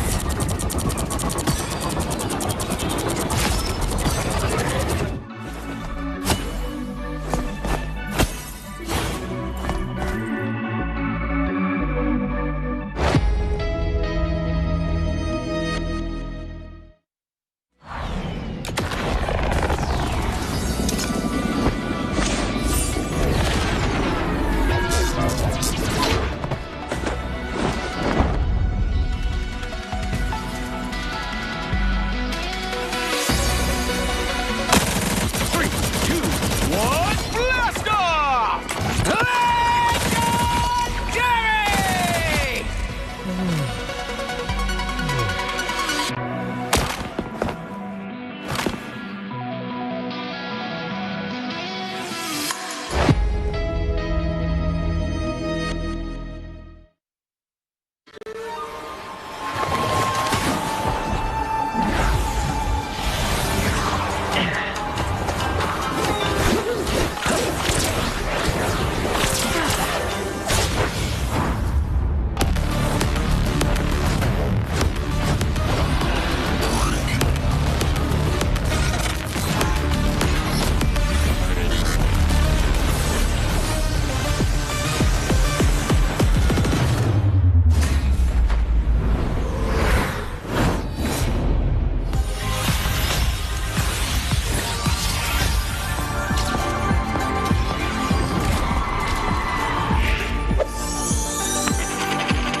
Ladies and gentlemen, the main event is upon us. It is time for the grand finals. In one corner, you have New Moon that fought tooth and nail to get to this position.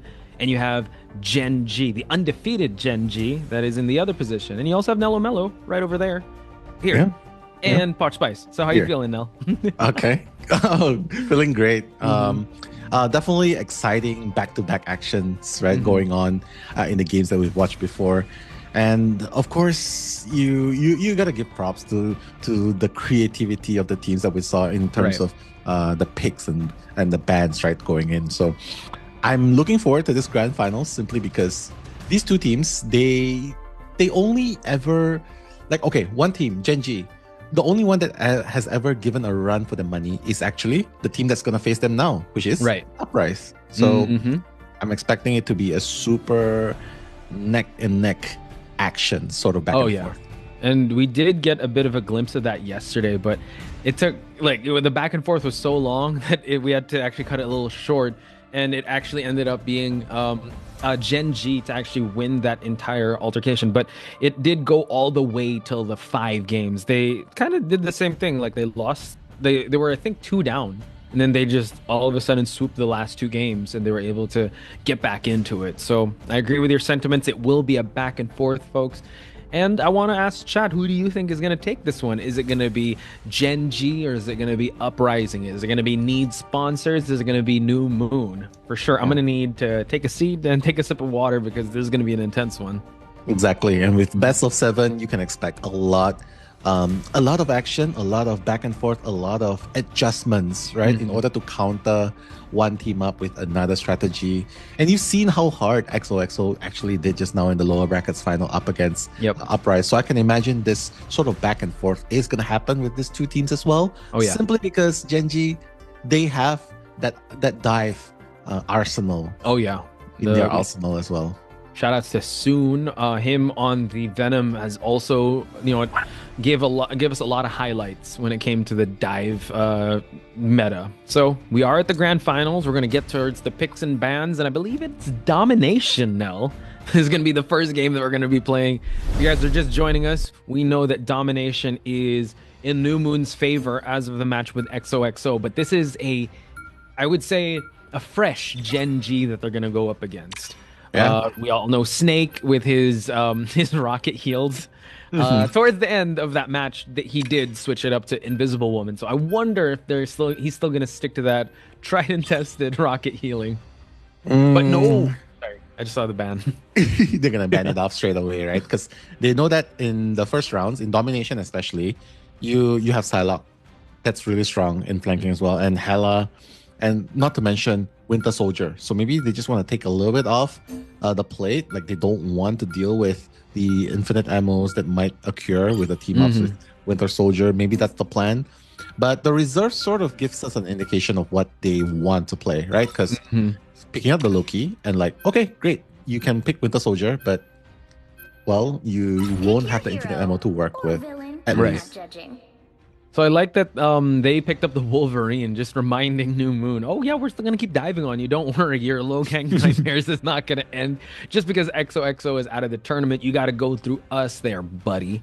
Gen G, I'm excited to see this one because Gen G, we talked about their win streak so far. It was only New Moon to kind of put an asterisk on their undefeated record. They did still win, but they were undefeated in terms of rounds. It was really... Uprising that really gave them that run for their money. And here at Domination, New Moon, I would say they're more than warmed up.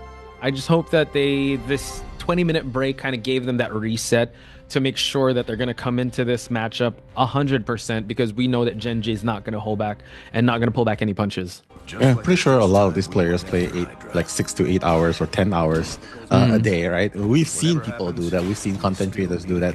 So I guess professional players, they do that as well. But here, the interesting thing we're going to see is Zune is actually going to bring out the Captain America. And the reason why I'm highlighting Captain America is because of the effectiveness that he has shown. Like, just rushing through the back lines, and that's why it cleared the way. It took the focus off his own duelists in order to just click heads. So maybe that's where Cadia and Exil on this back-to-back duelist, the double dragons that we've spoken about, maybe that's going to give them an opening. Yeah, it's going to be very scary to see if Captain America is making space and it allows the double dragon duelist tandem to kind of create that backline pressure. It could be a little tough because on the other side, they don't really have anything to kind of stop the backline from being harassed. But the Tori able to take out Fun all the way from the backline, and quick pick up here onto the objective by new sponsor Gen G. That's crazy. As soon as they take out one player from New Moon, right, everyone else just backs off immediately. It just shows how much respect they have not to take the fight with a disadvantage in numbers. But this backing off early on might show a little bit of weakness. Like, it might add to the confidence of Gen G in order to just hold the lines even more and maybe try to luck and push forward if needed. Speaking of pushing forward, that's what Fun and Annalie Choppa are doing. But you just saw that Captain America just struck down right there. Once the vanguards are away, Choppa is going to take out soon. So, seems like they are going to go for the Kraken impact on Gen G's side just to get the death marks on to 3 of the folks here. But Annalie Choppa continues to add more damage here, taking out Cadia, taking out the Vanguard here. So, A quick pickup and turnaround on New Moon, only allowing 43% to be taken by Gen G.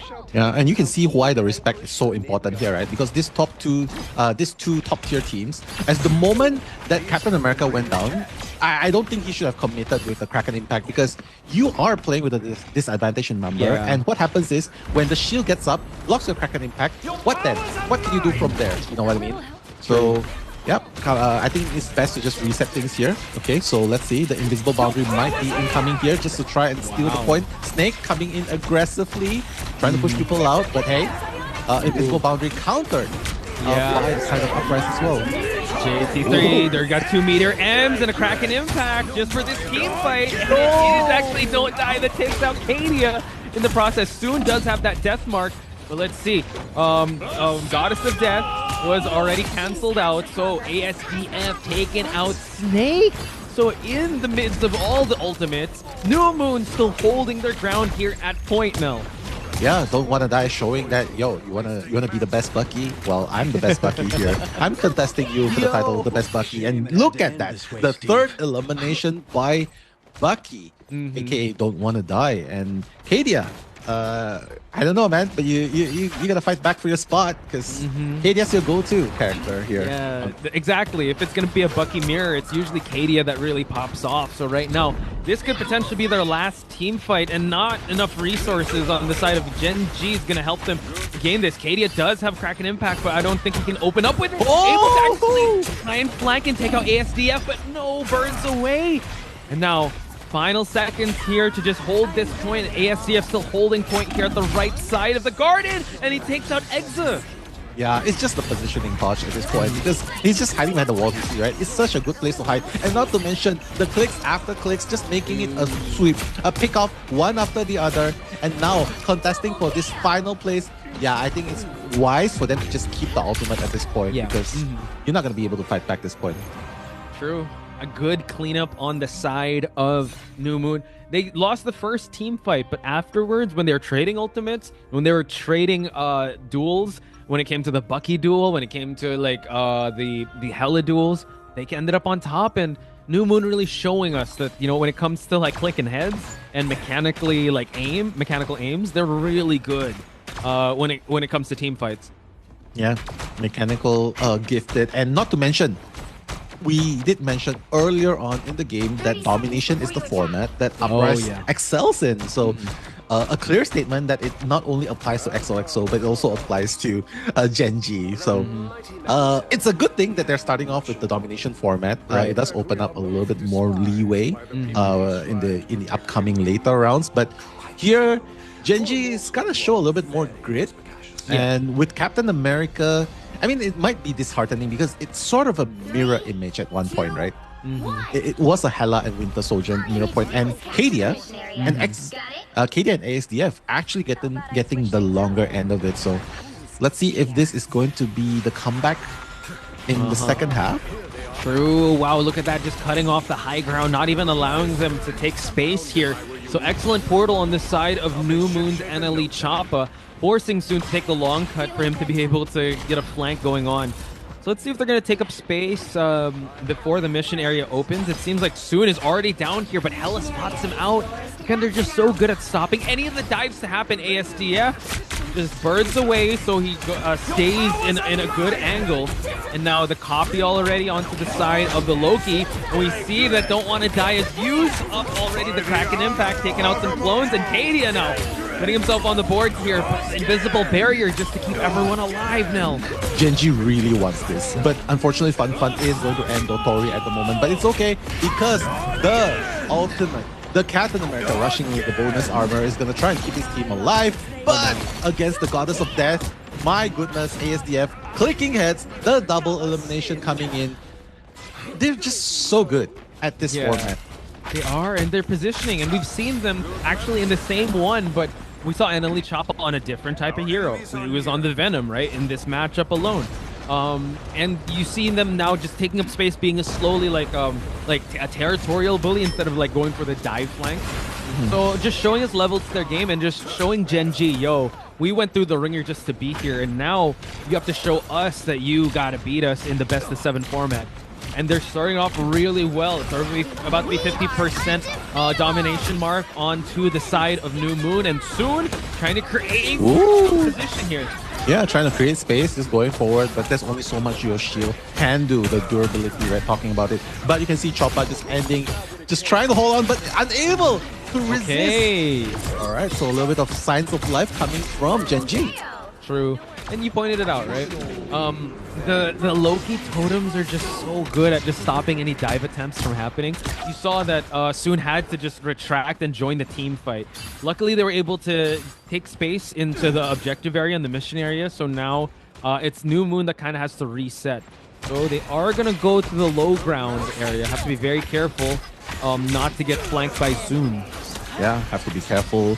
Zun can reach you in angles that you can't think about, right? So Choppa, I guess it's the point to just continue on. Let's see if we'll be able to kidnap someone. Don't want to die, but the invisible boundary is going to be employed just to keep the area secure a little bit longer. JT3 has ultimate in a little bit more. So if the action starts, they can use it. They have access to the meteor end. Wow.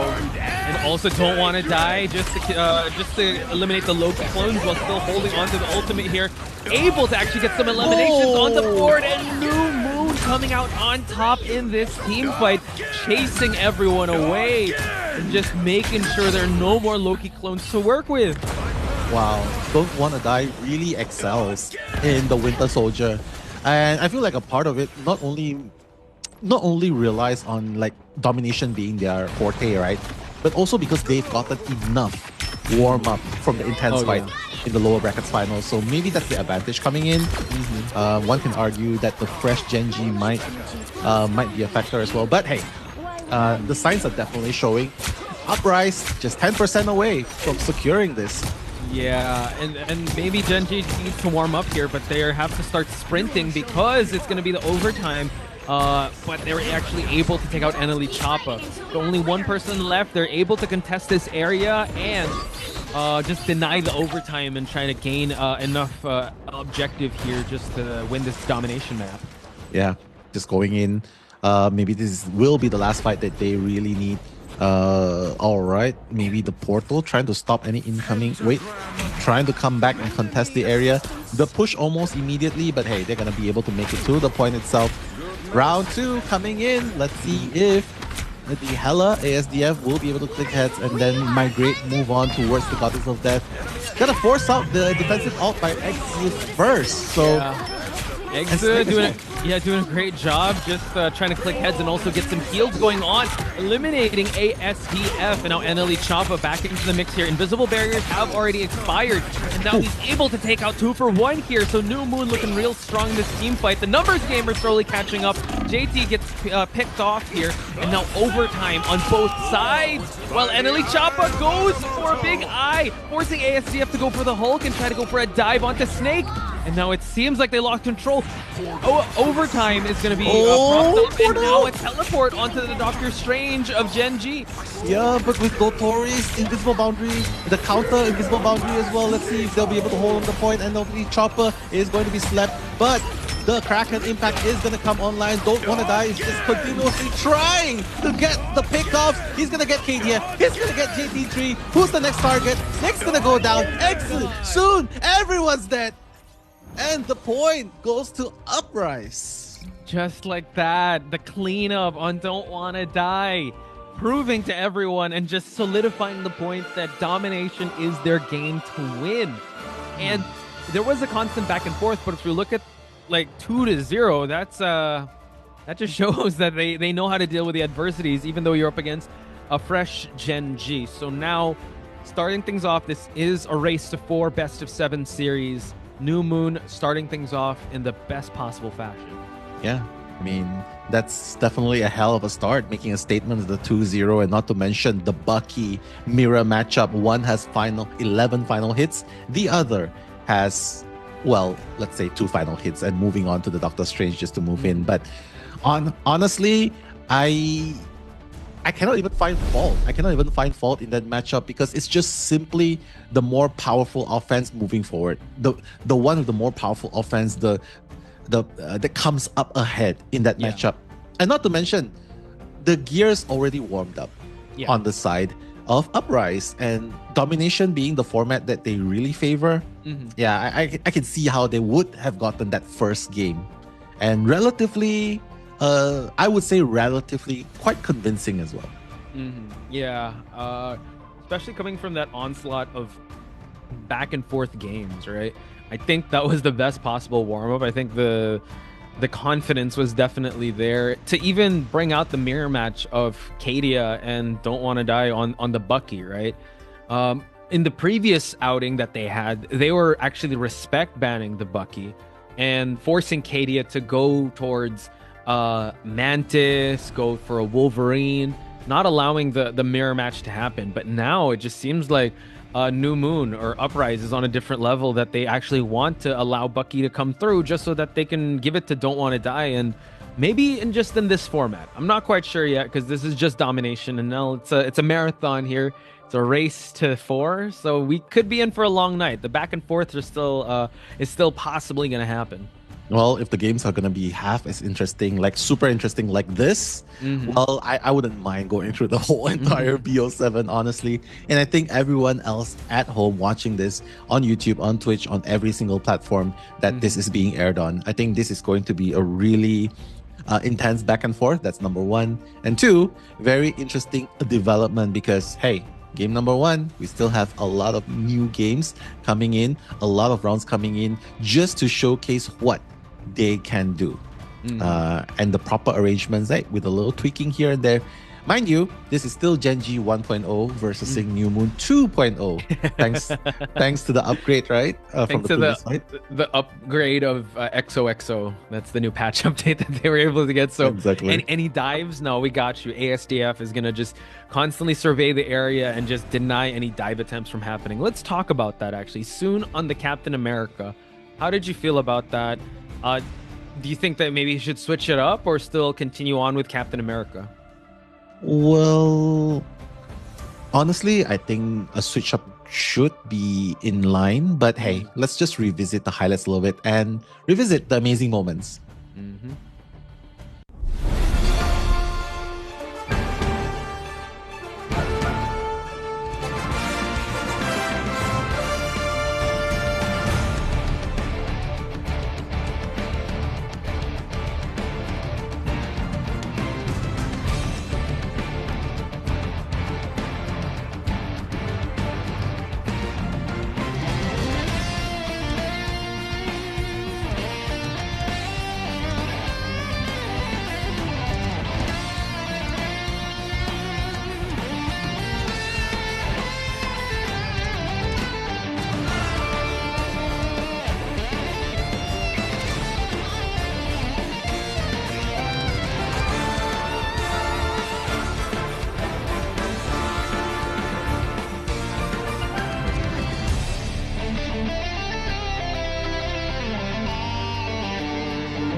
Trapping all those fighting souls, but yet across the world I see you standing in my way. And remember the time, the place we used to fight, like the sun and moon. And I wonder if ever there was a time that we were friends. The night has fallen, shadows looming, and yes, that time has come for me to seek you out. We are set now for our last reunion. Break the chains, find your way, come fight me. Do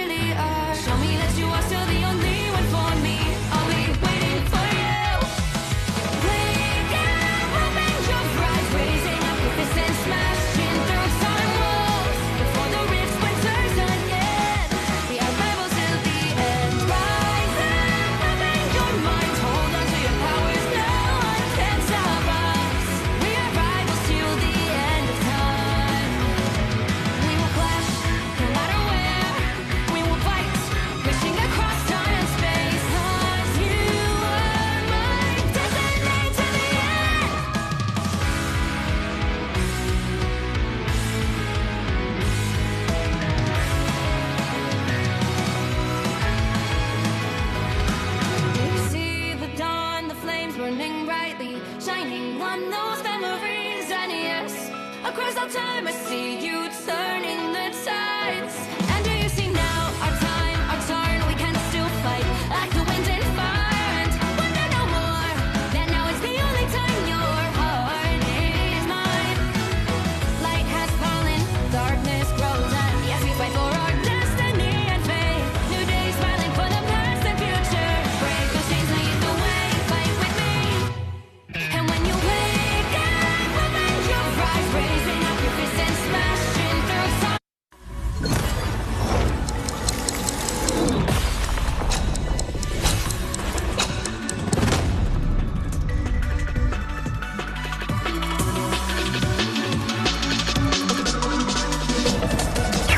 Your mind is mine. Impervious. Feel peasants.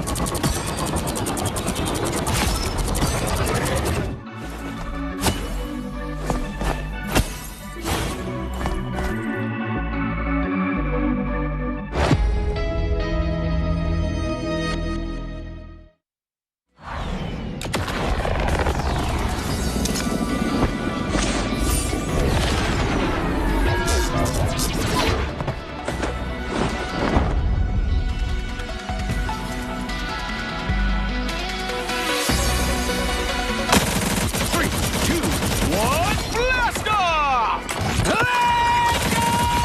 Legendary!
Welcome back to the grand finals of Marvel Rivals Championship.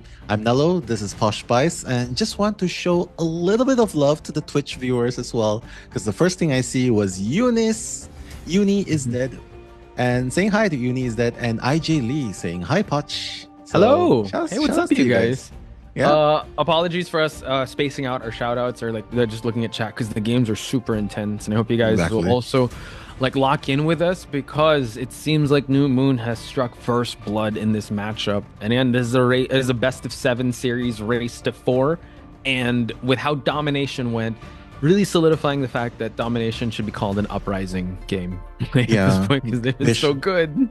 Yeah, it should probably just be called the Uprise. The uprise. Or the Uprise. So that would sound really cool, right? Marvel Mhm. Rivals, Uprise, right? Uprise format. That'll be fun. Uprise format. Mhm. Yeah, that's true. But hey, I mean, it's only fair to give Genji the benefit of the doubt, Right.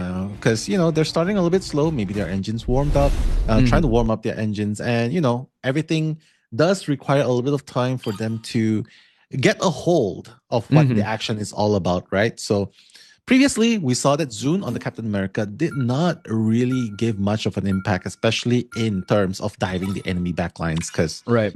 they're hardened. Uprise has been hardened by Oh, previous battles. They've seen things, dude. They've been through They've seen- wars Yeah. that No of normal venoms. players should see.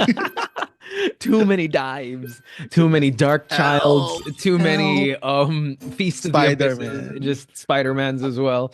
So they need to bring something different to the table. Sure, Captain America can bring that synergy, and also the flanks are on point. But if you're not getting the final hits, if you're not getting the KOs and not occupying space, or at least gaining that respect from New Moon, they need to kind of change things up. So hopefully they will here as they lock in. They lock in the Loki. Oh no, it's actually the Wolverine that's locked in by Gen G here, which I didn't actually see the Wolverine be used in the domination match. So hopefully we'll see Gen G utilize their locked in character. I mean, it's a convoy format, right? So having a Wolverine is always very good because the Vanguards are obviously a menace in the front line. So the ability to have Wolverine kidnap these frontliners will be an added bonus. Right. But Uprise, usually they're just going to go with the Magneto and Thing tandem simply because Magneto, shield. And the Thing, immovable force. So it sort of deters the Wolverine. And we know Kadia plays an awesome Wolverine as well. Yeah, that's actually been highlighted in their previous matchup. So not forcing the Bucky mirror match to happen. It seems like Don't Want to Die is still on that Bucky. They're doing the defense. They're on the defensive side. So we've seen how Eneli Choppa could just like disrupt any formation from the front lines with his usage of the Thing. But with, like you mentioned, the dive heavy centered meta of how Gen G is going to approach this, because Soon is still on the Captain America. Let's see if they can create some chaos here. Chaos is the name of the game here. With this lineup, yeah, I think we can expect a lot of them, right? Because Exit on the Psylocke, let's see the flanking power comes into play. Dude, we've seen a lot of pop-offs, but actually onto the on Don't Want to Die as well as ASDF on the Psylocke. But now Exa wants to make his mark here with the Psylocke. Already trying to see if there's anyone in the area, but it seems like Eneli Choppa is the one that's holding down the fort, close towards the objective, getting those right clicks and left clicks in there. Yeah, the 1-2 punch and the haymaker, that's gonna be enough. And that's the good thing about having a Thing in the lineup, right? Because anything happens in the front line, as long as you stay on the convoy, you stay on it. Anything happens to your back lines, no problem. I can just dash back and just give them the damage reduction as well. So that's the beauty of having the Thing. So you can see Exit has yet to find the first casualty. Ooh, it seems like Dottori scored the first blood, taking out Dobby. Note that New Moon is still defending here. Fun able to take out Exit as he was trying to flank. And now the convoy is moving along quite well here, but Eneli Choppa getting some CC and trying to go for that back line. Oh, unfortunately, the invisible barrier wasn't able to save Kadia. And now Eneli Choppa focusing his attention on the back line that's being harassed. Yeah, I mean, there's only so much you can do, right? With Kadia, it's putting himself in danger because as a Wolverine, yes, you get a kidnap, but once the kidnap fails, you don't have your left shift to run away. You have your right clicks, but it only travels a short distance as well. So, New Moon, still holding on the points pretty well. So Gen G, even if they have the first casualty of the game, it doesn't really matter because Spawn is still pretty close. Wow. Look at that. He was able to track Soon as Captain America was dashing away. That just shows that Don't Want to Die is just really on another level, able to actually get pickoffs without just using the left clicks of Bucky. Yeah. And left clicks of Bucky, super scary. I wish I can play half as good as this Bucky right here. But honestly, it really is harder than it looks, right? You gotta have amazing accuracy. So here, the shields of the Vanguard is gonna help to negate some of the damage. But the clobbering time is going to... Wow, Choppa coming in strong. Haymaker just trying to punch the opponents into oblivion. Yeah. But watch out, Uprise. 4 ultimates ready to counter Gen G. Oh, gets the kidnap. Oh, but the invisible barrier able to save them, forcing Kadia to use the ultimate here. And now we see that the Meteor M takes out Kadia. It was a battle of attrition now, and New Moon was able to get at least one Wolverine out of the mix here. Snake retaliates by taking out Don't Want to Die, but Exit is going to be able to try and go for the Dance of the Butterflies without having any defensive ultimate, and we do see the pickoffs on New Moon's side. So Gen G able to make this push happen. Is this the game? Is this the game we're gonna see Snake pop off as a low-key DPSer? Because that's exactly what he just did. He just took out 3 of them. 3 eliminations on the Mantis strategist. So Snake. Let's not forget this name. Yeah, definitely not. But, oh wow! Tries to get the kid. That was a funny animation, but nothing funny about this team fight that's gonna happen. Only Bucky has an ultimate to work with. Note that Snake was able to get those eliminations after the defensive ult was popped. We do see Loki tandems here, totems here.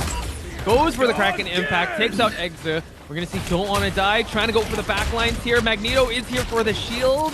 This shield away strategist, and they still are able to stay alive.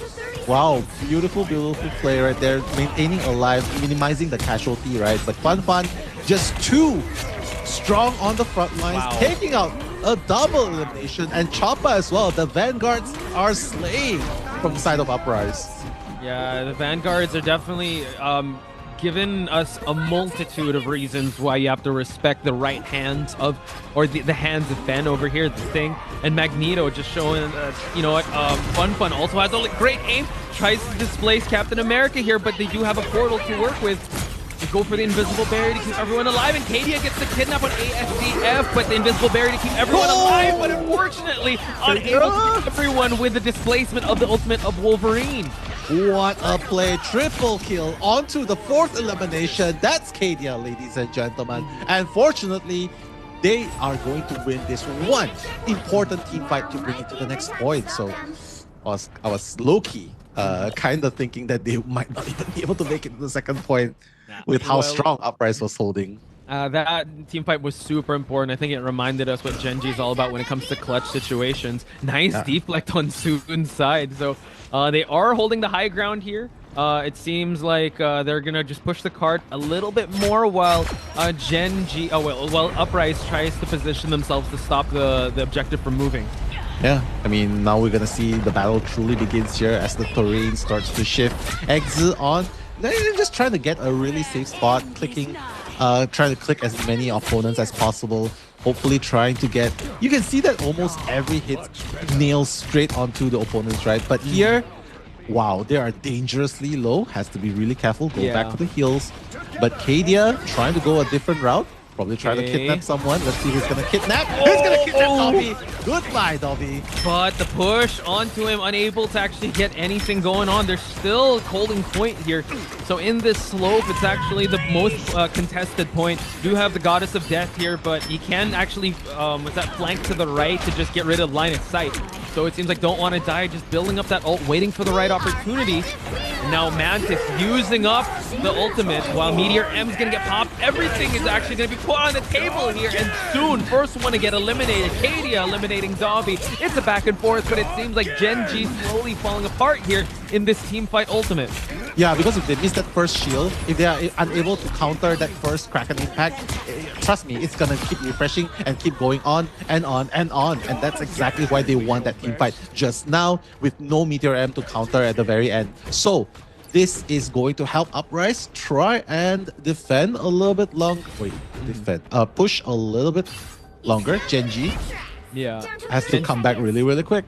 Yeah, true. And they don't have spawn advantage here. Seems like they don't even have a portal to work with, so they're gonna have to work on that slope position. But soon, already making sure that, I got the shield, I got that new buff, I could jump with my shield now. So it seems like they're trying to flank. Final 10 seconds now. How is Kadia gonna try to play this one out? Can he get the kidnap going on? They're all holding point here.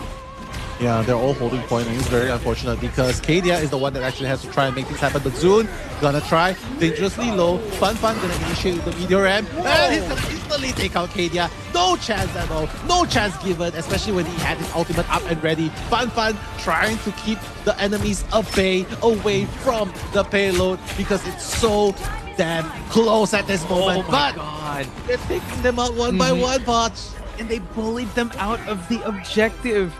That was insane. That was an insane way how they were able to take up that space. It started with them getting rid of Kadia, slowly pushing into that room. They tried to preserve their life as much as they could, but the objective was not stepped on. There was a bit of overtime, and it seems like New Moon denied any more points to be gained by Genji. So it's a 1-point game now. Wow.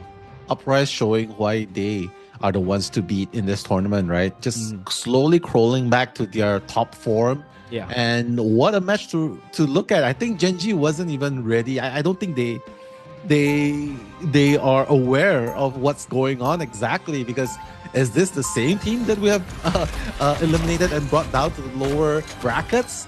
just a day before because they're playing like monsters, like gods now. Yeah, there's some teams or players, if you send them to the lower bracket, they get so much stronger. I don't know, call it like survival instincts or they get warmed up. But yeah, a new moon showing us that they're not one to look out. I mean, we say that Gen G is the undefeated team, right? So I think this kind of lights a fire on New Moon's side. Like, yo, we got to get that one back. We got to be able to show them that we are not gonna just give them the championship. And this is still the second mapping contention, right? So Gen G could still fight their way out of this. Yeah. We just have to wait and see here. They haven't changed up any of their lineup just yet. Yeah. Not changing, just going with what works, right? Tried and tested. Nothing's wrong, don't fix it, right? So JT3 just gonna take the high grounds really good. At least there's the cover behind the walls just to try and do a little bit more damage, build up the ultimate. You can see Exo moving on to the Starlord, using the flanking, trying to help the Hela. Sorry, not trying to help the Hela. Actually, he's trying to get rid of the Hela. Yeah. And he's able to do that. So great duel there by Eggsy. He did get a little bit support from Captain America there. So it seems like Dobby just healing everyone and actually taking out Captain America. So slowly but surely, New Moon, oh my god, gets kidnapped here. ASDF unable to burn away. Still staying alive, but no, Kadia able to take out ASDF.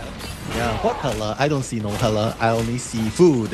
And that's the name of Kadia right there. So good job getting rid of the Hela, because that Hela, honestly, if you don't pressure Hela, he's just going to be comfortably clicking from the back lines. Yeah.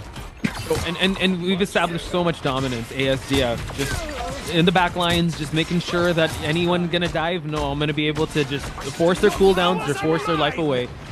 We do see that the Loki copy was already there by Snake, and the invisible shield has already been up on both sides, while soon trying to create a flank situation, adding more disruption onto the back lines while Dobby still stays up because of the invisible barrier.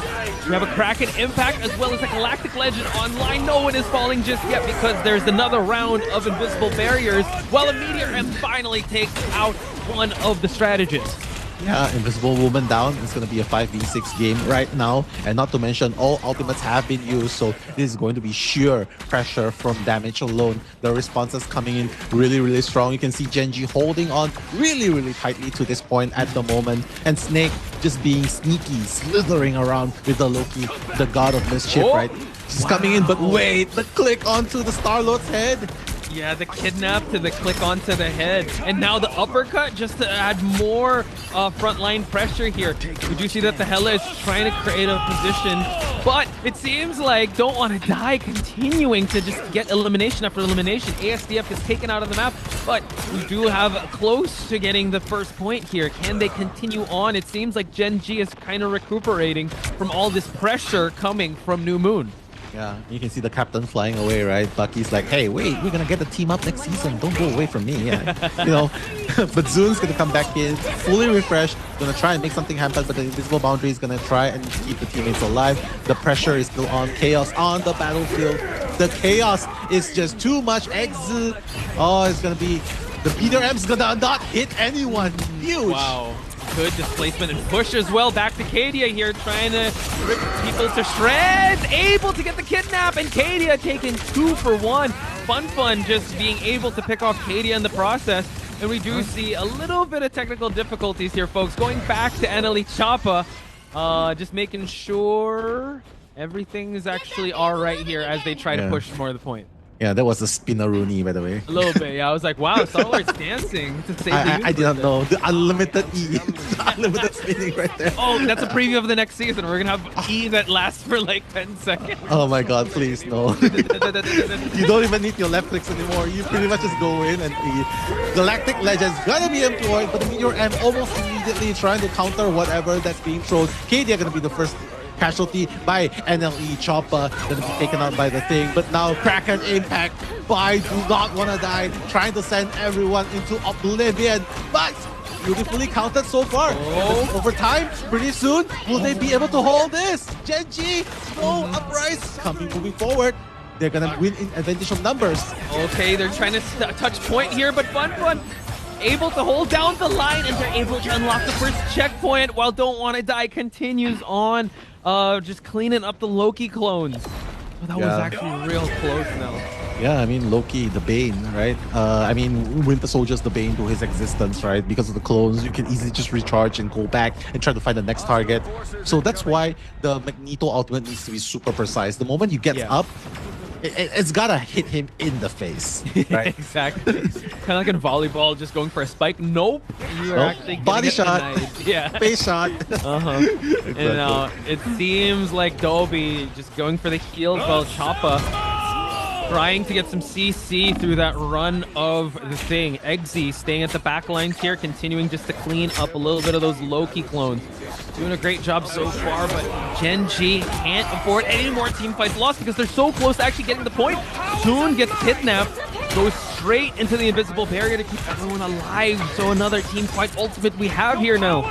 Yeah, what a play, right? Just trying to keep teammates. The rotations of the ultimate was done beautifully, and because of that, Gen G was unable to hold off Uprise simply because the rotation just comes in time. What can you do? When you go for the Galactic's Legend, you have a Meteor M waiting on the other side of the map. You go for Goddess of Death, and they'll be able to hold the point as well. So now, coming in strong, Exu, but the invisible boundary is going to keep the opponents alive. Uprise, the kidnap happening, but that's not going to be on the Vanguard. That's just going to be a little bit of sidetrack here. But finally taking out Dobby, taking out the number two, the strategist, the Bucky, and it looks like Gen G showing signs of life right here. Yeah, I think this might be a replay because, well, they already unlocked the first point from where we're at, but I think that was the Spinneroonie that we saw a while ago. So finally, we are at the try to unlock the first point here. So it seems like Gen G getting control of this first half of the first third of this map is going to be a little tough. So the win condition still remains. New Moon needs to continue to face close to getting the second point unlocked because Gen G is still on that first one. So now this is going to be the battle of ultimates. We saw this before with how well Choppa is able to just click heads and just go for those right haymakers. And this is the cleanup that we did see from Don't Wanna Die. Yeah, this is very unfortunate because Kadia was so quick to go down, and that's why they have to fight this 5v6. And not to mention, because of the difference in number, the Kraken Impact's gonna help Don't Wanna Die to keep going on, taking the third, taking the fourth, taking the fifth, the pentakill going on. Loki gonna be refreshing it, and that's gonna be it. They are going to unlock the first point, moving forward. Don't Wanna Die, unstoppable at this point. Yeah, the way he was able to, when the team fight happens, like you said, the Meteor M was the one there to counter him. Just get that Meteor M to the face. Unable to get that. Once you're allowed Don't Wanna Die to just unlock himself and make sure that the Kraken Impact will go uncontested, it's just a sight to behold. So now we are going to go towards that middle mark of that second checkpoint. Win condition still remains on New Moon's side. They need to push past and unlock that second checkpoint. While we see the kidnap happen, seems like the uppercut just to displace Kadia. Continuing on the offense is Don't Wanna Die. Yeah, who's kidnapping who? It kind of makes you who's actually kidnapping who, because hey, not me. I'm the one kidnapping you. Okay, so Kadia gonna go down, and my god, this guy taking out the opponents left and right, and it doesn't seem like Gen G has an answer to the moving force of Uprise. Like you said, it's the immovable object, right, of Choppa. And Kadia able to get a kidnap on ASDF. Gonna get the fly away, but he's still gonna be able to catch onto it. But Choppa is here to be able to try and thwart the attempt. But we do see that Kadia did get that health back, and Choppa is gonna try to head on back to for the team fight. Unable to get anything much, but we do see a Meteor M being used by New Moon Fun, unable to get anyone out just yet. But Gen G can't afford to give up any ground at this point now, and it's already the final seconds of this match. Yeah, this is just crazy. And just a little bit more, just a few meters more, and that's gonna be it. But now, going into the assault, Kadia trying to make things happen with the hack and slash. Look at that slash going on, but all ultimates are probably have to be committed here with less than 30 seconds. They gotta make something happen. X in the heat of the battlefield has the Goddess of Death in case he goes dangerously low. But now he'll be able to eliminate half of Team Uprise. Oh my goodness, this is actually going to be really good for Gen G. And now forcing everyone back to spawn, Champa has to use the portal to try and get back on point. It's going to be the final seconds. They need to push this point and force the overtime to happen. But can they do it? Everyone is actually on point here. They go for the portal and everyone steps onto the point to force the overtime to happen. And now it's going to be the final team fight. We do see that the Goddess of Death has been used by ASDF. And we do see that the copy has been put onto the... We see two Captain Americas here. So I'm not sure if they were supposed to go for that. And now they're slowly pushing the point here. Soon will soon try to join the fight here. But nice escape on the side of the Hela. It's Chaos incarnate here now. Yeah, just bashing the brawler that we know, right? Captain America. Wow, taking out the Invisible Woman at the front line. It's going to be 5v6. This is huge. And now going on to the next target. Zoon is going to take out Choppa. Exu taking out Fun Fun. Looks like half of the team of Uprise is going to be gone. And they will be able to hold the point. A back and forth battle we have in front of us, ladies and gentlemen. We're back to 1 each in this race to 4 best of 7. Gen G didn't have the best start, but man, they came online towards the end when it's clutch, and MVP status goes to Dotori. Yeah, what a play to push the point, right? And at that point, Uprise wasn't able to even hold on any longer. So again, the timing to win. You might be losing battles, but winning the war is ultimately what you want to do. And you can see for yourself, like look at the final hits. You can see that, yeah, all right, we'll give you that. You have the better final hit score on Bucky, right? But hey, we aim for the objectives. That's what we want. And that's why they are so strong in this kind of maps, because if you give a domination map, obviously the kills are going to help you propel to secure the point even longer, right? But here, it's all about working as a team to keep each other alive and making those eliminations when it counts. Yeah, and can I just say, one Captain America, okay, we can handle that. But 2 Captain Americas? What timeline is this? What timeline is this? The multiverse. The multiverse of 2 Captain Americas, the Loki copy there. and also the ultimate onto the Hela towards the end just to do a little bit of cleanup.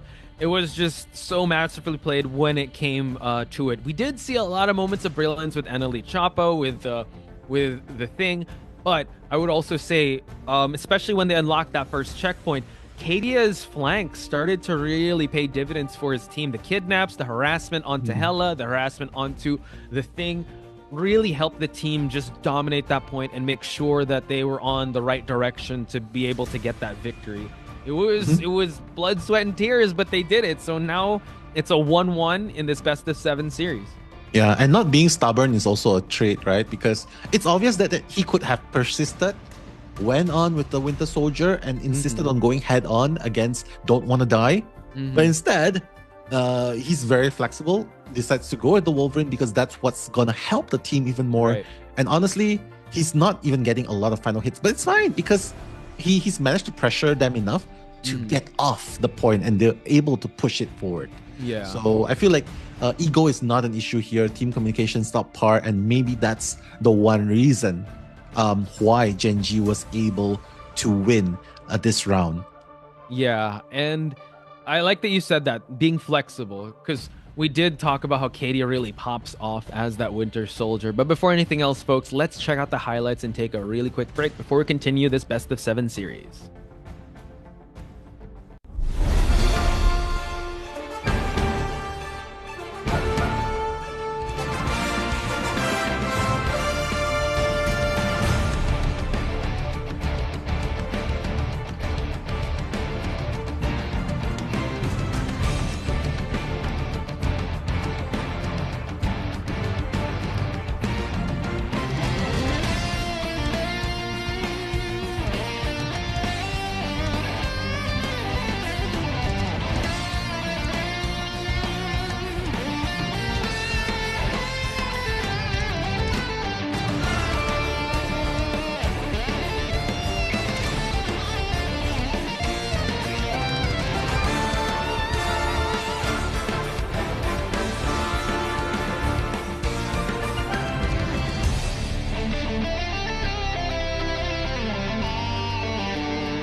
Across all time, I see you turning the tides.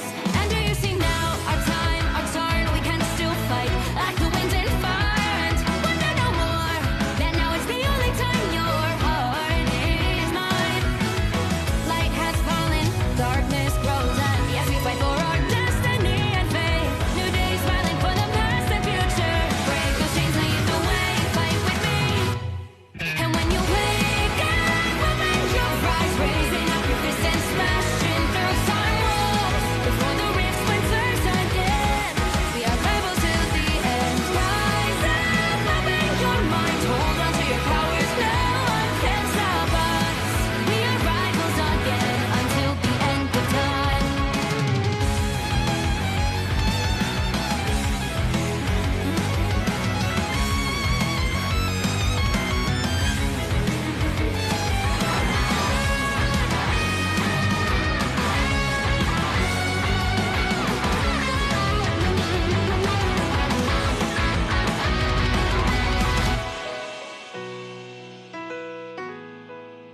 Show me that you are still the only one that matters for me. I'll be waiting for you. Wait up, open your hands, holding on to your heart. Look inside you. Can you feel it? The sparks in you. And unleash it. Wake up, open your eyes, raising up your fists and smashing through time walls. Before the rift splinters yet again, we are rivals till the end. And rise up, open your mind, hold on to your powers, no one can stop us. We are rivals till the end of time.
To all our new guests from across the timelines, I welcome you to the Hellfire Gala.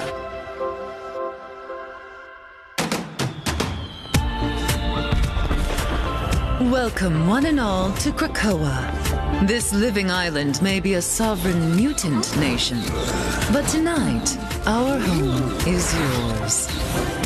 Honored guests, I propose a toast to Krakoa. Here, there are no rivals. Man and mutant Will be exterminated. You all belong to history. To me, my X-Men! This is a fight for our survival!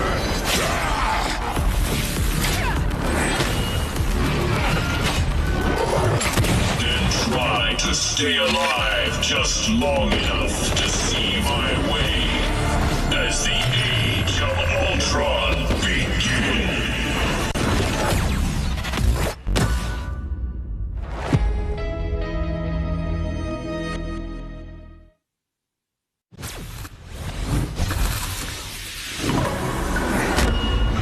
The White Queen's reign begins.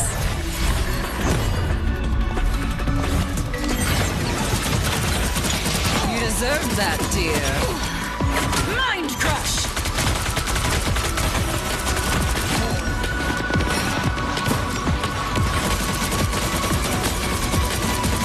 You were beneath me.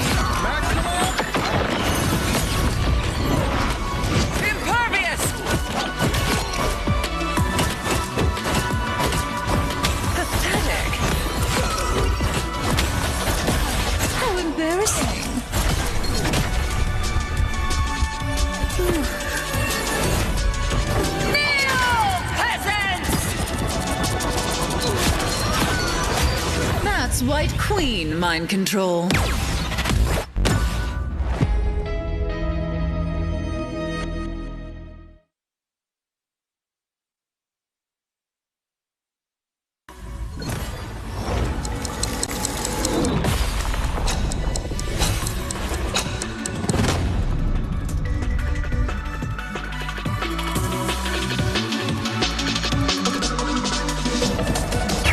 Your mind is mine! Impervious! Kneel, peasants!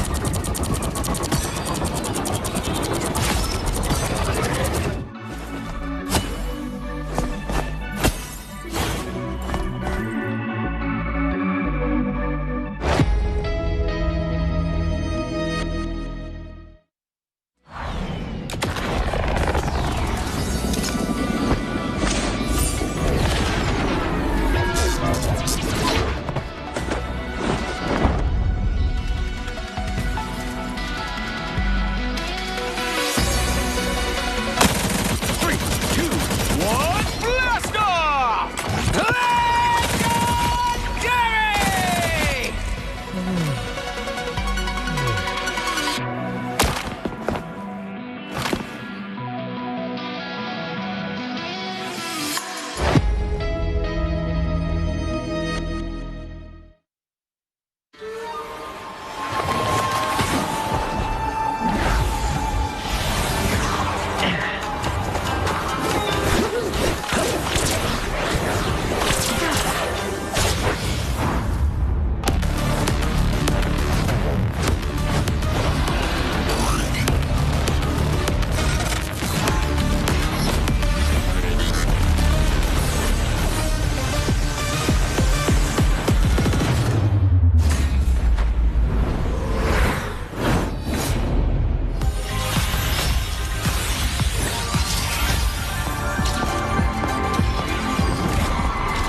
To all our new guests from across the timelines, I welcome you to the Hellfire Gala.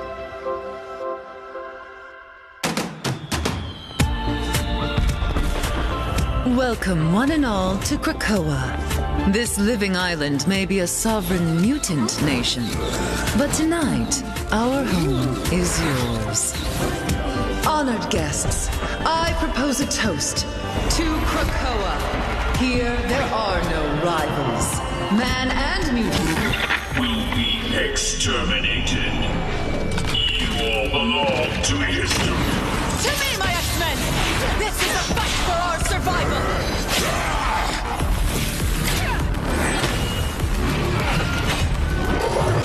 Then try to stay alive just long enough to see my way as the Age of Ultron begins.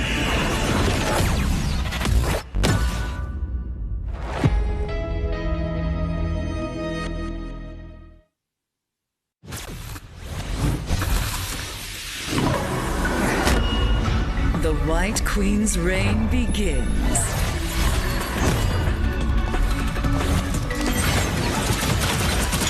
You deserved that, dear.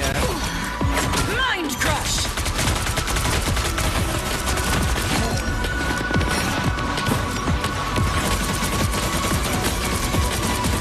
You were beneath me.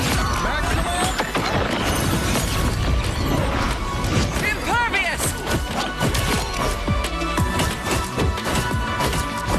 Pathetic. How embarrassing.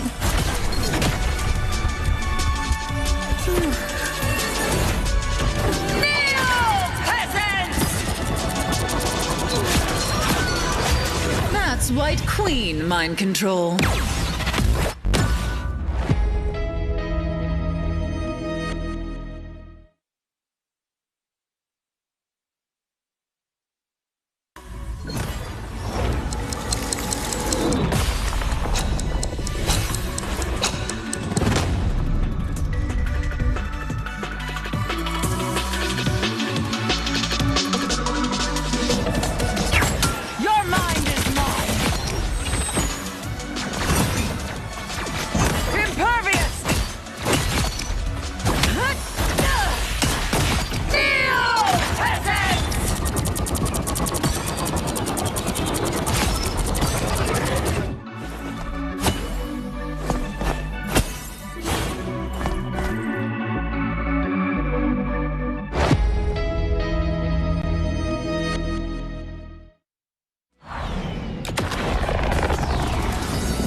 And welcome back, folks, to Marvel Rivals Championship Season 1 for Asia. We are at the grand finals, and we have ourselves an interesting game. One apiece for Gen G and New Moon. It's still a race to 4. Nell, we still have left in the tank. I know it's going to be a long night, but I'm super excited. Yeah, I have a lot left in the tank, especially when you're talking about the best of the best coming, coming back and forth, right? The back and forth is really... just shows how tight this competition is. And, from what I'm seeing here, it's like you take one, we're going to take one. And so I feel this is definitely going to go to the full extent of best of 7. And hey, we're here to enjoy the games together. Yeah, so shout outs to each and every one of you that has joined us since the beginning of the day, since the beginning of the weekend, since Ignition stage. You guys give that support to the players, and you give that love and admiration. Hopefully, we will be able to keep you guys company all the way until the end and keep up that hype, because it means the world that you guys are supporting these players, these teams, and I'm just excited to see who's gonna take the lead now that we've kind of tied things up with Gen G versus New Moon. Yeah, I mean, as long as it's not domination, right? Gen G can be a little bit relieved simply because Uprise they've been nailing every team fight, especially when it comes to domination formats. But hey, it's Gen G after all. I'm pretty sure they're up for challenges. And you saw for yourself, you've seen it for yourself, the versatility of the lineup, Kadia. Yeah, we thought that Winter Soldier's the go-to, but hey, works with the Wolverine. Because Snake is just gonna play Rocket, Invincible, but hey, went with the Mantis and clicking heads as well. So yeah, a lot of rotations, and I'm glad because they're all very, very talented players, and we're just so happy to be able to showcase the talents for everyone to see here. Showcase if any sponsors and any orgs are looking. Look no further than either of these two teams, because wouldn't it be sweet if not only do the winner get like majority share of the prize pool, but also get picked up by someone. I know, this is the first year of Marvel Rivals in competitive Marvel Rivals Championship. Wouldn't it be sweet, like once like the leagues are established, we're able to, give these footnotes in history of this game, that this was the introduction to everyone, to these amazing players in the esport that is Marvel Rivals. But we're cutting things a bit close. We're gonna head towards Symbiotic Surface, round 3 Convergence. Favorite map, simply because of the first point. It's just super exciting to watch the tower defense going on. In this case, it would be the team defense. But okay, so banning off the rocket, can see how strong the beacon, the BRB, is, especially in team fights, just bringing people back in a safe spot nonetheless. You don't have to activate it like how Adam Warlock activates the Karmic Rebirth. So taking out the Adam, I think that's a wise choice, because Uprise is very comfortable with the Guardian of the Galaxies tandem. Yeah, so at least taking them out of their comfort zone. Luna getting picked off here. It seems like now the court is the ball is in Gen G's court, who they will be choosing to lose here. So it seems like they're banning out a lot of the strategists, forcing probably a Mantis, Invisible Woman tandem on both sides, and it seems like Groot will be taken out of the mix here. So Wolverine won't have the kidnap onto Groot. Yeah, I mean, basically just taking out Groot because they know that this is going to create a lot of problems, right? The walls are definitely going to help with buffing the bonus healths for Groot, and not to mention blocking off the exit path for the opponents, just separating the heals. Groot is just super strong at this point, right? So why deal with it? Just ban it. So glad to see that this is the composition that they are going to pick up. Kadia insisting on the Wolverine here, so it's pretty much going to be a similar composition to what they played from the previous round. Yeah, I think they also did their homework very well, because we've seen a lot of Annalie Chapa getting MVP with that Groot. So just forcing him out of it at least, and also the points that you mentioned with the walls and the sustain that Groot has. Especially also denying the ultimate team up with Bucky, right? Once he gets the Strangling Prison, he goes for the Kraken Impact. So just taking that out, forcing Choppa actually onto Ben himself. It's clobbering time with the Thing. And everything else is kind of business as usual with ASDF on the Hela. You still got Don't Want to Die on the Bucky. But at least, like you said, Gen G knows when they don't want to go for that mirror fight with Bucky. Yeah, coming in strong. You know, the one thing that they need to do here, build up the ultimate charges as usual. Just try not to get killed in between the crossfires, right? So don't want to die. Gonna try and make the first move, trying to get a little bit of damage. And only chop out. Oh my! It just happened. The haymaker into the slab onto the wall, taking out JT3. So Yeah. A big tank being taken out. Actually, the one that could hold the line, because Soon is going to have to go back and forth here. So this is going to unlock at least the first third of the point. I think they have to regroup to try to contest it once again, but they're going to try to hold their point here. And now the right clicks, the shield the Captain America shield still holding true here. Able to unlock the first one, so great start so far for Choppa. They're going to go fisticuffs with the adamantium claws of Wolverine, but seems like the great start here might actually continue on until first one who gets an ultimate.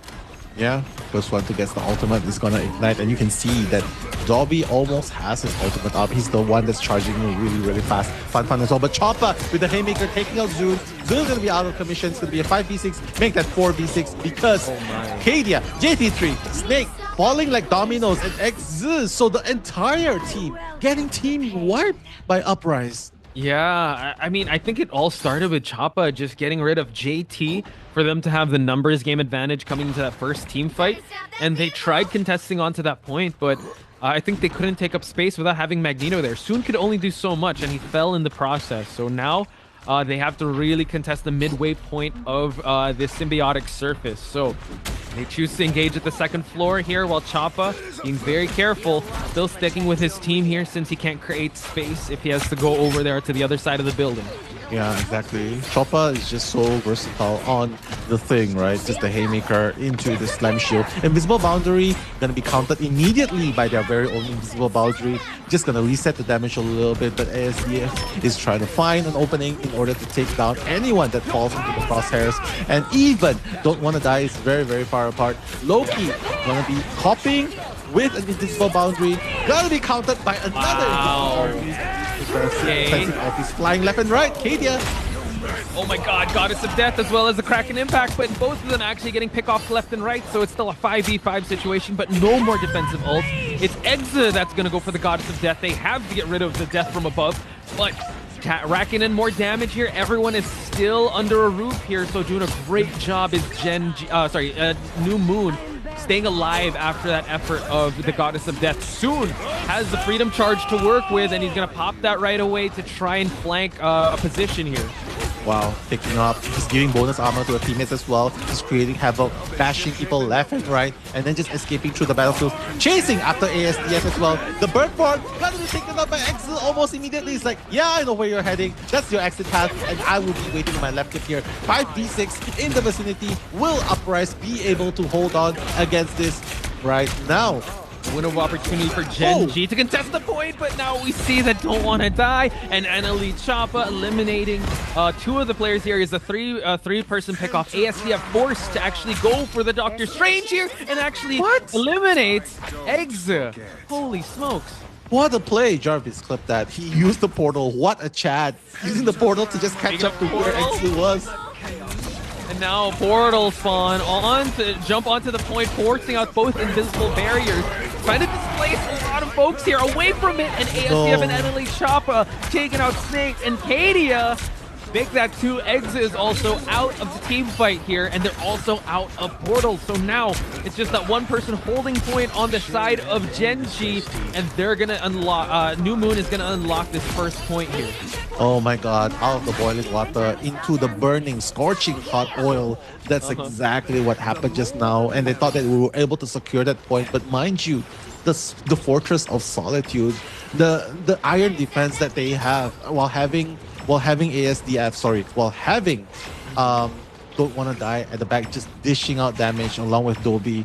You cannot underestimate them. And with that, the push comes even closer to conclusion, and they don't have a portal to work with. Not that they really mind because the spawn's really close, but with a lot of time left on the clock. So Uprise, not really pressured at this point. Yeah, they have a lot of time to hustle, but they don't want to give Genji too much time to figure out how to counter this. But At least they have spawn advantage and they have some ultimates to work with. We do see that the eye is going to be popped here by ASDF, taking out Kadia, but don't want to die. Taking out majority of the roster here on the side of Gen G. Taking out Snake's clones here and continuing on the path to finish this objective. Oh my god, continuing the Kraken Impact. Dotori is gonna feel the rest. Exu is gonna feel the next round. They are pushing Genji back to the spawn. Uprise. What an aggressive play by them, and with just a little bit more, they're gonna reach the point pretty soon. But my Captain God. America, Zune, let's see if he has something to say about that. Okay, freedom charge to the point. Complete domination thus far. Genji's last chance. We do have the 2 invisible barriers up, and we have the Meteor M to take out Exa. So fun. Great placement of that Meteor M. ASDF now focusing on just getting the Maelstrom of Madness. Goes for that pop and another invisible barrier to keep everyone alive. So they're trying to push away from that point, and we do see that Kadia really making sure that this Wolverine's gonna count. Taking out Don't Want to Die. Still a lot of time left on the clock for Upright to rebuttal here, but Kadia getting the kidnap here. Still displacing a lot, and once the dust settles, let's see who is gonna fall. It seems like ASDF takes out Kadia, takes out the Chaos Maker, and continues on to push forward. Yeah, they know that Don't Wanna Die will be enough as the solo duelist, the triple vanguard, pushing, marching that way towards the end point. And you can see that right now Genji is actually scattering to make things happen. NLE Chopper with the Haymaker just trying to constantly pounce them back into the spawn area. Just look at what happened. Clobbering time, managing to card control and taking them all out. 3 of them gone. How are they gonna defend this? The answer is no, you do not have this. Uprise. 3-0 at the point. The way that NLE Choppa was able to bully one of the strategists to back to the spawn point was just like, that's him in a nutshell. The way he plays, he takes up space, he bullies you towards that point, and that's how you're supposed to be able to win this type of match. And it's rare to see on Symbiotic Surface for someone to be able to push the objective all the way to the end, because the defending side has such a huge advantage when they're defending once the second checkpoint is unlocked. And the fact that they're able to put all the pieces together towards the end means that New Moon, God. Holy smokes, dude. Yeah, it's the thing. I tell you, it's the thing factor right there. Ben on the side of NLE Chopper, and guys, this guy has been pouncing his way, forcing everyone back.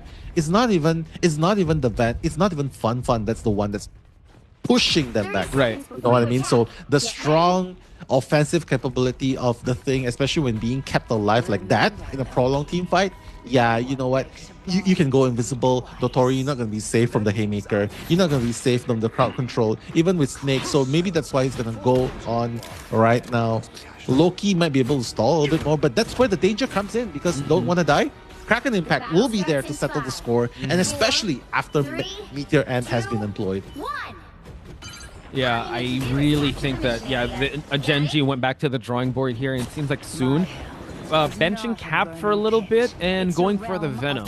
So reliving the struggle that they faced up against Zeta. So hopefully this is going to create a bit more opportunities for them to come up with. But I agree with you 100%. Choppa was just one of the aces in the team. And that's with a team with Fun. And we know Fun is also a feared and revered tank. So going to Soon, going for the dive to try and snare up the thing. But he already got bubbled by Magneto. Kadia creating some angles here, but gets caught out by Fun.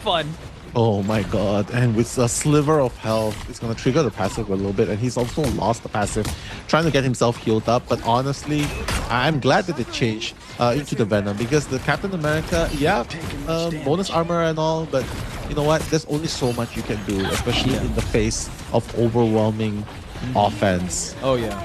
And they went through a double dive composition, right? So they've seen it. If it's just Captain America that's diving, they were able to kind of thwart his efforts. ASDF is sharp at being a sharpshooter, just stopping any dive efforts from happening. And we saw right there with Fun, just making sure that, this Kadia is not going to create an angle coming in. Now Soon getting the dive going on, but we see Don't Want to Die able to wither his health down.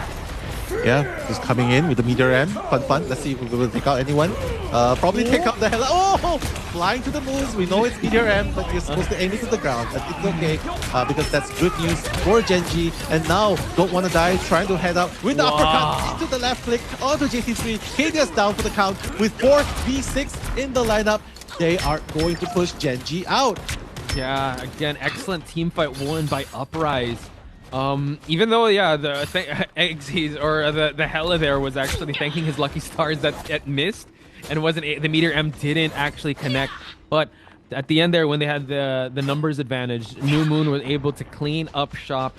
So now another effort being thwarted here by Genji. They still have all the time in the world to try and unlock this checkpoint. So hopefully they do just that. And now ASDF takes out Kadia, trying to create a flank here, and Soon being very low, going for the Feast of the Abyss here, trying to wither down the health here. But we do see that the Thing was able to actually get onto the back line here just to save up shop. Gonna see a little bit of crowd control onto the Thing, keeping everyone at bay, not touching point now. Yeah, it's very unfortunate, but without the damage amplifier of Raccoon, right? Or the damage amplifier by Luna Snow's ultimate, he's not going to be able to land that definite elimination. You can see, right? But Exil, on the other hand, he'll be able to get that elimination onto Chopper, JT3 onto Fun, and now Zoon continually harassing the backlines. They're going to make it a numbers game right here. They've already eliminated half of New Moon. Right now, Genji, let's see if he's able to keep it up. Exil, Goddess of Death, taking out the opponent's Hela as well. So now, with only 2 people left, they have no choice but to back off. Yeah, again, an excellent reset onto Genji there coming into that team fight. The way that they were able to create that chaos with both Kadia and Soon just controlling, getting the heat off of their backlines, and also Magneto, creating that space that they well needed. So now New Moon has to respond here with trying to stop this this objective from moving. Yeah, stopping this objective from moving. But obviously, pushing the whole way is definitely very, very hard. Uprise did it, but now the objective is just to stop them at one single point. Genji still trying their best, trying to push on. But if you don't get rid of the strategies at the back, right, rest assured, Uprise frontline, they're not going to fall anytime soon. True. Choppa already at on the ground here, just making sure he's trying to ground any of these vanguards. Tries to get the dive onto Kadia, but this forces the defensive ult on both sides. Gonna try and get an elimination with the clobbering time. Couldn't get any crowd control. Kadia, unfortunately, couldn't get eliminated there, but it's Dobby. And a JT3 actually taking out ASGF. So excellent pickoffs here on the side of Genji. Yeah, Fun with the Meteor M, not going to kick anyone. But now, the Kraken Impact by Don't Wanna Die, he is going to be trying to make something happen. Choppa making a bad dash towards where Notorious. He's going to survive a little bit longer, but the Kraken Impact continuously taking out Exit. He's going to be the one to return the favor to Genji at this point, Poch. Can I just say, yeah, I was actually like... without rubbing my eyes, like ASDF now onto the Wolverine. So making sure that they only have divers not only on the Thing, but also they have to worry about ASDF not on the Hela, since this is a point where there are a lot of ganks and a lot of flanks that you can utilize. So building up another ult, actually still holding on to it, so you gotta be careful.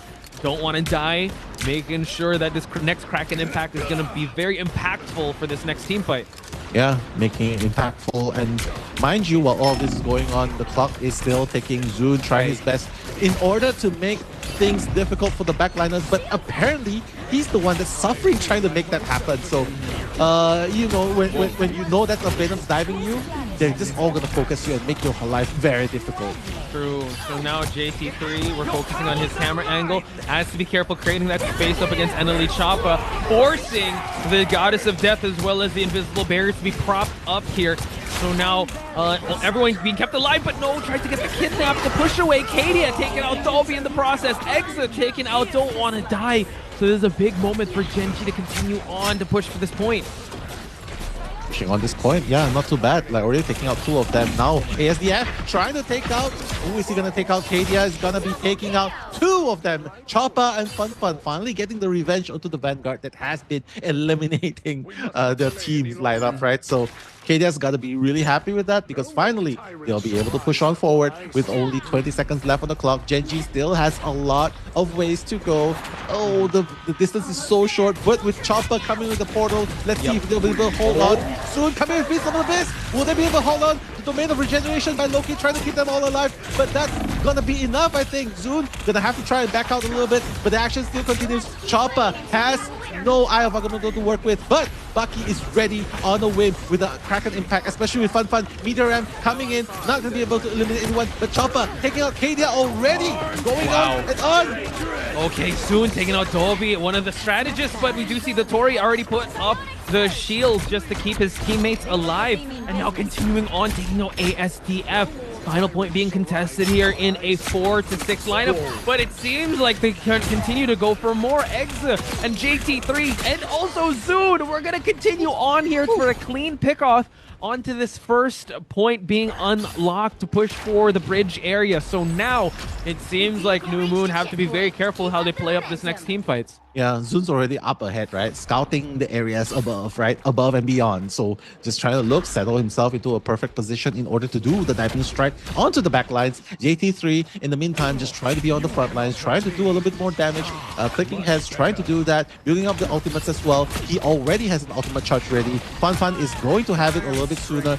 No, a little bit later. But now the offense, the front line versus the front line. Zoon's going to come in. The action is going to continue. Invisible Boundary is going to be employed. The ultimate is ready from Dobby. Who is he going to copy? But he's going to take out Dotori instead. It's going to be 5v6 right now. What's going to happen? Wolverine did not manage to get anyone with that. Zoon's going to go down shortly after. Wow, good cleanup on New Moon's side. There's still some time left, but not enough for a minute. So ASDF just making sure that he is going to be ready for this next team fight. He's going to be so close. Oh, couldn't get the kidnap on to Acadia. But now forcing another team fight here. They are far from the objective here, but Egg's able to take out Dobby.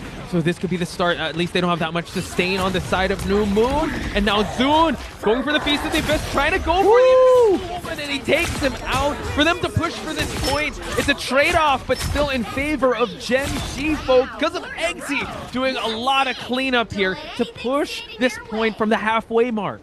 That's the goddess of death to you right there. Hela, played by XZ right there, just taking out 4 out of the 6 members of our press. But mind you though, they're already at overtime. There's still a little bit of leeways going towards the final point. Right. And Uprise is still up and ready with 3 ultimates to counter what Genji has to offer. Oh, and now this next team clash is gonna dictate the pace of how this matchup goes. We're gonna see a copy onto Dobby here. Is he gonna be a defensive ult? Goes for both the invisible barriers here, just keep everyone alive. ASDF is away from the barriers here. If he's able to actually pick off Kadia, that's gonna be huge. Meteor M, can he catch anyone? Unable to get it. It's gonna be an overtime game. What a game! Just when you thought that Uprise had the upper hand, Genji just has to go and prove, hey, we can do this too. We're gonna bring you into an overtime. We're not even gonna think about game 4 yet. We are gonna take you down in round number 3. We are gonna go up and ahead. So right now, critical moment right here, Pach. I think both of them kind of forced the overtime to happen, so I think it's just going to be a minute to see how far they can push this point. It is going to be Gen G to kind of push the point first while New Moon continue on to defend themselves. Do you think we're going to see any change-ups here on how to approach, or still the same lineup? Well, you can see that Zoon's already going with the Doctor Strange, right? Simply because they only have 1 minute to push in, so they have to use the portal straight away to try and make something happen. Push it as long as possible. So the lineup that's really good in order to keep standing on the payload itself. You gotta secure that early catch, and then the revivability as well. So you can see they don't even have a character that can come back to life here. So it's basically saying all or nothing. If we lose this, we lose this. Yeah, I like that they're going for that. They need to go for an all or nothing because I stand corrected. New Moon actually finished that whole point faster because they have 2 minutes and 20 seconds on the clock, while Genji, the timer starts once the door opens. They need to make sure that portal is going to be on point. If they walk down site, it's going to be easy pickoffs now. So here we have it. Doctor Strange portal making sure that they're going to try to control the high ground where Dolby is at. And now it seems like a surprise attack here. Dolby has to move on away here, while Choppa able to cut off soon. They need to try and contest this point as much as possible and not allow them to touch as the clock winds down. Now, but taking out Italy Choppa.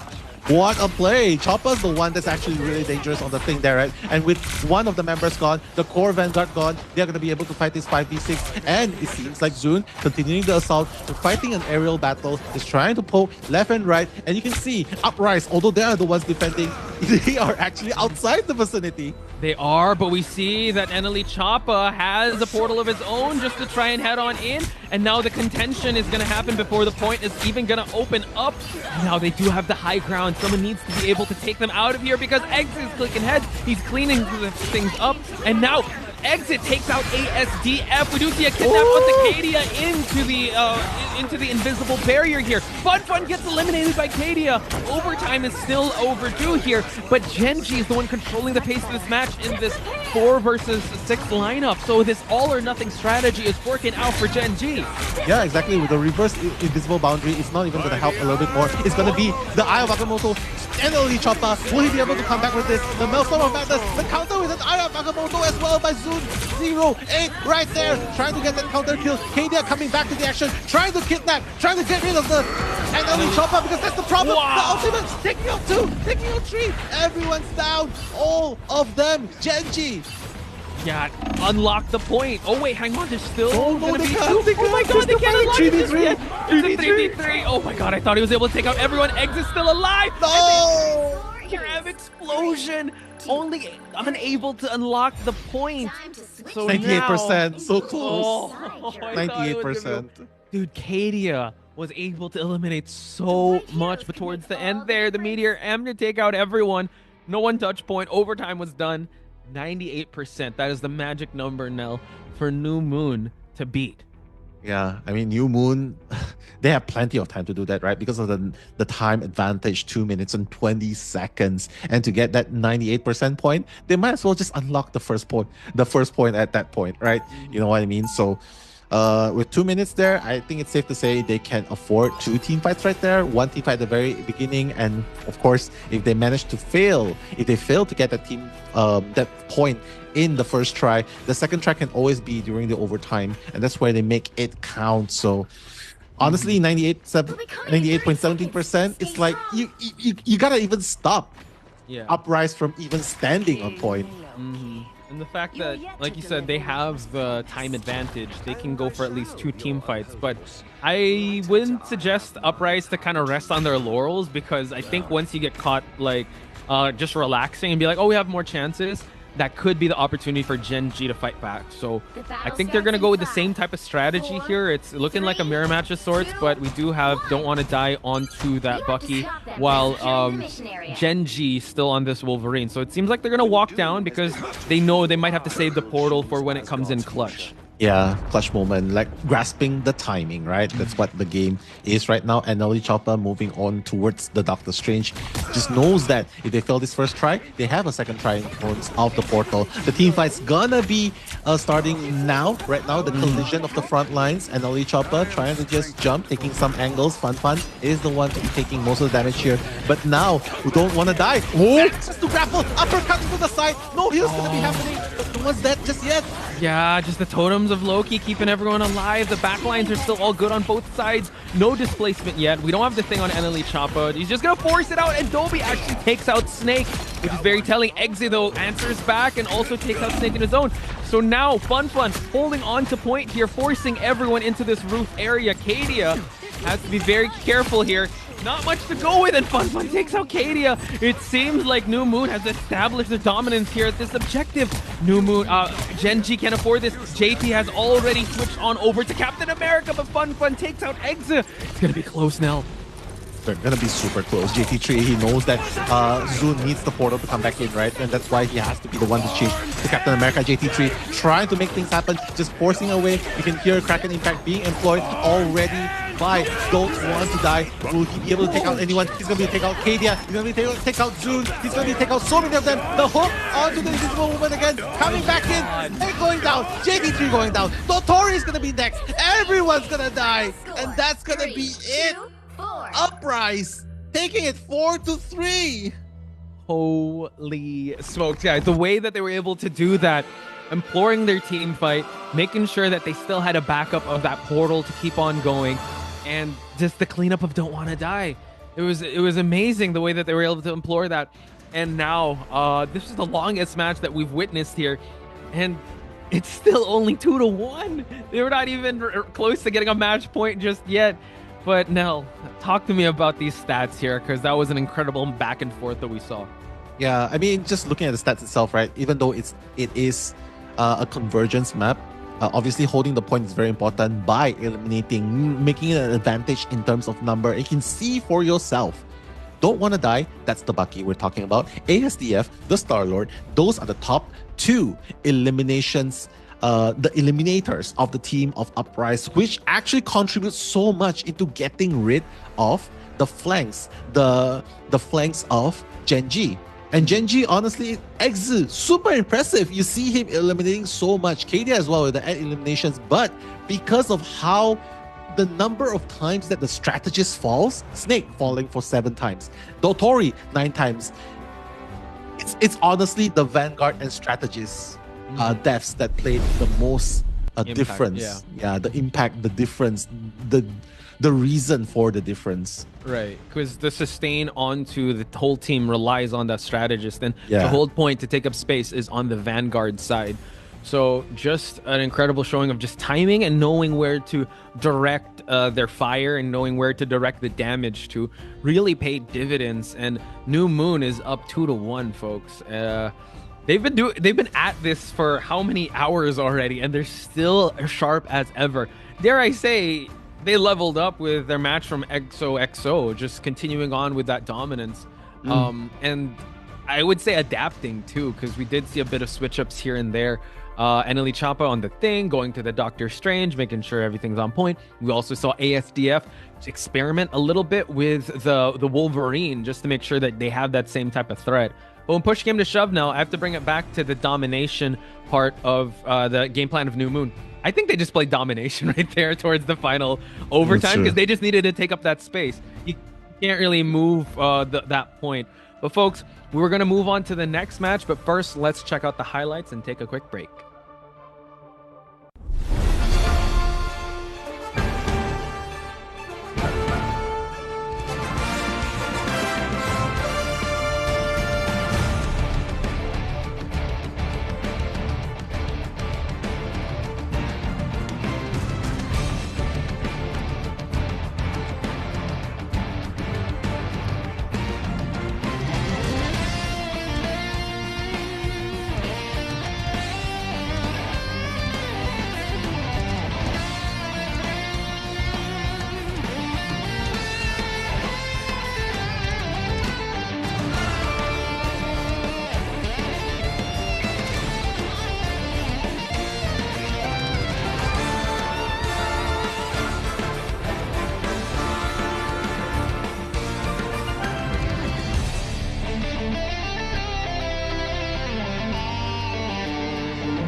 Trapping all those fighting souls, but yet across the world I see you standing in my way. And remember the time, the place we used to fight, like the sun and moon. And I wonder if ever there was a time that we were friends. The night has fallen, shadows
on those memories, and yes, across all time I see you turning the tides. And do you see now our time, our turn? We can still fight like the wind and fire, and wonder no more that now is the only time your heart is mine. Light has fallen, darkness grows, and yes, we fight for our destiny and fate. New days smiling for the past and future. Break those chains, lead the way, fight with me.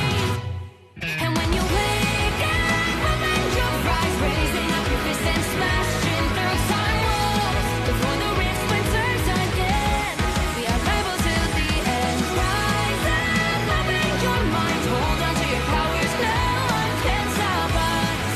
We are rivals again until the end of time.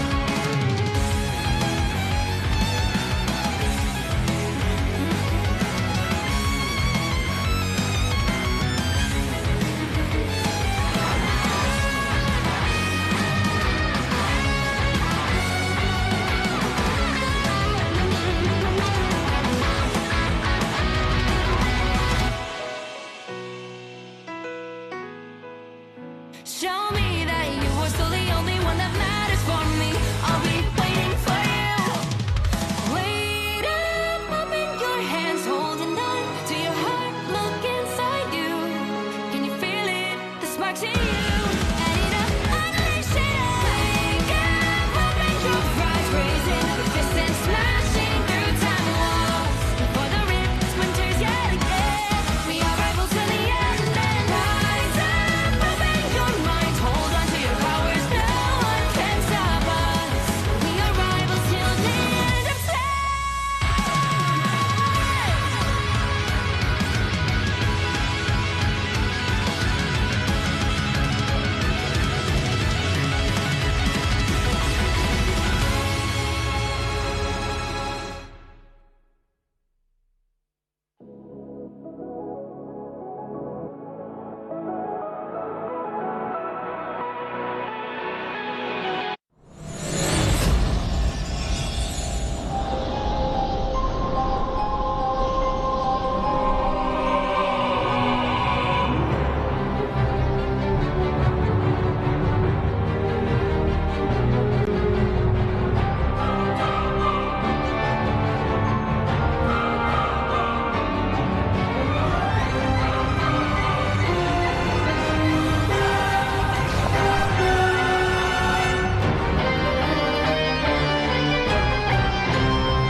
To all our new guests from across the timelines, I welcome you to the Hellfire Gala.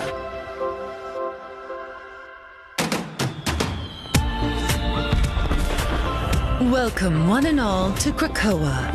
This living island may be a sovereign mutant nation, but tonight, our home is yours. Honored guests, I propose a toast to Krakoa. Here, there are no rivals. Man and mutant Will be exterminated. You all belong to history. To me, my X-Men! This is a fight for our survival!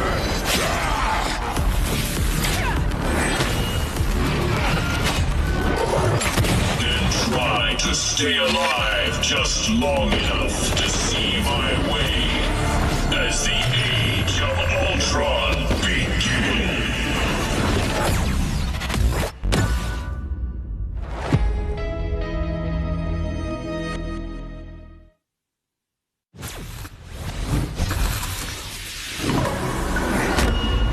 The White Queen's reign begins.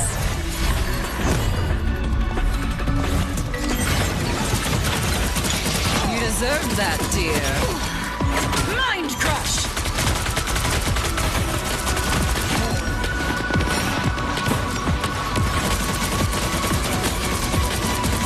You were beneath me. Prepare!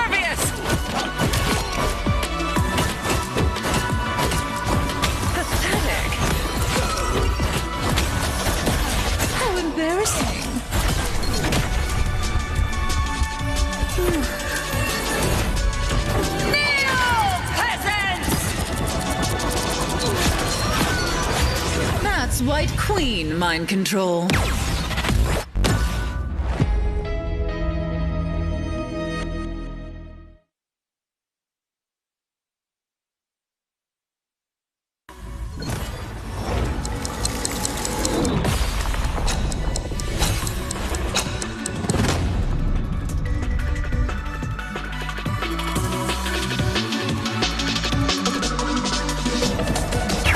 Your mind is mine.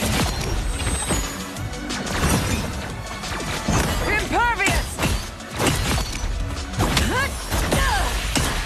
Kneel, peasants!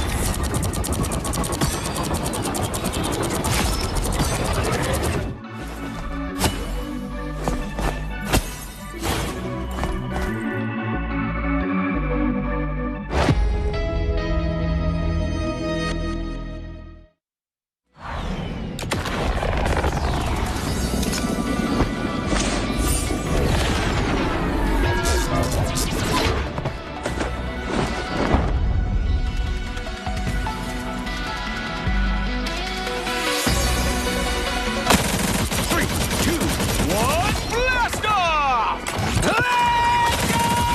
Legendary!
Welcome back to Marvel Rivals Championship Season 1 Grand Finals. I'm Nello. This is Posh Spice. We will be the ones bringing you the commentary. If you have just joined us, we're already witnessed an amazing back and forth between Gen G and Uprise, and we're already at round number 4. Yeah, just to reiterate the scorecards here, it is New Moon to take 2 games out of the 1 game that Genji did get. So they are in a game advantage here. Again, we're talking about Race to 4 best of 7 series, and we're going back to Shin Shibuya for a convergence map. Luckily, on Genji's side, it's not domination yet. So hopefully they can kind of stop the bleeding here so that New Moon won't get into match point here. Just to reiterate to everyone, Genji tried going with a dive strategy. It worked out a little bit, but man, it went all the way to overtime in the symbiotic surface. Yeah, it's really, really hard. Just bringing it all the way up to overtime just shows you how neck and neck this is. But ultimately, Uprise came up on top. So hopefully, round 4, Genji will be able to come back, equalize the score here, maybe bring it back to 2-2, right? In order to make things work. But here, it seems like they're going to reserve their favorites, Adam Warlock and Wolverine. So Guardians of the Galaxy team up will be available to them. Oh, yeah. And it seems like they're going to waste no time using it straight away. Mirror matchup of sorts, actually, with the exception of Captain America. Oh, of course. Freedom. That's all. That's what Soon is all about. Which is very interesting because I think, if I recall correctly, I don't know if he's going to still lock this in, but I think the Venom actually gave a little more value and a little more disruption into the backlines of New Moon. So we'll have to see, because over here at Shin Shibuya, there's a lot of like building areas that you can actually hide from and kind of go towards. But this is also the same map that New Moon was able to shut down any efforts of EXO to try and go for any dives onto Seida's Venom. Yeah, I mean, can't discount Soon's dive. The moment you don't expect it, he comes in with the Venom, and that's going to be annoying. Well, at least it will be the Captain America we'll be seeing soon here, but right now, Uprise on the defense, and Gen G, plenty of time to experiment a little bit. True. And fortunately, we know that ASDF super good with the Star-Lord, but so is Exit. But yeah, I guess a mirror match of sorts with the Guardians of the Galaxy lineup and with a mobile tank versus just two tanks that just slowly move forward. And now, not wasting any time, ASDF trying to find the best flank position here. Coming from above here, going for that E along with the Magneto's bubble there. Just pouring in a little bit of damage, getting as much utility as possible to gain that ultimate. Yeah, beautiful start so far. Just trying to farm a little bit of ultimates here. Trying to get the charge up a little bit. Okay, you can see ASDF trying to go a little bit wild there, but it's a contained aggression after all. Does not want to overstep the line. You can see Gen G slowly creeping their way into the battlefield. But right now, don't want to die. The charge right attacks, you got to be really careful when taking that damage. So far, no one has fallen just yet. So continue. Oh, as I say that, don't want to die. Did the thing he didn't want to do. He has to go back to spawn. While Eneli Choppa gets a bit of revenge here, taking out JT3 along with Eggsy. So good revenge on the side of New Moon. Good defenses, but the attacking side just need that one good pickoff, one good team wipe for them to be able to unlock this point. ASDF so far, yeah, just making sure everyone just revives back at spawn.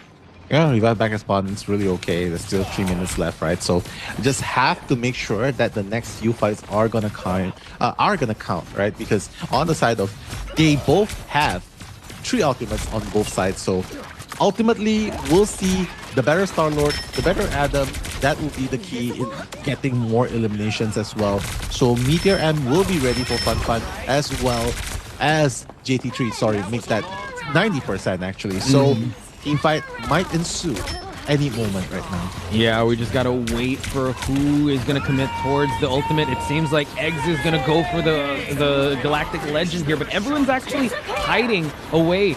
And now we see that Dobby is continuing on to just buff everyone. It seems like Eggs takes out ASDF, and now he's gonna try to flank and find point here. Again, the Guardians lineup just continuing just respawns here could really help with the team fight action on either side. ASDF unable to get anything out of the Galactic Legend, but we do see the Freedom Charge already being used by Soon, unable to get much out of it because the point has not been unlocked just yet, Nell. Yeah, trying their best in order to unlock the point, but you can see that the defense are still going pretty good. Don't want to die, just trying to get out of sight, but gonna take out Snake on the other side, and Snake gonna be reviving himself, bringing him back to the battlefield itself. X is gonna take out ASDF, but gonna be revived with Karmic Reaver. I'm sorry, not gonna be the Karmic Reaver, it's gonna be a Stealth Cocoon revive. True. So Zoon taking out Fun. Yeah, and now just constant pressure being poured in by Gen G because they need to unlock this point, but Eneli Choppa stops any of that, continues on, he's taking out any efforts of unlocking this point. Cadia going for the Solar Surgeons here of Mantis, but we continue on here to just push them back towards spawn. Still trying to attempt an unlock of this point, but they still haven't moved just yet. No, ASDF continues to pour the damage for everyone to get back on point. Yeah, it's dangerously close. The clock is ticking right now. 37 seconds on the clock. Will they be able to push this first point? Because right now, the iron defense of Uprise is just deterring the full death march of Gen G. And JT3 ready with the Magneto, with the Meteor M, right? And Choppa! Double elimination with the Aya Agamotto. What just happened?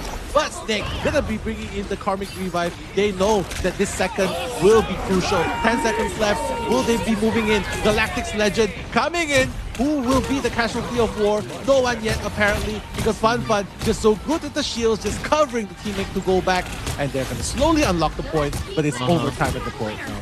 Yeah, so are they going to continue on here? Fun wants the touch point, but soon...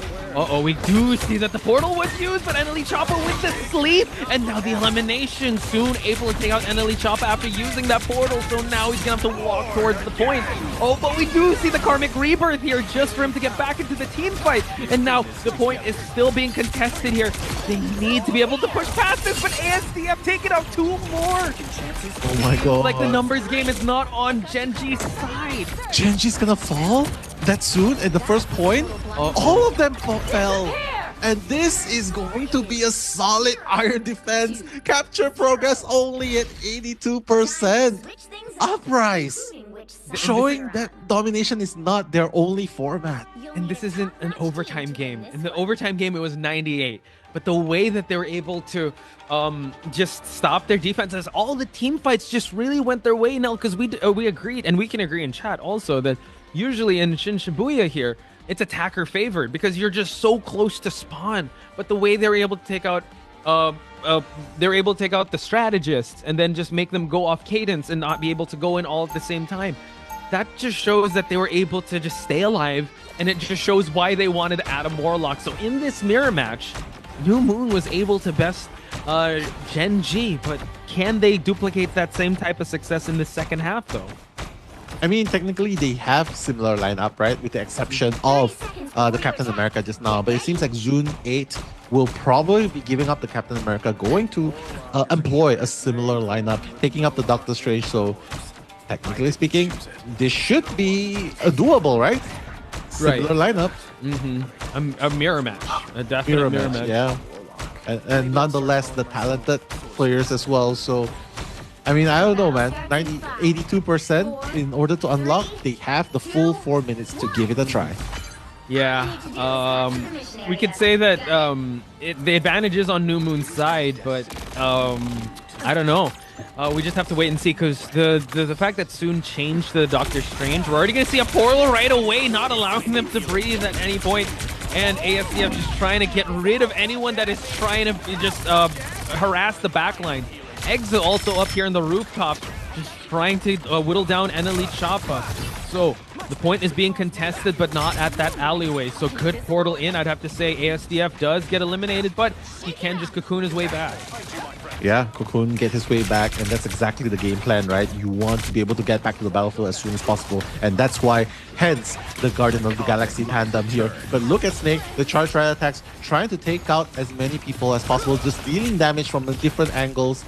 But now, I mean, they're doing a pretty good job so far, just trying to defend right here. Mantis double teaming the Star-Lord alongside Adam Warlock. Looks like it paid off. Yeah, so, you know, Genji doing a great job defending so far, taking out ASDF. He's already used up his revive, so now seems like they're stuck in this windowed area here. Eggs is still pouring onto the damage, and now they do have to be careful, because he is going to be heading on back, so it could be a 2v1. But it's like, the Star-Lord mirror match here. ASDF able to actually get the health pack, and now going back to the battlefield here, ASDF is separated from his team.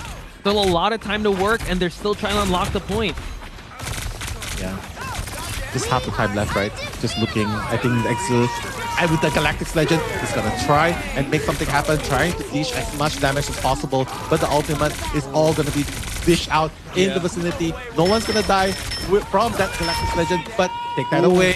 They are going to be able to take out one person out, making an equal trade. But now, look at how much damage that's gonna be. Uprise! Oh, wow. Solid defense. Yeah, I was trying to look if the Karmic Rebirth is gonna happen, but actually Snake was taken out, and now the Doctor Strange is the only one alone here, and now they're actually gonna be able to unlock the point for them to take this next game. Oh my god. That is going to be 3-1 in favor of New Moon. And you know what this means, Putch? Tell me. Next game, deciding game for New Moon. Deciding game could be potential match point or last game for them. But for New Moon, yeah. Oh my goodness. And Genji can't afford to drop a single game. 3-1. If anybody needs a comeback or a Karmic Rebirth, Genji needs to complete this three game just for them to be able to win this best of 7 series. But let's look at the stats here, Nell, because the way that Uprising did play was just so on point in this map. It is. They're showing why they are considered one of the best, if not the best faction right now, competing for the championship a second time. Mind you, a lot of these players are top 1, top 2 factions from the previous season and coming here. A statement, nonetheless, showing that, hey, we're the champions. You've taken us down previously, sending us to the lower brackets. But you know what happens when you hurt the pride of lions? You come back stronger. Okay. I actually didn't know how that saying went. Thank you for telling me that, because now it just seems like have a good dinner. Have a good dinner. I guess the way that they were able to perform here was just night and day. I just think that the first match that happened, it was a constant back and forth, but this one was, dare I say, a little bit of a shutdown. The way that they dominated that matchup was just, could be the final game that could determine our winner here. But hopefully Genji, comes back from this in spectacular fashion, because even if we compare it to XOXO, that was a back and forth. XOXO was able to at least get 2, 3 even, I believe. Yeah. And we're facing the match point already. But I think this new gear that Uprise was able to find is just terrifying if you're going up against them. Yeah, I mean 3-1, right? Similar positions, similar points, 3-1. But the difference is that game, we know the outcome to that game, the losers brackets final. What happened was New Moon came back from 1-3 to make it a 4th to 3 in the very end, right? So maybe Genji is looking to duplicate that, but whatever it is, let's have a look at the highlights to recap.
Trapping all those fighting souls, but yet across the world I see you standing in my way. And remember the time, the place we used to fight, like the sun and moon, and I wonder if ever there was a time that we were friends. The night has fallen, shadows looming, and yes, that time has come for me to seek you out. We are set now for our last reunion. Break the chains, find your way, come fight me. Do you remember who you really are? Show me that you are still the only one for me. I'll be waiting for you. Wake up, open your eyes, raising up your fists and smashing through time walls. Before the rift splinters again, the unravels till the end. Rise up, open your mind, hold on to your powers. No one can stop us. We are rivals till the end of time. We will clash, no matter where. We will fight, reaching across time and space. 'Cause you are my destiny to the end.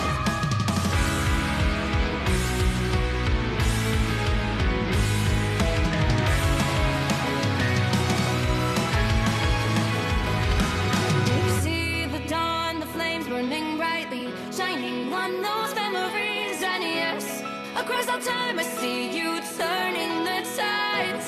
And do you see now our time, our turn? We can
Ladies and gentlemen, you're watching Marvel Rivals Championship for Asia Season 1, and we're at the grand finals. This could be the final stand for Gen G because New Moon is just one game away from claiming victory and calling themselves the Season 1 champs. Nell, I gotta talk to you. How do you think Gen G's feeling right now? Because the pressure must be immense. It has to be, right? Because they are just one game away from crowning the victor.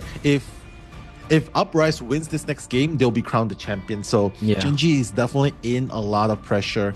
And I'll give you a little bit of insight of what they can do later on in the game, because right here, Zune, obviously, Gen G needs a little bit of adjustment to the strategies and force out certain situations. We'll talk a little bit more about that later on. So just coming into the game itself, Poch, I think we can continue here because please go. What has to happen, right, is I think throughout the games, Gen G, they're trying to force out with the Captain or Venom composition, they're trying to force out the support skills, bait out the support skills, or at least force out the support skills by Uprise first. But the problem is, Uprise, even though they were the ones who used the support defensive ult first, they still managed to come up on top. So I feel like here, they need to take advantage. Make them use up the support skills first. Make sure the timing is impeccable. Use it up, then advance with the duelist ultimates to counter as soon as it goes down. So timing's gonna be of essence here. Wow, and it seems like they are actually taking out the Bucky in contention here. So just getting rid of that really good DPS on the Don't Wanna Die. So yeah, when it comes down to timing, hopefully they will come up with a strategy. And now I just saw now domination. This is a New Moon type of format because we know Uprise has gone flawlessly in at least today from what we've noticed, and also in the previous day, that they have always been so good at domination, and we saw that they take up space so well. And I'm very scared for them if we see that ASDF or Don't Wanna Die locks in with a Psylocke here.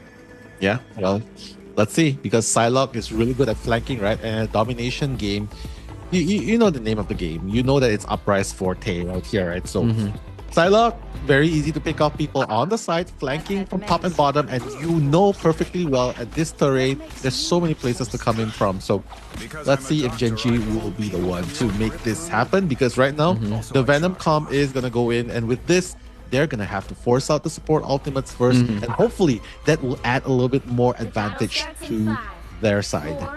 So probably the Jeff bubbles just for them to be able to get that big speed boost, able to get it right away, changes to Loki, and making sure that, you know, the support ults are gonna last. So forcing ASDF to go for the solo Hela while everyone just rotates around with their ults. But soon being the X factor here, can he try to disrupt and go for the backlines and get rid of any of these supports? We'll have to find out and see, because soon still hiding out here. Let's see how he's going to try to dive, but he's already get spotted out. He's going to get spotted out, but it doesn't matter as long as he's not injured and he's able to dive, use the diving strike onto them. And Exu, look at that. Very, very beautiful hits from far away and still managing to hit the bodies of the opponent. Zune swinging in, not going to use the diving strike just yet because, you know, he's got to get himself into a good position here. But obviously, Uprise will be the one to take the point first. But, you know, being the lizard on the side of the wall, he'll be trying to get one person off. But look at this, Choppa trying to force everyone out of the fun. Fun as well, trying to force down Arcadia, trying to take the full wrath of the left. And not just that, ASDF taking out Eggsy as well. So a 2-for-1 pickoff in this team fight.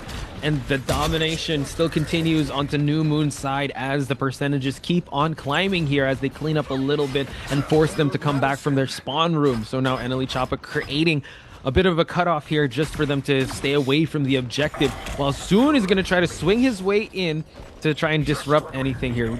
No ults on the side of Gen G just yet. Maybe Snake might be able to get a copy ult, but you could say the same for New Moon's side. Yeah, we'll see.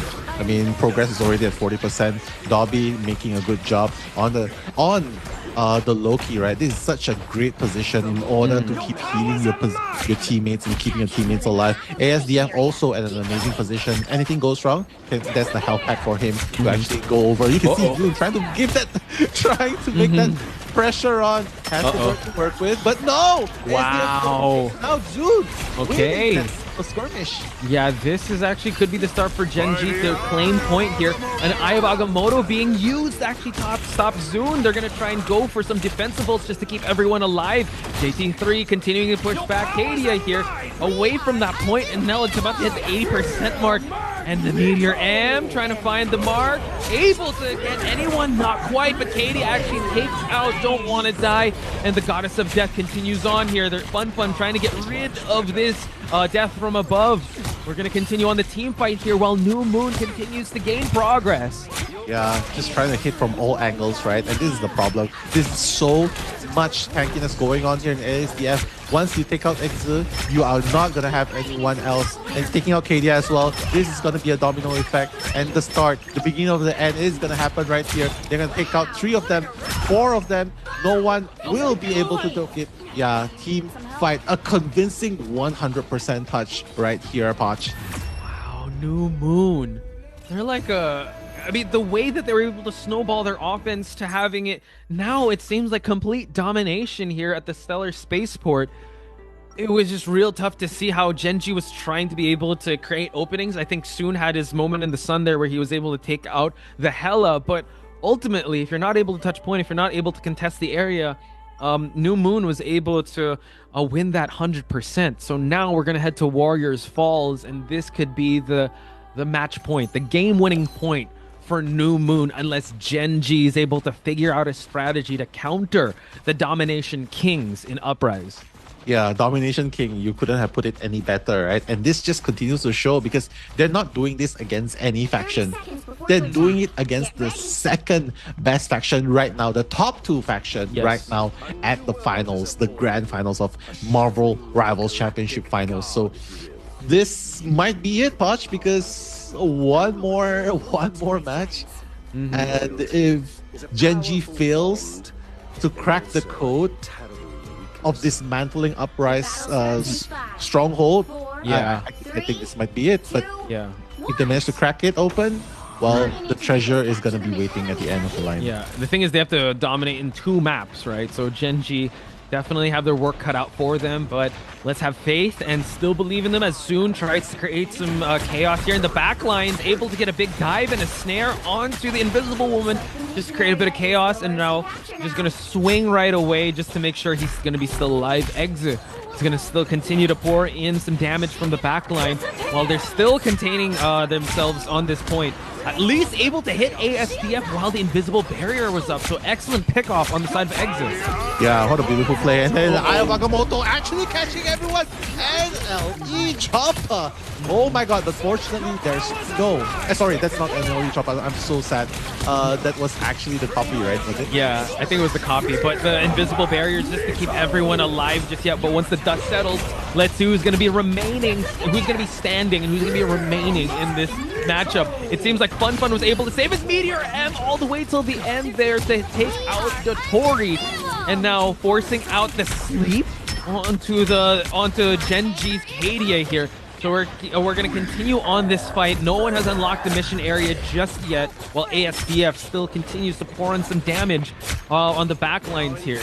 It's just too strong. I mean, you can see Zoon doing his job, trying to dive the backlines and just trying to create chaos at the backlines, disrupting the strategists, forcing out the strategist ultimate at the very least, right? But somehow, Uprise, just the Iron Fist, Iron Defense coming out, and with ASDF, yeah, I mean, Exa is also an amazing duelist, but when it comes to the Iron Defense, they're doing it better. Yeah, and ASDF taking out JT. Just a constant, I would say, pressure was able to get them this first team fight, and just a wave of ultimates being traded back and forth. When the dust settles, New Moon is still standing, and the way that they're able to position themselves just so good, despite having Zoon constantly trying to disrupt their backlines. Yeah, disrupting backlines might not even be enough because, you know, they've been tried and tested. XOXO was the catalyst that they needed before this grand finals, right? Because they are so used to the dive comp now. It's like, oh, wait, what? Zoon's good at diving? Oh, wait, Zeta's? We've seen this before. The worst. Yeah, we've seen this with both divers just constantly being there. So just an amazing, I would say, warm-up for them going right after XOXO's match. ASDF now constantly just peppering a little bit of the team fight here and away from anyone. So the one time we saw ASDF in trouble was when Zune was able to find him out. And look at that, as Zune was trying to escape, ASDF just clicking his head, being able to eliminate him. We're past the 50% mark, and now New Moon is still dominating this point. Yeah, dominating this point is already at 63%. Oh my god, is Genji really not able to do anything and weather this early onslaught? But it seems like this is not just an early storm, it's a continuous typhoon here that New Moon And no is storm. riding. Endless storm with no storm in the pick. But now we see Rivars trying to go for an Eye of Agamotto. We do get some stuns off the board, and we also see a Meteor M blows, trying to go through, but unable to get anything. Two invisible barriers here on this corridor at Warriors Falls. Everyone is still up, and everyone is still fighting till the very end here, as overtime is going to be pulled off. oh my god, Meteor M, let's see if they'll be able to get anyone else. He's gonna try and dunk it into an opponent at the back line. Overtime has already been triggered. Let's see the battle, the chaos ensuing in the middle of the run. Fun, just being very comfortable thanks to the ultimate, the defensive ultimate by Mantis. But Dobby's gonna go down. It's gonna be a 5v6. NLE Choppa levitating up to the sky, trying to take down the forces to be in the top. Fun, trying to get rid of JP3 out of this point. But will he be able to do it? There are just so many obstacles here. The last stand. Fun, finally. Going after their backlines, and now they can focus onto their tanks here because there's no more sustain, and the numbers game is gonna fall onto New Moon's favor without having anyone to contest. But it seems like there was an overtime that was triggered. Can they actually get a teleport ongoing? It is Snake that has the Doctor Strange, but that's gonna be it. GGs are gonna be called. New Moon are your champions for Season 1 of Marvel Rivals Championship Asia. What a game. Congratulations, New Moon team. Uprise. Very, very well deserving and convincing victory. 4-1. Eliminating this time Genji into the runner-ups. But hey, honestly, coming to this very point, it's already a victory in itself. Yeah, just the fact that the All-Star team was Genji, the tournament run they did, taking out New Moon at the start, going undefeated in how they were able to do, undefeated in how they were able to come into this finals is just an accolade in its own right. I'm sure these players also are, they have to be happy about that, but we can't deny, we have to give our flowers to New Moon with how well they were able to weather the storm of XOXO, learn from the dive comps that they were bringing into the table and bring it to this fight up against Gen G. So here are your champions, folks, once again. W's in the chat for New Moon, folks, because they have went through the ringer to get to this championship level. And Nell convincingly 4-1, not dropping a single domination game. Yeah, exactly. Convincing victory. And you know, I think it's finally tried and tested. Domination really is the map to go, right? Uprise map. They might as well just call it the Uprise rule, right? So you can see for yourself, ASDF, 9 final hits, and everyone else was pretty much just... It's sad to see, right? But the reality is it was 0 to 100% progression back-to-back in both games. And honestly, they are sort of... It's sort of like a punching bag game at this point because they weren't able to deal damage, but sort of just being a battery for the opponents.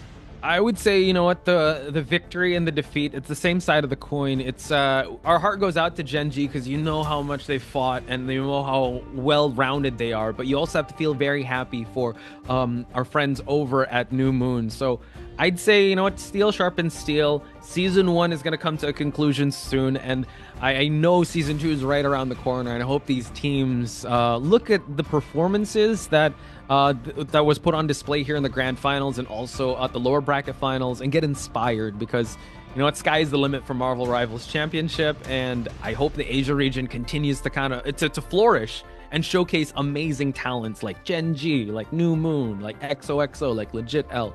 All these teams, do support them, guys, because I'm pretty sure they're going to hit the big stage very soon. Yeah, like ACAS. And you know what? We are going to reminisce with a little bit of highlights. And thank you. Do enjoy the highlights.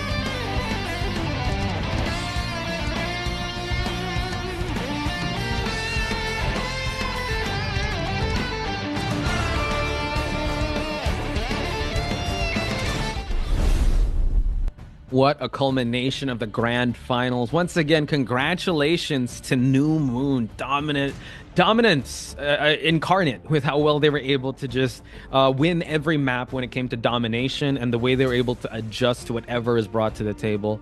I'm so proud to be part of this region and have these guys as our champions, our kings of Marvel Rivals Championship for the Asia region.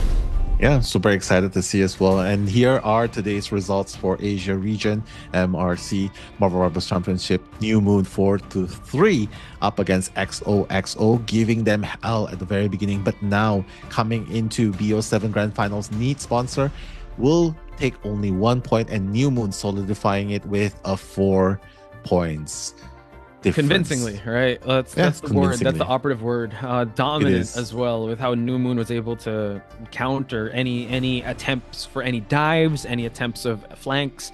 And here we have the roadmap of how we got here for New Moon to be able to get the victory. They started the upper bracket against XOXO. They moved forward, but it was Need Sponsor Gen G to take them down to the lower bracket. And funnily enough, New Moon learned a lot from that matchup with XOXO, taking their learnings to Grand Finals. And they are your champions for Season 1 of Marvel Rivals Championship Asia region. Congratulations to New Moon. We will be going to talk to them in a bit. But yeah, I mean, hopefully we'll be able to come up with the interview questions here. And hopefully we'll be able to find out more about how they feel and do it in a separate session in the future. But for now, I think it's safe to say they are happily celebrating with their lion's share of the prize pool. Oh, yeah. And what do you think is the first thing they're going to do? I am not sure, but they could check out these skins. Let's check it out, folks, because you can decide your fate now. Brace the present and grow stronger with Thor's Lord of Asgard and Hawkeye's Ronin's costumes or their skins. Take your chances and make your move towards glory on the battlefield. This was available since April 3, so now you can let your presence ignite the battle. Yeah, exactly. And attain glory by any means necessary. Seek your revenge with Moon Knight's Fist of Vengeance and Black Panther's Thrice Cursed King costumes. Embrace the fury of Dracula's curse and use your yearning for vengeance to ignite the battlefield. These costumes have been available since March 27 at 7 p.m. PDT. So, well, if you want some pretty badass skins, now's the time. Gotta ignite that battlefield. But now we've crossed the finish line. An intense back and forth with so many teams. It was such a pleasure commentating with you. Any final words before we wrap things up? Well, I see Sarah in the chat. So, hey, Sarah, hopefully you got our grazie. So, and for all of you who have been here since the beginning of the game, thank you so much. Hope to see you in the next one. All right, that's it for us here, guys. We'll see you guys on to the next one. Keep playing Marvel Rivals, and we'll see you guys on the next big tournament. Bye-bye, and good night.